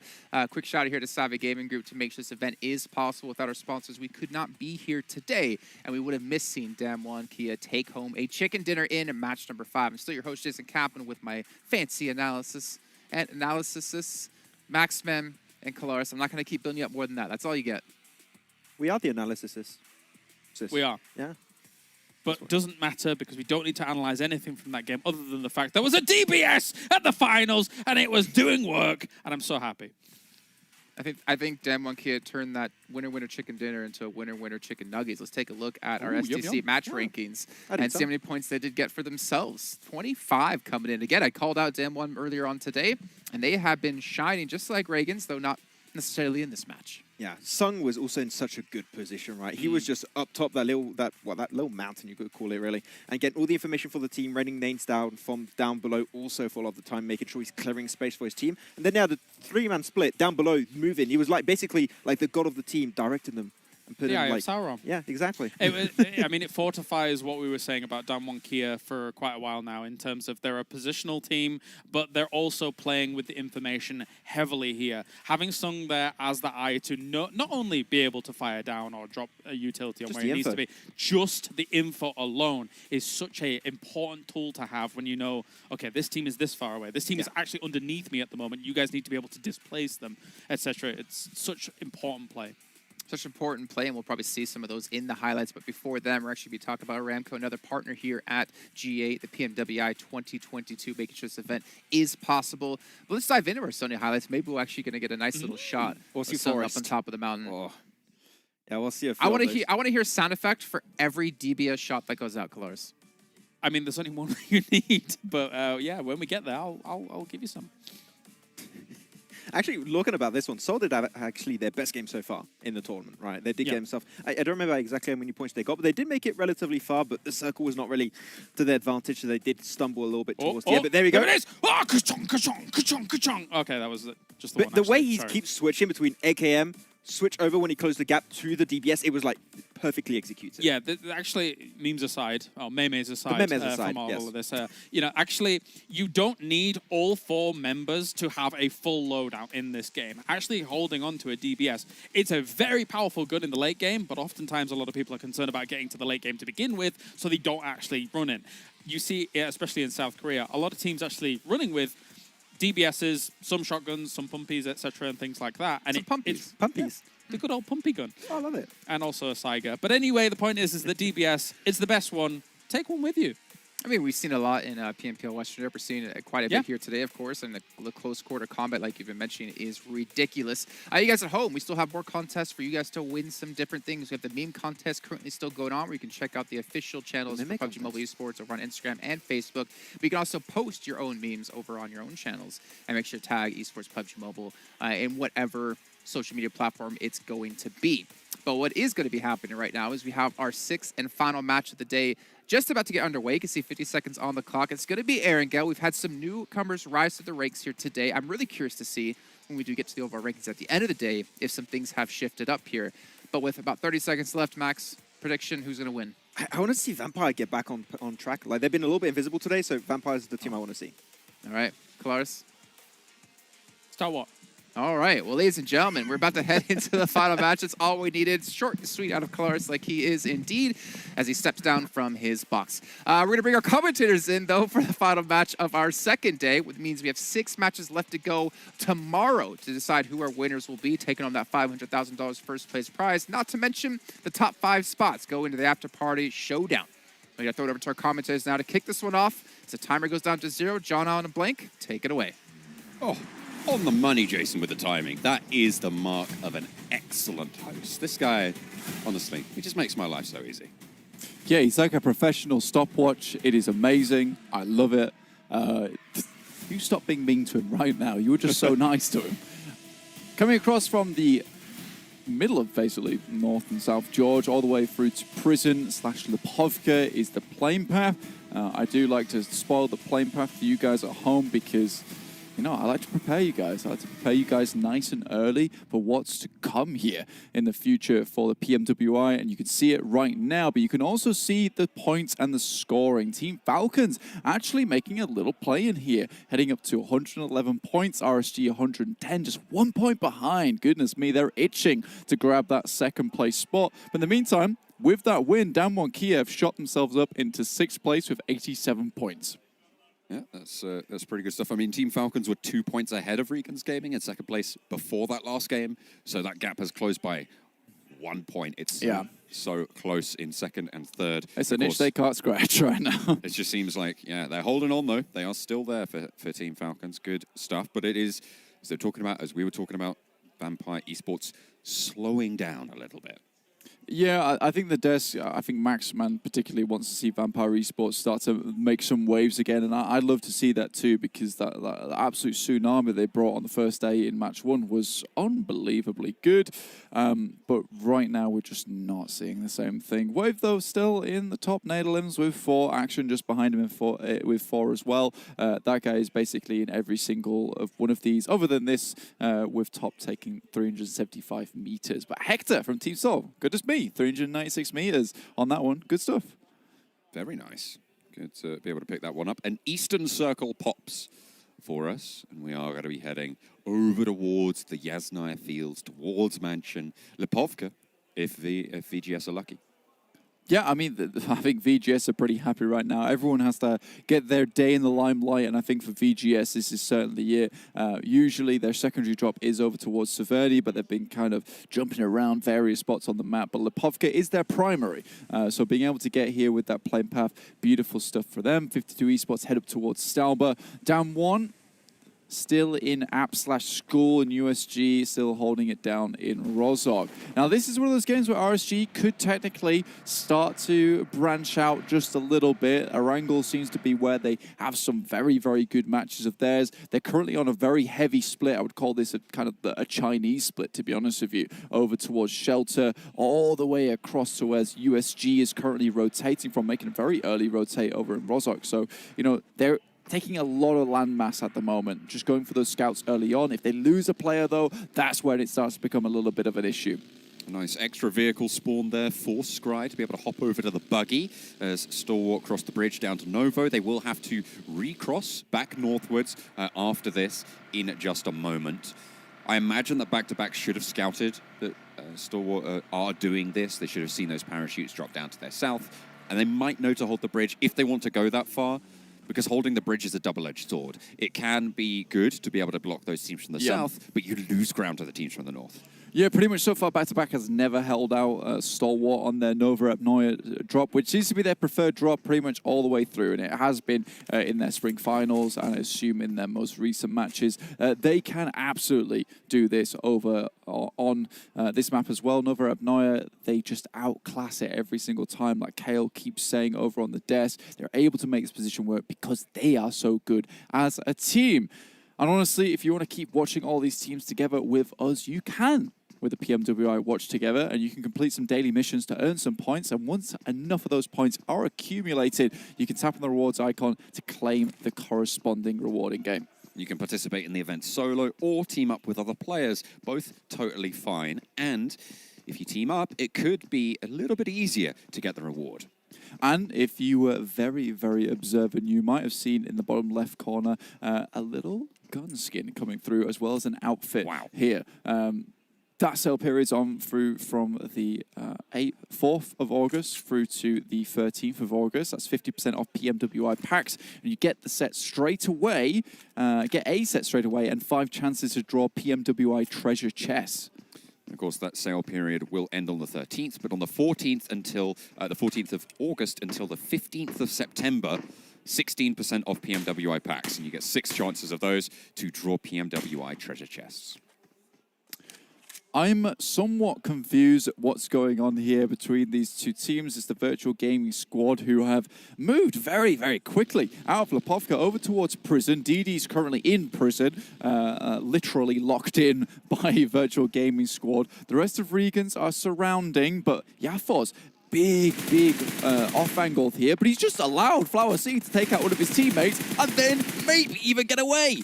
Ooh, he has not been set Oh, down. wait Oh, up. look at this. It's the push down. RSG want more to do with this.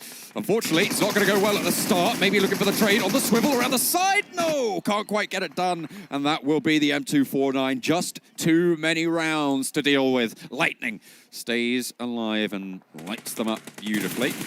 But the rest of his team potentially not so lucky. DD able to fade away behind some cover. Yeah, Flower with no contest on the back now. It's just going to be easy pickings. One shot, wants to push up, wants to challenge DD. He knows he's around this side. DD heads up rotation back to the wall gap. Will be able to play around it as well. One shot up to the position, goes out wide, doesn't win that trade, gets over the wall with a sweet little hop, skip and a jump, but unfortunately for him, DD too fast. Goodness me, DD pulling the Rorschach and the prison here. Really, really well done to them with the Watchmen on the top side, just looking down out for him.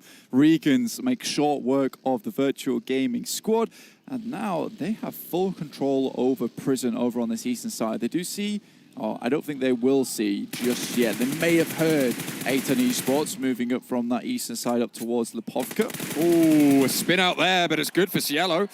Able to get one knock. Unfortunately, Goblin was absolutely on the turret there, and they should be able to get this res. Team Soul going 1-for-1 on knocks, but able to get that flush as well. Will slow them down, however. I will say Goblin's been pretty effective for Team Soul at the moment. I've been very happy with him.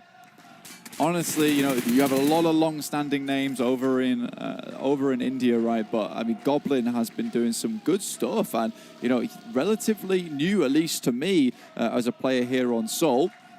Falcons over towards Yasnaya at the moment. More for GGG right next to them. But with this kind of circle, there is real potential for Team Falcons in second place. Remember, still not yet been taken over. Not the most amazing of days, but still points to be had, as well as that 20-pointer over on Sandhawk. So they are really reluctant to give up one of those top positions. Bevo keyed 3 players, losing 1 to Team Soul. Moving in, they're trying to head out to the east. Currently just in the circle with Enigma Galaxy to their south. And they're going to be heading to the south side of school, south side of apartments. Just north of Potato Hill as well, using that nice smooth ground to be able to pass through into this eastern block. Stalwart at the moment, down towards Nova Noya still. What a surprise. This team really does rotate in late, and that's absolutely fine for them. Recently, it's been a bit of a bother considering some of the hardships that they've had to deal with. Again, though, still getting towards those top positions is fantastic stuff for Stalwart. They're continuing to keep that point-scoring machine going, and that's what it's all about. Vampire Esports rotating alongside Wildcats, who came up early from Sosnovka military base, so these dudes really do have to be careful here. Enigma Galaxy also coming down from Pachinki, but I doubt they'll be swaying into the path. But Wildcats just a little bit too fast for the guys from Vampire Esports. They're already ahead, waiting with a stake in hand. 4 players are alive for Vampire Esports, though.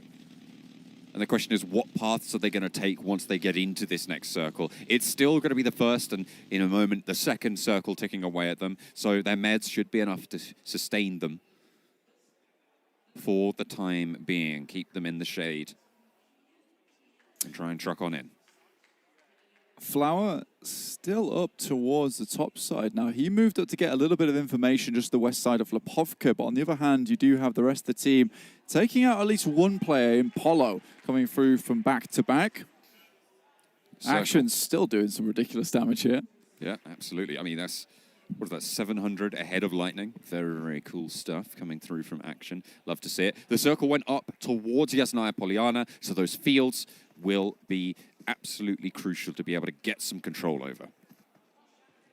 Falcons, though, from Yasnaya, this is a really good position for them, and you all are also in a great position.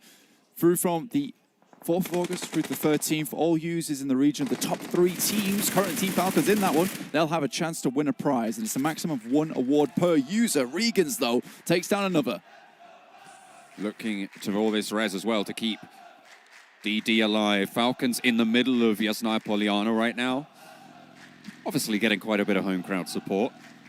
They're going to have to fight off against Morph just to be able to survive in this location. But on the east side, they've got some decent control over a lot of these teams, trying to prevent them from gaining any ground there. Absolutely. I think the energy here must be so fantastic for Team Falcons, right? You know, and no matter what, I don't think any game can get you down with a crowd like that. Stalwart, though, finally coming into the circle. They made a speedy entrance here, currently taking some shots over towards Wildcats. I think this game is one where Stalwart really do need to pull up the socks here. This is time to make a big splash in the circle because, you know, they can only sustain themselves on those consistent points for so long. They do need to have some breakout games, especially in this 3-day format. Wildcats do get away with it. Scry not able to land the spray on the ridgeline rotation there. 2 players for the Wildcats get away in the Dacia. Doot all the way out to the east now as they swing around the south side. The Stalwart at least do send Wildcats back. Remember, these guys actually made their way on the western bridge very, very quickly, past Vampire Esports, and somehow Stalwarts, they've leapfrogged them. Again, it's not too much of a wander up towards that eastern bridge for Stalwart from Nova Rybnoia, so for them, it's still pretty decent though, to get into the circle. I think they understand that, you know, they can only play edge for so long, right? And they need to get a little bit into the circle first, then they can start to really make some big things happen by clearing those edges. But clearing those edges for a straight 15 minutes hasn't really been working out for them. Hopefully, better luck in their future. Back to back with just Kill Switch left on the squad. Has managed to get into the middle of Yasnaya Poliana. Yeah, I just seen that as well. He is really just holding it down there, right? He's back to back with both Morph and Falcons right now. Absolutely, a literal rock and a hard place. Not a good place to be at the moment for him. But still, Yasnaya is one of those places where there is a huge amount of buildings around it. With our next circle coming in, we'll see if he does have to move. He really doesn't want to move. He'll be very visible from both these teams. Dead center here, you can see on the map. Damwon, though, currently holding down towards the southwest of Yasnan. They do get the circle, so this could be another great game off the back of their Miramar, which was fantastic. And another good game for Team Seoul over at Miramar as well. Pretty decent performance they had. A lot of eliminations, survived fairly late into it as well. Picked up a couple of points. They also get the shift. So we'll see what they can do with their wedge of the circle in the moments to come. At the moment, Box Gaming look like they want to encroach onto that territory. Team Seoul are grouped up just a little bit. So if Box establish this ridgeline, create off angles, Team Seoul could really struggle.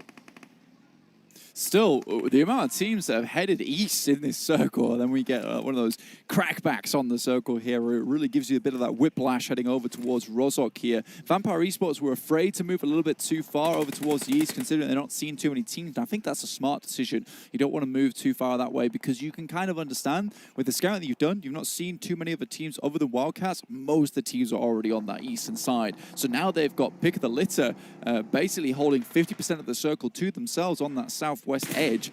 This is really good stuff, but it is going to be an absolute boxing ring, or more like a wrestling ring with the amount of players that are going to be in this one on this eastern side. Honestly, I'm thinking a cage match at this point. Soul are grouped up just a little bit. So Box establish this ridgeline, that river, cutting things down that lake as well, and the Yasnaya fields. Goodness me, yeah, you're right. It is. It's brutal. Unpleasantness. It's unpleasantness. Yeah, it's real brutal here. Stalwart looked to go straight center, pick up the chair almost immediately. See what they can get done with it.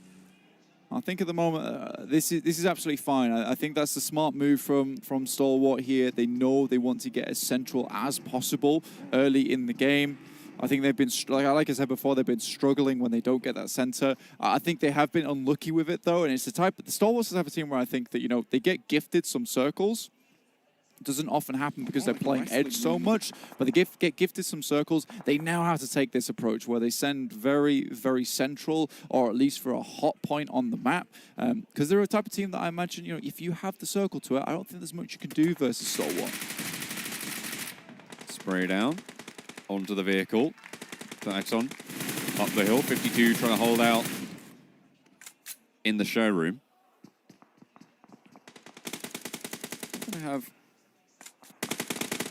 the best at luck at finding these angles just yet, but Anton not really taking this initiative because 52 Esports, they're outside of the zone, half of them anyway. 52 Esports have been struggling, and it's strange to see as well, considering their Stalber start, right?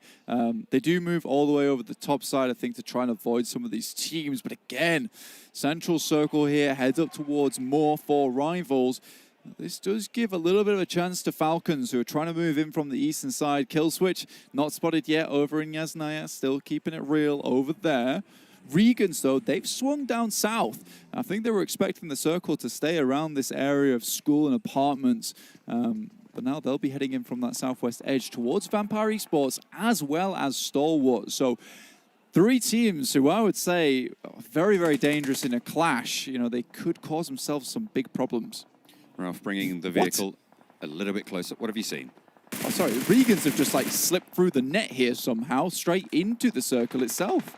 Well, Stalwart are in the fight of their own as Akshat pushes on in. Action is down, has been knocked. Top fragger for the team, so a real difficult situation there. Akshat rolls on in, finds another. Team Soul with their lead player at the moment doing absolute work. Akshat once more as well around the side. Pika looks to hold it down whilst they get the res onto Action. Damage through the window found. Looking for more as they push on in. Akshat, does he have the backup? The rest of Team Soul need to be on the back heel here. Pushing in, and just in time, Goblin sends in through the door. Scry goes down. Top soon to follow. Pika on the back wall as Hector swings around wide. Pika falls. Excellent flank. Hector wants the back line, but it's Action coming through. Looking to storm back in for Team Stalwart. Omega needs to get into the fray now as Akshat once again left in a sticky spot around the bottom of the stairwell. Maybe looking to try and send this res is risky, but it looks like it might work. Action spots the push from Omega, and he's doing so much right now for the squad. Top fragger of this tournament so far, and he's got 3 players from Soul to deal with. Cannot handle the pressure, and that is Team Soul taking out Stalwart.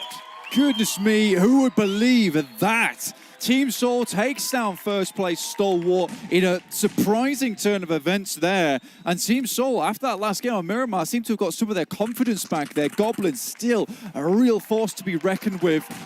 Now it's Lux trying to find some nades here, John. On towards Donuts USG. Lux takes a little lick of damage there. These foxholes are deadly for nades. If you find one in, it's like a funnel towards the teammates holding on in there. Boran knows that. He's going to pop one in, try to find these Donuts USG players. 3 of them alive. Omikun through the smoke, though, finds Defo. Has his infrared on there. Somehow. X-Ray not able to do the same despite the name. Now I'll be looking for something just a little bit more. Heads back over towards Defoe to try and pick him up. X-Ray, though, real good fragger for the team. Boran can maybe use a little bit of scouting, but it's USG making the run in. Uh-oh, X-Ray goes down with a nice little over-the-lip push coming through, but Omikun wants to try and hold it down. Unfortunately for the Wildcats, their off angle was third-partied away by Enigma Galaxy, and that was go time. Donuts USG stay alive and take a good fight there. This is his play from Goblin, you know. He was just darting around the house. Unfortunately, he did go down, but considering he was only 1 player before the rest of the team all rocked up into action, you know, that was some very, very good work, staying defensive for the rest of the team. And Team Soul, goodness me, great stuff from them. They'll get 5 eliminations so far. Enigma Galaxy have been tearing up as well, apparently, with 6 elims.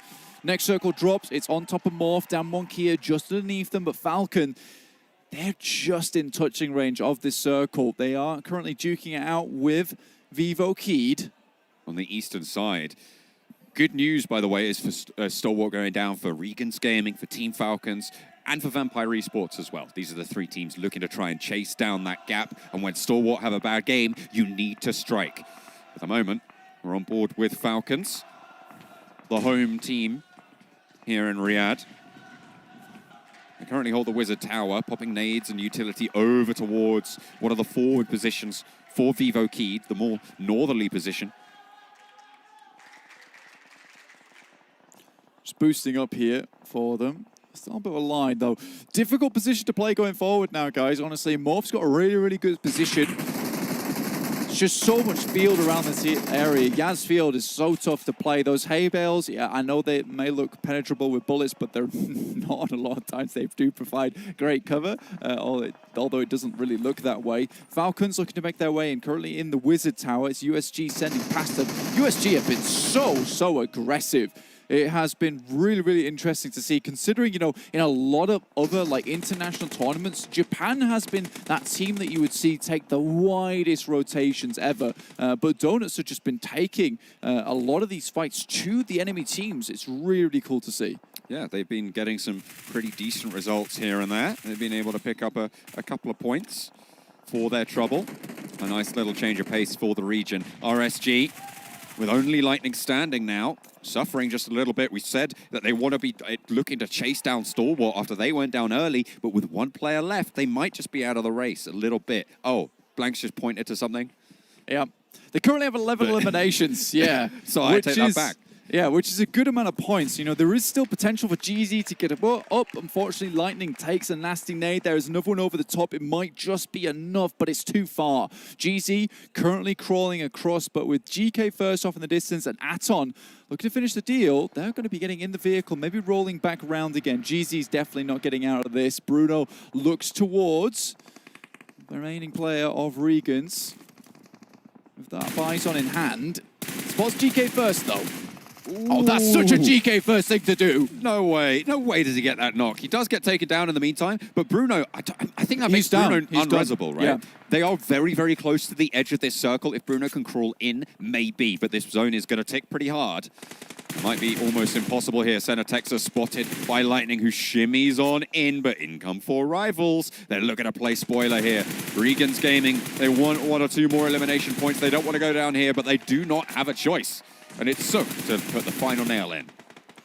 Yeah, down one off in the distance, still holding a pretty decent compound, but it's Morph still.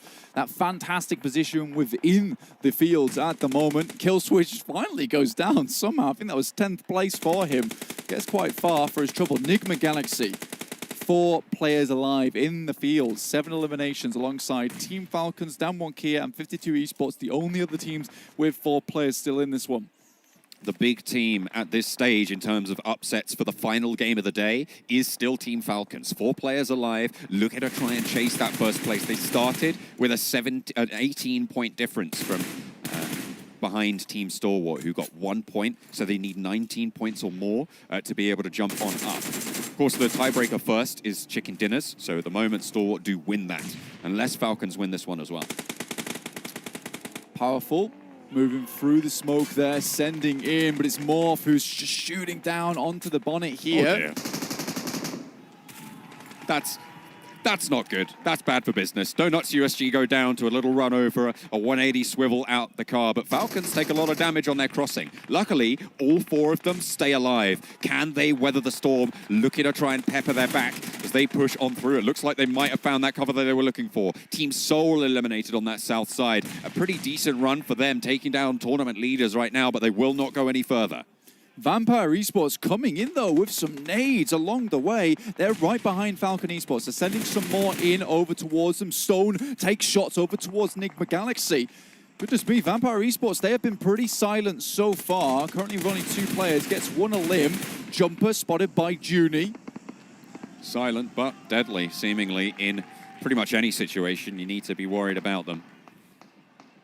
And right now, the circle pushing everyone on that eastern side further in. That's going to burn. That's going to sting. Schweppes, has he avoided that? That is very, very fortunate there. Junie, though, looking to maybe not make the same mistake twice. That nade, the last one, seemingly, HE. And that one's going to land on the money. 3 points. Really well done from Junie there. He throws a Molotov over the top. He's like, how has that guy not been burnt alive? He is purely inflammable, wearing some kind of next-level tech outfit. But the grenade does more than enough. Powerful, shooting over towards Nigma Galaxy. Knows there's players over there. Putting bullets down range, suppressing Ralph's position. Should have bled out. Should have been able to pick that one up. But Ralph is playing super slow and steady. Turtling it out. Gave it a little shimmy. Hopefully that didn't give the noise cue away. Check round. They don't know. Please check the buggy. Check round. Oh, never alone. Please check the buggy. Oh, you've got to spot him. This could be so unfortunate. Okay, Powerful must see it. Okay. Crisis averted. Goodness me. Powerful, honestly, coming in clutch there for the team. Smartest player alive, honest, at least on Falcons there. I mean, they'd played so well up until this point, and to not check the entire buggy, Powerful's like, I'll do it myself. Makes it happen. But yeah, another grenade on the top from Yusuf. 7 eliminations. Team Falcons really feeling it right now. Steps up into the spray, and that's not going to be good for business. Fast eliminations coming through for Falcons. They're racking up points. They're looking to challenge this top spot now, Blank. They want this first place at the end of day 2, going into the final day. Damwon Kia still looking for the back-to-back here, over from Miramar to Erangel now. They have all 4 players alive. Powerful is down. Is Rezable, though. Never Alone instantly takes down Vaz. And with that, that's going to seal the deal. 20 points on the game for Team Falcons. They will be in the lead at the end of this game, but how far can they go? How much more can they push? Damwon Kia, it's a 4-on-4 at the moment. Morph between them. Rocky, as well as Fajar. Never Alone, though, still just peeking up and down. The Blues pushing them, but Damar in.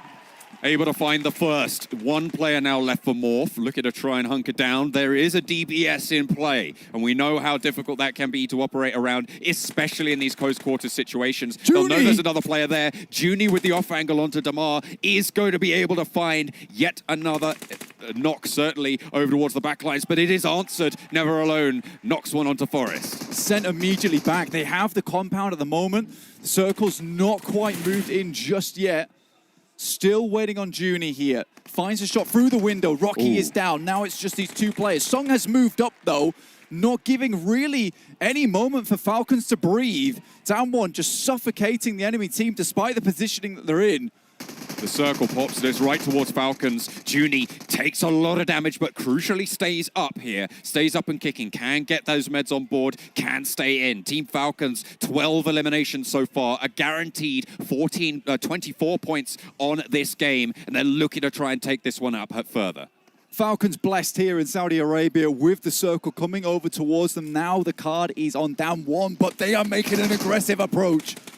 Right up to the wall, leading in the charge. Damwon Kia pushed through. Yusuf will not be able to find anything there. It is actually traded off by Powerful onto Sung, and another one for Powerful as well. Never Alone and Powerful in a 2 versus 2. Junie crawling up, and the off angle for Forest not going to be rezzing here. Sung may be rezzable if they can get back to that vehicle, but Powerful spots the push. Junie wants to take the fight with the Bison. 53 bullets in the mag, but a swing out wide. Powerful, no! He goes down, leaving only the 1 player left in the fray. Never Alone. Not going to be having any backup here for the rest of the team. It's Junie close to the wall, and Forest out wide on the back. Hits the drop shot. Junie gets the heal off, and the spray is good. It's Falcons to take it home as Damwon Kia take a tumble. And what a way to close out day 2 for the home team here in Riyadh. Team Falcons. Unbelievable finish there from them. Never Alone, indeed. Got the entirety of the audience and Saudi Arabia behind his back there in the final moments.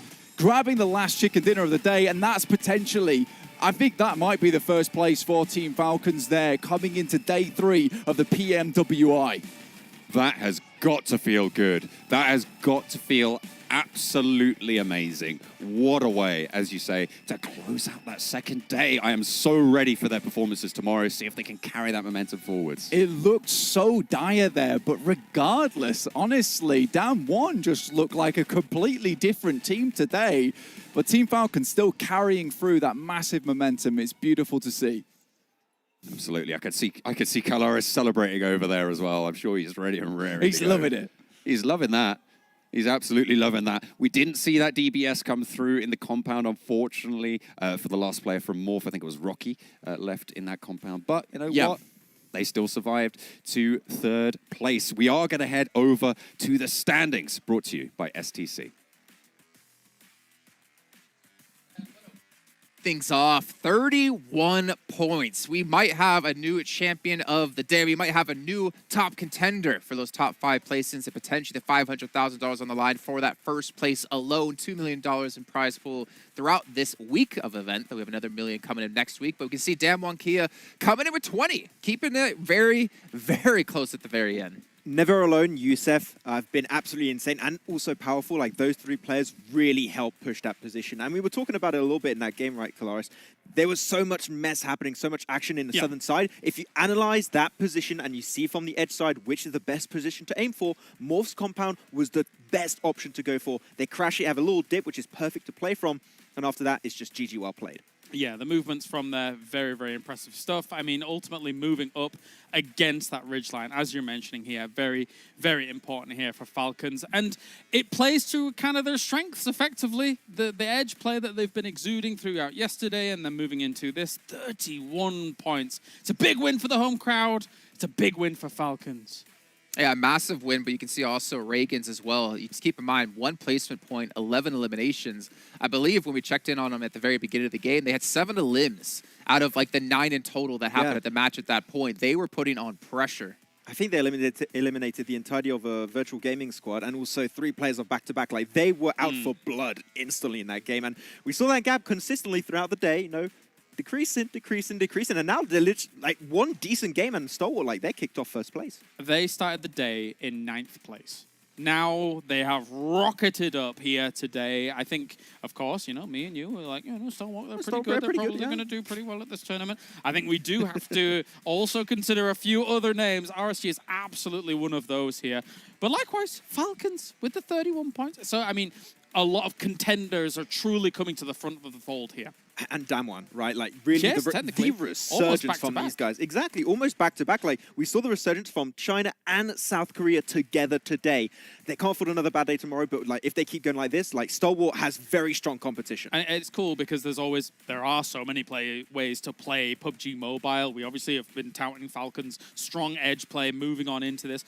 Damwon Kia, for this game, central. It's a nice 2-2 split across one of the compounds they had, as well as the woods that are kind of on the high ground of that. And they know when to get together. They know how to play that situation and not move out of it too quickly, because they allowed all the other teams above them to effectively wound each other before they moved out.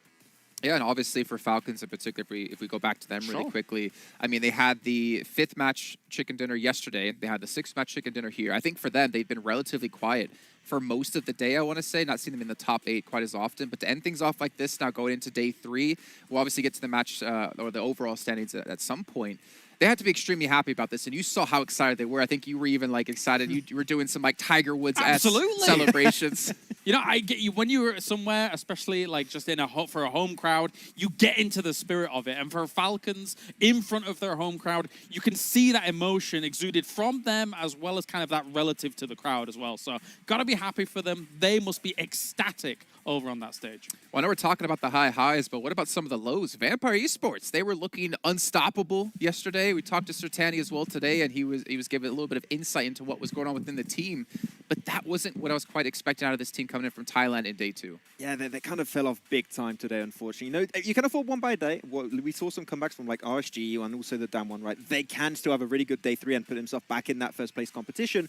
Right now, they did fall a little bit out of relevancy, so they need to catch themselves back up, get back to what they had in day 1, was that opening game of 24 limbs, and they could be back in the race. Yeah, I feel Sertani almost prophesized it at the beginning of the day. You know, he's like, okay, we have these concerns about these teams, and actually, in a few of these games, those were the teams that actually caused them real problems and thorns in their side. So they know the teams that are going to be causing these issues. So now they just have to take that away, maybe avoid them in rotations or some of the engagements when they end their rotations, etc. Makes things extremely exciting going into tomorrow, a final day of action with still 6 matches left to go. But really quickly, before we do head down to the stage for an interview, give a shout out here to MasterCard and Saudi Bank as well, 2 supporters here of PMWI 2022. And also remind you guys at home, we have the Vibe and Drive currently happening within PUBG Mobile. It's a new event that's come out. You guys can actually play with your friends to accomplish and complete these missions. And if you guys get enough of them done, you can get a permanent free legendary set. And you know what? I know Max, you and I, we're going to be grinding a little bit. Do you think we can get it done in time? I think I can do it. Are we friends? Are we friends in-game? In-game? I don't know. Every time you play, you never invite me, Jason. You're always playing with other people. Well, you always die in every game we've ever played together, quite often. Hey, those bots got pretty good, okay? I'm not going to lie. I've seen him get run over by many monster trucks on Living. Just saying. Just saying. Don't bring that to the table, please. Come on. It's fun. All right, sorry, I'll go. Okay, well, gentlemen, we are going to be heading down to the stage here momentarily. We're obviously going to be coming back thereafter to do the overalls. I'm really curious to see who's going to be towards the top of the table. Again, we have 1 day left. Top 5 is super important. It gets you into the after-party showdown happening next week. And obviously, first place is going to get themselves $500,000 as well. But for now, we're going to head down to the stage with Banks, who has an interview with the coach from Stalwart Esports. Welcome back to the main stage where myself and Fancy are joined by the coach of Stalwart Esports, Senator. Now, first of all, I have to say, congratulations on all the consistency that your team is managing to put up throughout this entire competition. You're playing very well. At the beginning of the day, you were 12 points behind the top spot. Now, after that match, with Team Falcons putting up a 16 elimination chicken dinner, you are still 12 points behind the top spot and you're in second place. The consistency is fantastic. How are you guys feeling? Okay, first day, we have a 3-point difference. So 86 and 83. Today, 12 points. So for us, first 2 games was very good. But last 4 games, we not play very well. We know some rotation, some team communication, and some fight. It was not really like we want. So I hope all team is very, very consistent too. معانا في المسرح من فريق سtalwart اي-سبورتس الكوتش حق الفريق اللي هو سنتر. كنا بنسال السؤال الاول حقه ليش الكونسستنسي اللي موجوده عند الفريق شوي مختلفه، لانه زي ما احنا عارفين في الامس كان بينهم وبين المركز الاول 12 نقطه او 3 نقاط، لكن اليوم كان بينهم 12 نقطه، وبنفس الوقت عندهم يعني مشكله في الاستمراريه، مع انه شفنا ادائهم مقارنه باقي الفرق يعتبرون مستمرين بشكل كويس. فكان الجواب على السؤال انه احنا في بداية اليوم لعبنا مباراتين الأولى، أداءنا كان كويس فيها، أدينا أداء ممتاز، لكن ما قدرنا أننا نستمر على نفس الأداء. وبالأخير بعد الجيم الأخير، بعد الشيكن دينر اللي طلع من فريق فالكونز، بعد 16 إليمينيشنز اللي شفناها منهم، صار الفارق جدا كبير، لكن بنفس الوقت هم يحاولون يستمرون على الكونسستنسي حقتهم قد ما يقدرون. Senator, you're absolutely right. It was a 3 points difference from yesterday. I apologize. That's my technicality issue. So, I have to say, coming into this tournament, what did you focus on with your team? What did you focus on improving before you made it to here? We made it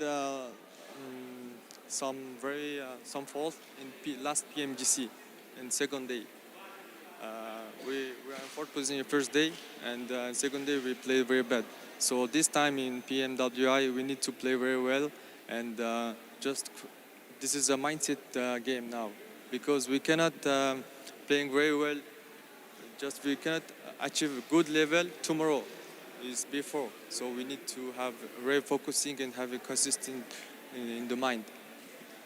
زي ما احنا عارفين فريق ستالورت اي سبورتس في بطولة PMGC ايضا كان عندهم نفس المشكلة اللي تواجههم الان، اللي هو باليوم الاول ادائهم يكون جدا ممتاز، لكن باليوم الثاني الاداء حقهم يتراجع شوي. فكان السؤال على انه كيف تقدرون انكم تجهزون للشيء هذا في البطولة الحالية. فهو ذكر الموقف وذكر انه بالامس قدرنا اننا نمشي اداء كويس، لكن ما قدرنا نستمر على نفس الاداء، وحنا دائما نواجه المشكلة هذه، فنحاول نصلحها في بطولة PMWI. بنحاول اننا نركز على انه الكونسستنسي حقتنا تكمل على نفس ما هي، وهي بالاخير تعتبر مايند سيت جيمز، لانه المايند سيت اللي عندنا الان ما هي كويسه تخلينا نقدر نستمر على نفس الاداء. Speaking of mindset and the mental game behind esports, it's very, very important, as you know, that everyone needs to stay calm, everyone needs to stay focused. Now, performing on this kind of stage, in front of a live crowd at an offline event, how have your players coped? Do they find it okay, or do they get very nervous? It was our first tournament for us in this long event, so obviously we have some pressure, but is our consistent and mindset on focusing on a game is more than this, so it's okay, I think. زي ما احنا عارفين البطولة الآن موجودة معنا في المملكة العربية السعودية في الرياض، مع ستيج، مع جمهور، مع إضاءة، مع يعني بطولة عالمية مع منافسين عالميين. فكان السؤال على إنه هل الشيء هذا قاعد يسبب ضغط للفريق إنه ما يخليكم تستمرون استمرار كويس؟ قال إنه بالعكس، هو أول مرة احنا نشارك بطولة بهالحجم ونقدر إننا نأدي أداء كويس فيها، لكن الضغط اللي احنا يخلينا نحاول نستمر على نفس الكونسستنسي ونفس المايند سيت حقتنا أكثر من الضغط اللي ممكن نواجهه من الجمهور ومن تواجدنا في المسرح الكبير. Senator, I have one final question before I let you go, okay? You're known as being quite a confident team, and so you should be. Your consistency has shown it.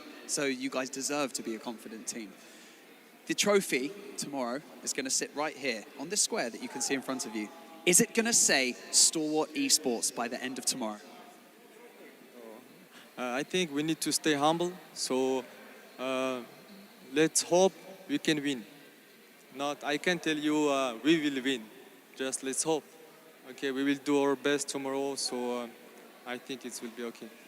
فريق ستالورت اي سبورتس دائما معروف عنهم شيء واحد انهم عندهم كميه ثقه جدا عاليه في كل البطولات اللي يشاركون فيها، فكنا نسالهم هل تتوقعون انه غدا ان شاء الله التروفي اذا وصل عندنا في المسرح هل تتوقعون بيكون عندكم فرصه انكم تحصلون عليه وبيكون اسمكم عليه؟ فكان جوابهم انه لا، يعني ما ودنا اننا نقول لكم انه الشيء هذا راح يصير، لكن احنا نتمنى الشيء هذا بمجرد ما اننا نركز على نفس ادائنا الان ونكمل على نفس المستوى ونكون متواضعين ونحترم الفرق الثانيه، نقول نتمنى ان شاء الله انه يكون التروفي لنا. Senator, I appreciate how humble you are. I really do, and I bet the rest of the crowd believe that so as well. Best of luck with the rest of the PUBG Mobile World Invitational. Everyone in the Gamers8 arena, please put your hands together one more time for Stalwart Esports. We're going to be handing it right back over to the desk, so do not go anywhere because they're going to round out the day. لا تبعدونا اعزائي المشاهدين والحضور، راح نتوجه الان للاستديو التحليلي نتكلم عن كل الست مباريات اللي شفناها اليوم ونشوف ايش اللي ممكن يحدث في اخر يوم معنا في PMWI غدا ان شاء الله على طول على الاستديو التحليلي. Thank you so much, gentlemen, for that. It was a fantastic interview and great to hear from Stalwart Esports, Senator as well in particular. Staying humble, not going to say they're going to win, but they might win. We'll see how as we get into the next day of action. This is now the post show, though, brought to you by VOV, as we're going to break down the day of action. We're going to take a look at the overalls at some point. We're going to see the race for the MVP because there's still money on the line for that one as well. And here we go, ladies and gentlemen. Team Falcons have taken the lead by 12 points, 142 in total. A little bit of a rough start to the day here, I would say, Kalaris, but they caught themselves back up at the end and now currently in first place, the team to beat. But what an amazing step up from a lot of the teams, right? Stalwart still able to remain towards the top, but RSG, really, as you said earlier, from 9th place at the end of day one, now in third place, is 122. That is an insane step up. It is massive, and I think also almost a harbinger of doom potentially for some of these other teams coming into the last day of the tournament, because if they can adjust from day one to day two quite like that, then oh boy, you better be scared, because they're blasting right now. Yeah, and you can also see their 48 placement points they got themselves compared to the 74 total eliminations. Like, they were really fragging out. They dropped instantly looking for eliminations, already looking for squad wipes. It's like somebody unleashed a bee's nest onto them, and all of a sudden, the rest of the lobby's like, "Swear, what's going on?" They were angry. It was. That's why you don't steal things from them. Yeah. Just unleash bees all over you. Don't try and steal CDs. Yeah, well, I mean, you did kind of call it out yesterday, right? You talked about how in China the meta is quite different than anywhere else in the world. You look for a lot of early eliminations because they're worth more value. We are seeing them go heavily towards those eliminations. And honestly, this makes them an extremely scary team. Like Nova XSF, we saw in PMGCs, no one could compete with them when it came to just raw mechanical skill and fragging power.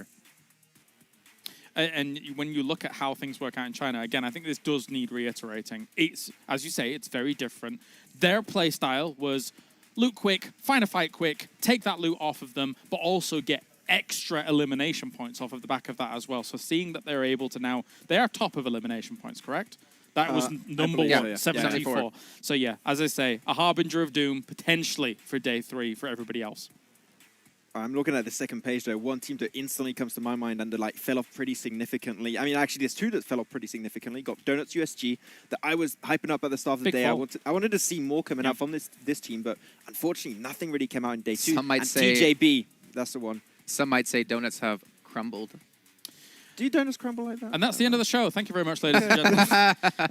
But TJB, I think we're both in agreement here, Kalaris, that TJB, they had that one big win. They got 15 placement points. After that, they got 28 total. So a big portion of their points came from that one win alone. And it was a Miramar in a situation where it was kind of a home circle as well. So when you think about that and how it's played out, I mean, have we really seen them get huge amounts on Sandhawk? Not really, where we know that they're kind of a little bit notorious for the heel strat. Have we seen them do much when it comes to Erangel? I don't think so either. So yeah, for our region, kind of want a little bit more for TJB. Yeah. Yeah, I'm actually kind of surprised that we're surprised that they're kind of struggling here. I feel like TJB, whether they're under TJB, under Panda in the past, have struggled when they get out of Western Europe and play in the regionals or they play in an international event. They've not been able to keep up with the likes of other teams, and unfortunately, we're kind of seeing that happen yet again. We have seen some sparks of life, don't get me wrong, but if they want to come back and get top 5 for tomorrow, they better have the most insane day. Yeah, you also got to keep in mind that they did actually have a roster change right before this event, right? Correct. They got 2 extra players. They had Lang and Leng playing in Western Europe, and they had to change those 2 players. So you have to adapt with that too. You got a coach being added to the equation. So many things were just sent their way before heading into the event that it can make the adaptation pretty hard to deal with. And if we're being hyper pedantic about it, we know them as a team that, to be honest, in Western Europe, they didn't have the best of starts to the league stages. They were kind of a bit up of a roller coaster, up and down, and come the final, yes, of course, they absolutely meteoric rise, but you need the consistency, especially when you then suddenly hit this short form tournament where it's like everything online 3 days, you got to do it then, you got to do it now. I feel like, I mean, I'd have to bash on them too hard, but I feel like we've kind of been making excuses for them throughout this year and part of last year when they were Panda, right?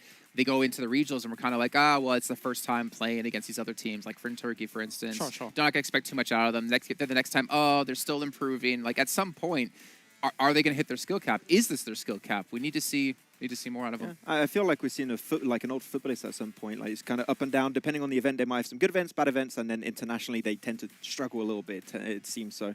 Yeah, okay. I think they can still learn and improve over time, but we do see like stale sometimes, a little bit of a stall sometimes. Well, gentlemen, this gets to my favorite part of the show. We're not going to look at it just yet, so don't throw it up. Our MVP of the day. Now, for me, I have 2 names in mind. I think we know. Max wants Kolaris to go first. So I think we know together. He's doing his thing. We know I think we have the same one. You can say it together? Yeah, No, I think I'll go. Together? Go on, you 3, go. 2, 1. Lightning. Lightning. Okay. Are you just saying lightning because he said lightning? It's pretty far away. It's pretty big. It could be action. It could be lightning. Let's see who our MVP of the day is going to be. Remember, the MVP at the entire end of the entire event will be getting themselves extra $5,000, and Lightning has indeed done it. Yeah, no surprise in my eyes. Like, he has been really stepping up big time in this event. And he was a big name already in PL, but here in particular, he really helped the team go up. I can see a pun coming. No, there's no pun coming. Do you know the reason I didn't want to say? Because this is a 2-name thing, and I'm like, anyway, but it's whatever. Yeah, Lightning. There you go. Okay. Well, you know what? That's just our MVP of the day. We still have our race to the MVP at the end of the entire event. We're going to take a look, actually, who currently will be sitting in top. Remember, it's from day 1 and day 2, where Action was leading in day 1, Lightning leading in day 2. Let's actually see our current race and who will be sitting towards that position. I actually looked at this a little bit earlier on today, and we still had quite a few members from Vampire Esports up there, though I'm not quite sure if they're able to maintain that spot. I think it was Mike that was still up there for Vampire, but I think he has fallen off. I think that there's a chance he's not there. And Action is still on top. No, currently on the race to MVP here was that average of 2.25 eliminations. But Lightning has really closed that gap. And man, yeah, actually, as you say it, Lord, that came as a very big surprise on this ranking. 2, I guess, slightly unexpected names for me, seeing at the top here. I think it probably, of course, our MVP ranking, I do believe, takes into account like survival time and things like that, yes, right? Yes, it takes almost every stat. Yes, so Lord and Junie, especially when you see Enigma Galaxy and their ability to rotate, I think that's where they do shine. But Junie and Damwon Kia, their ability exists in that survival, in the center of these circles, and that is probably weighing heavy on this too.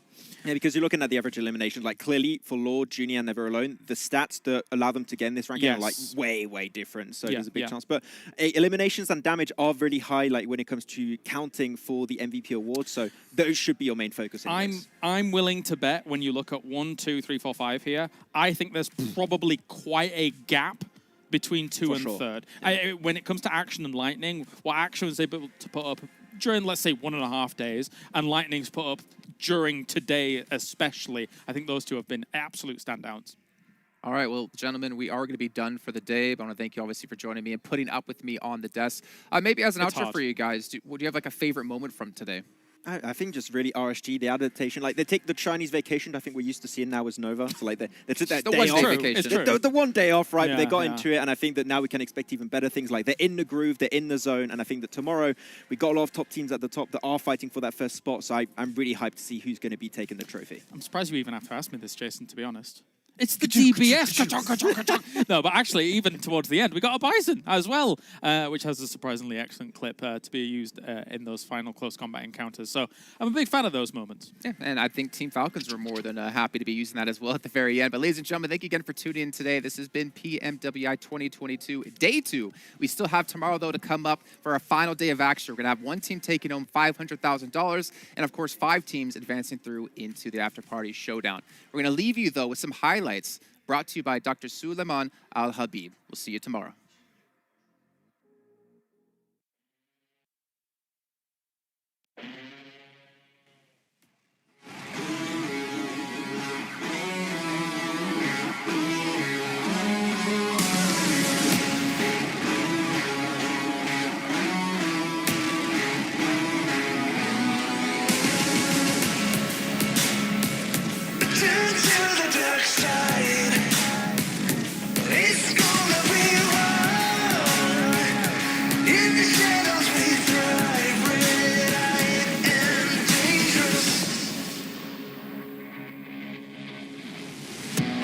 Find the heart of a dragon. Got gasoline in my gut. Get in my way, you'll regret it. Red devil blood runs through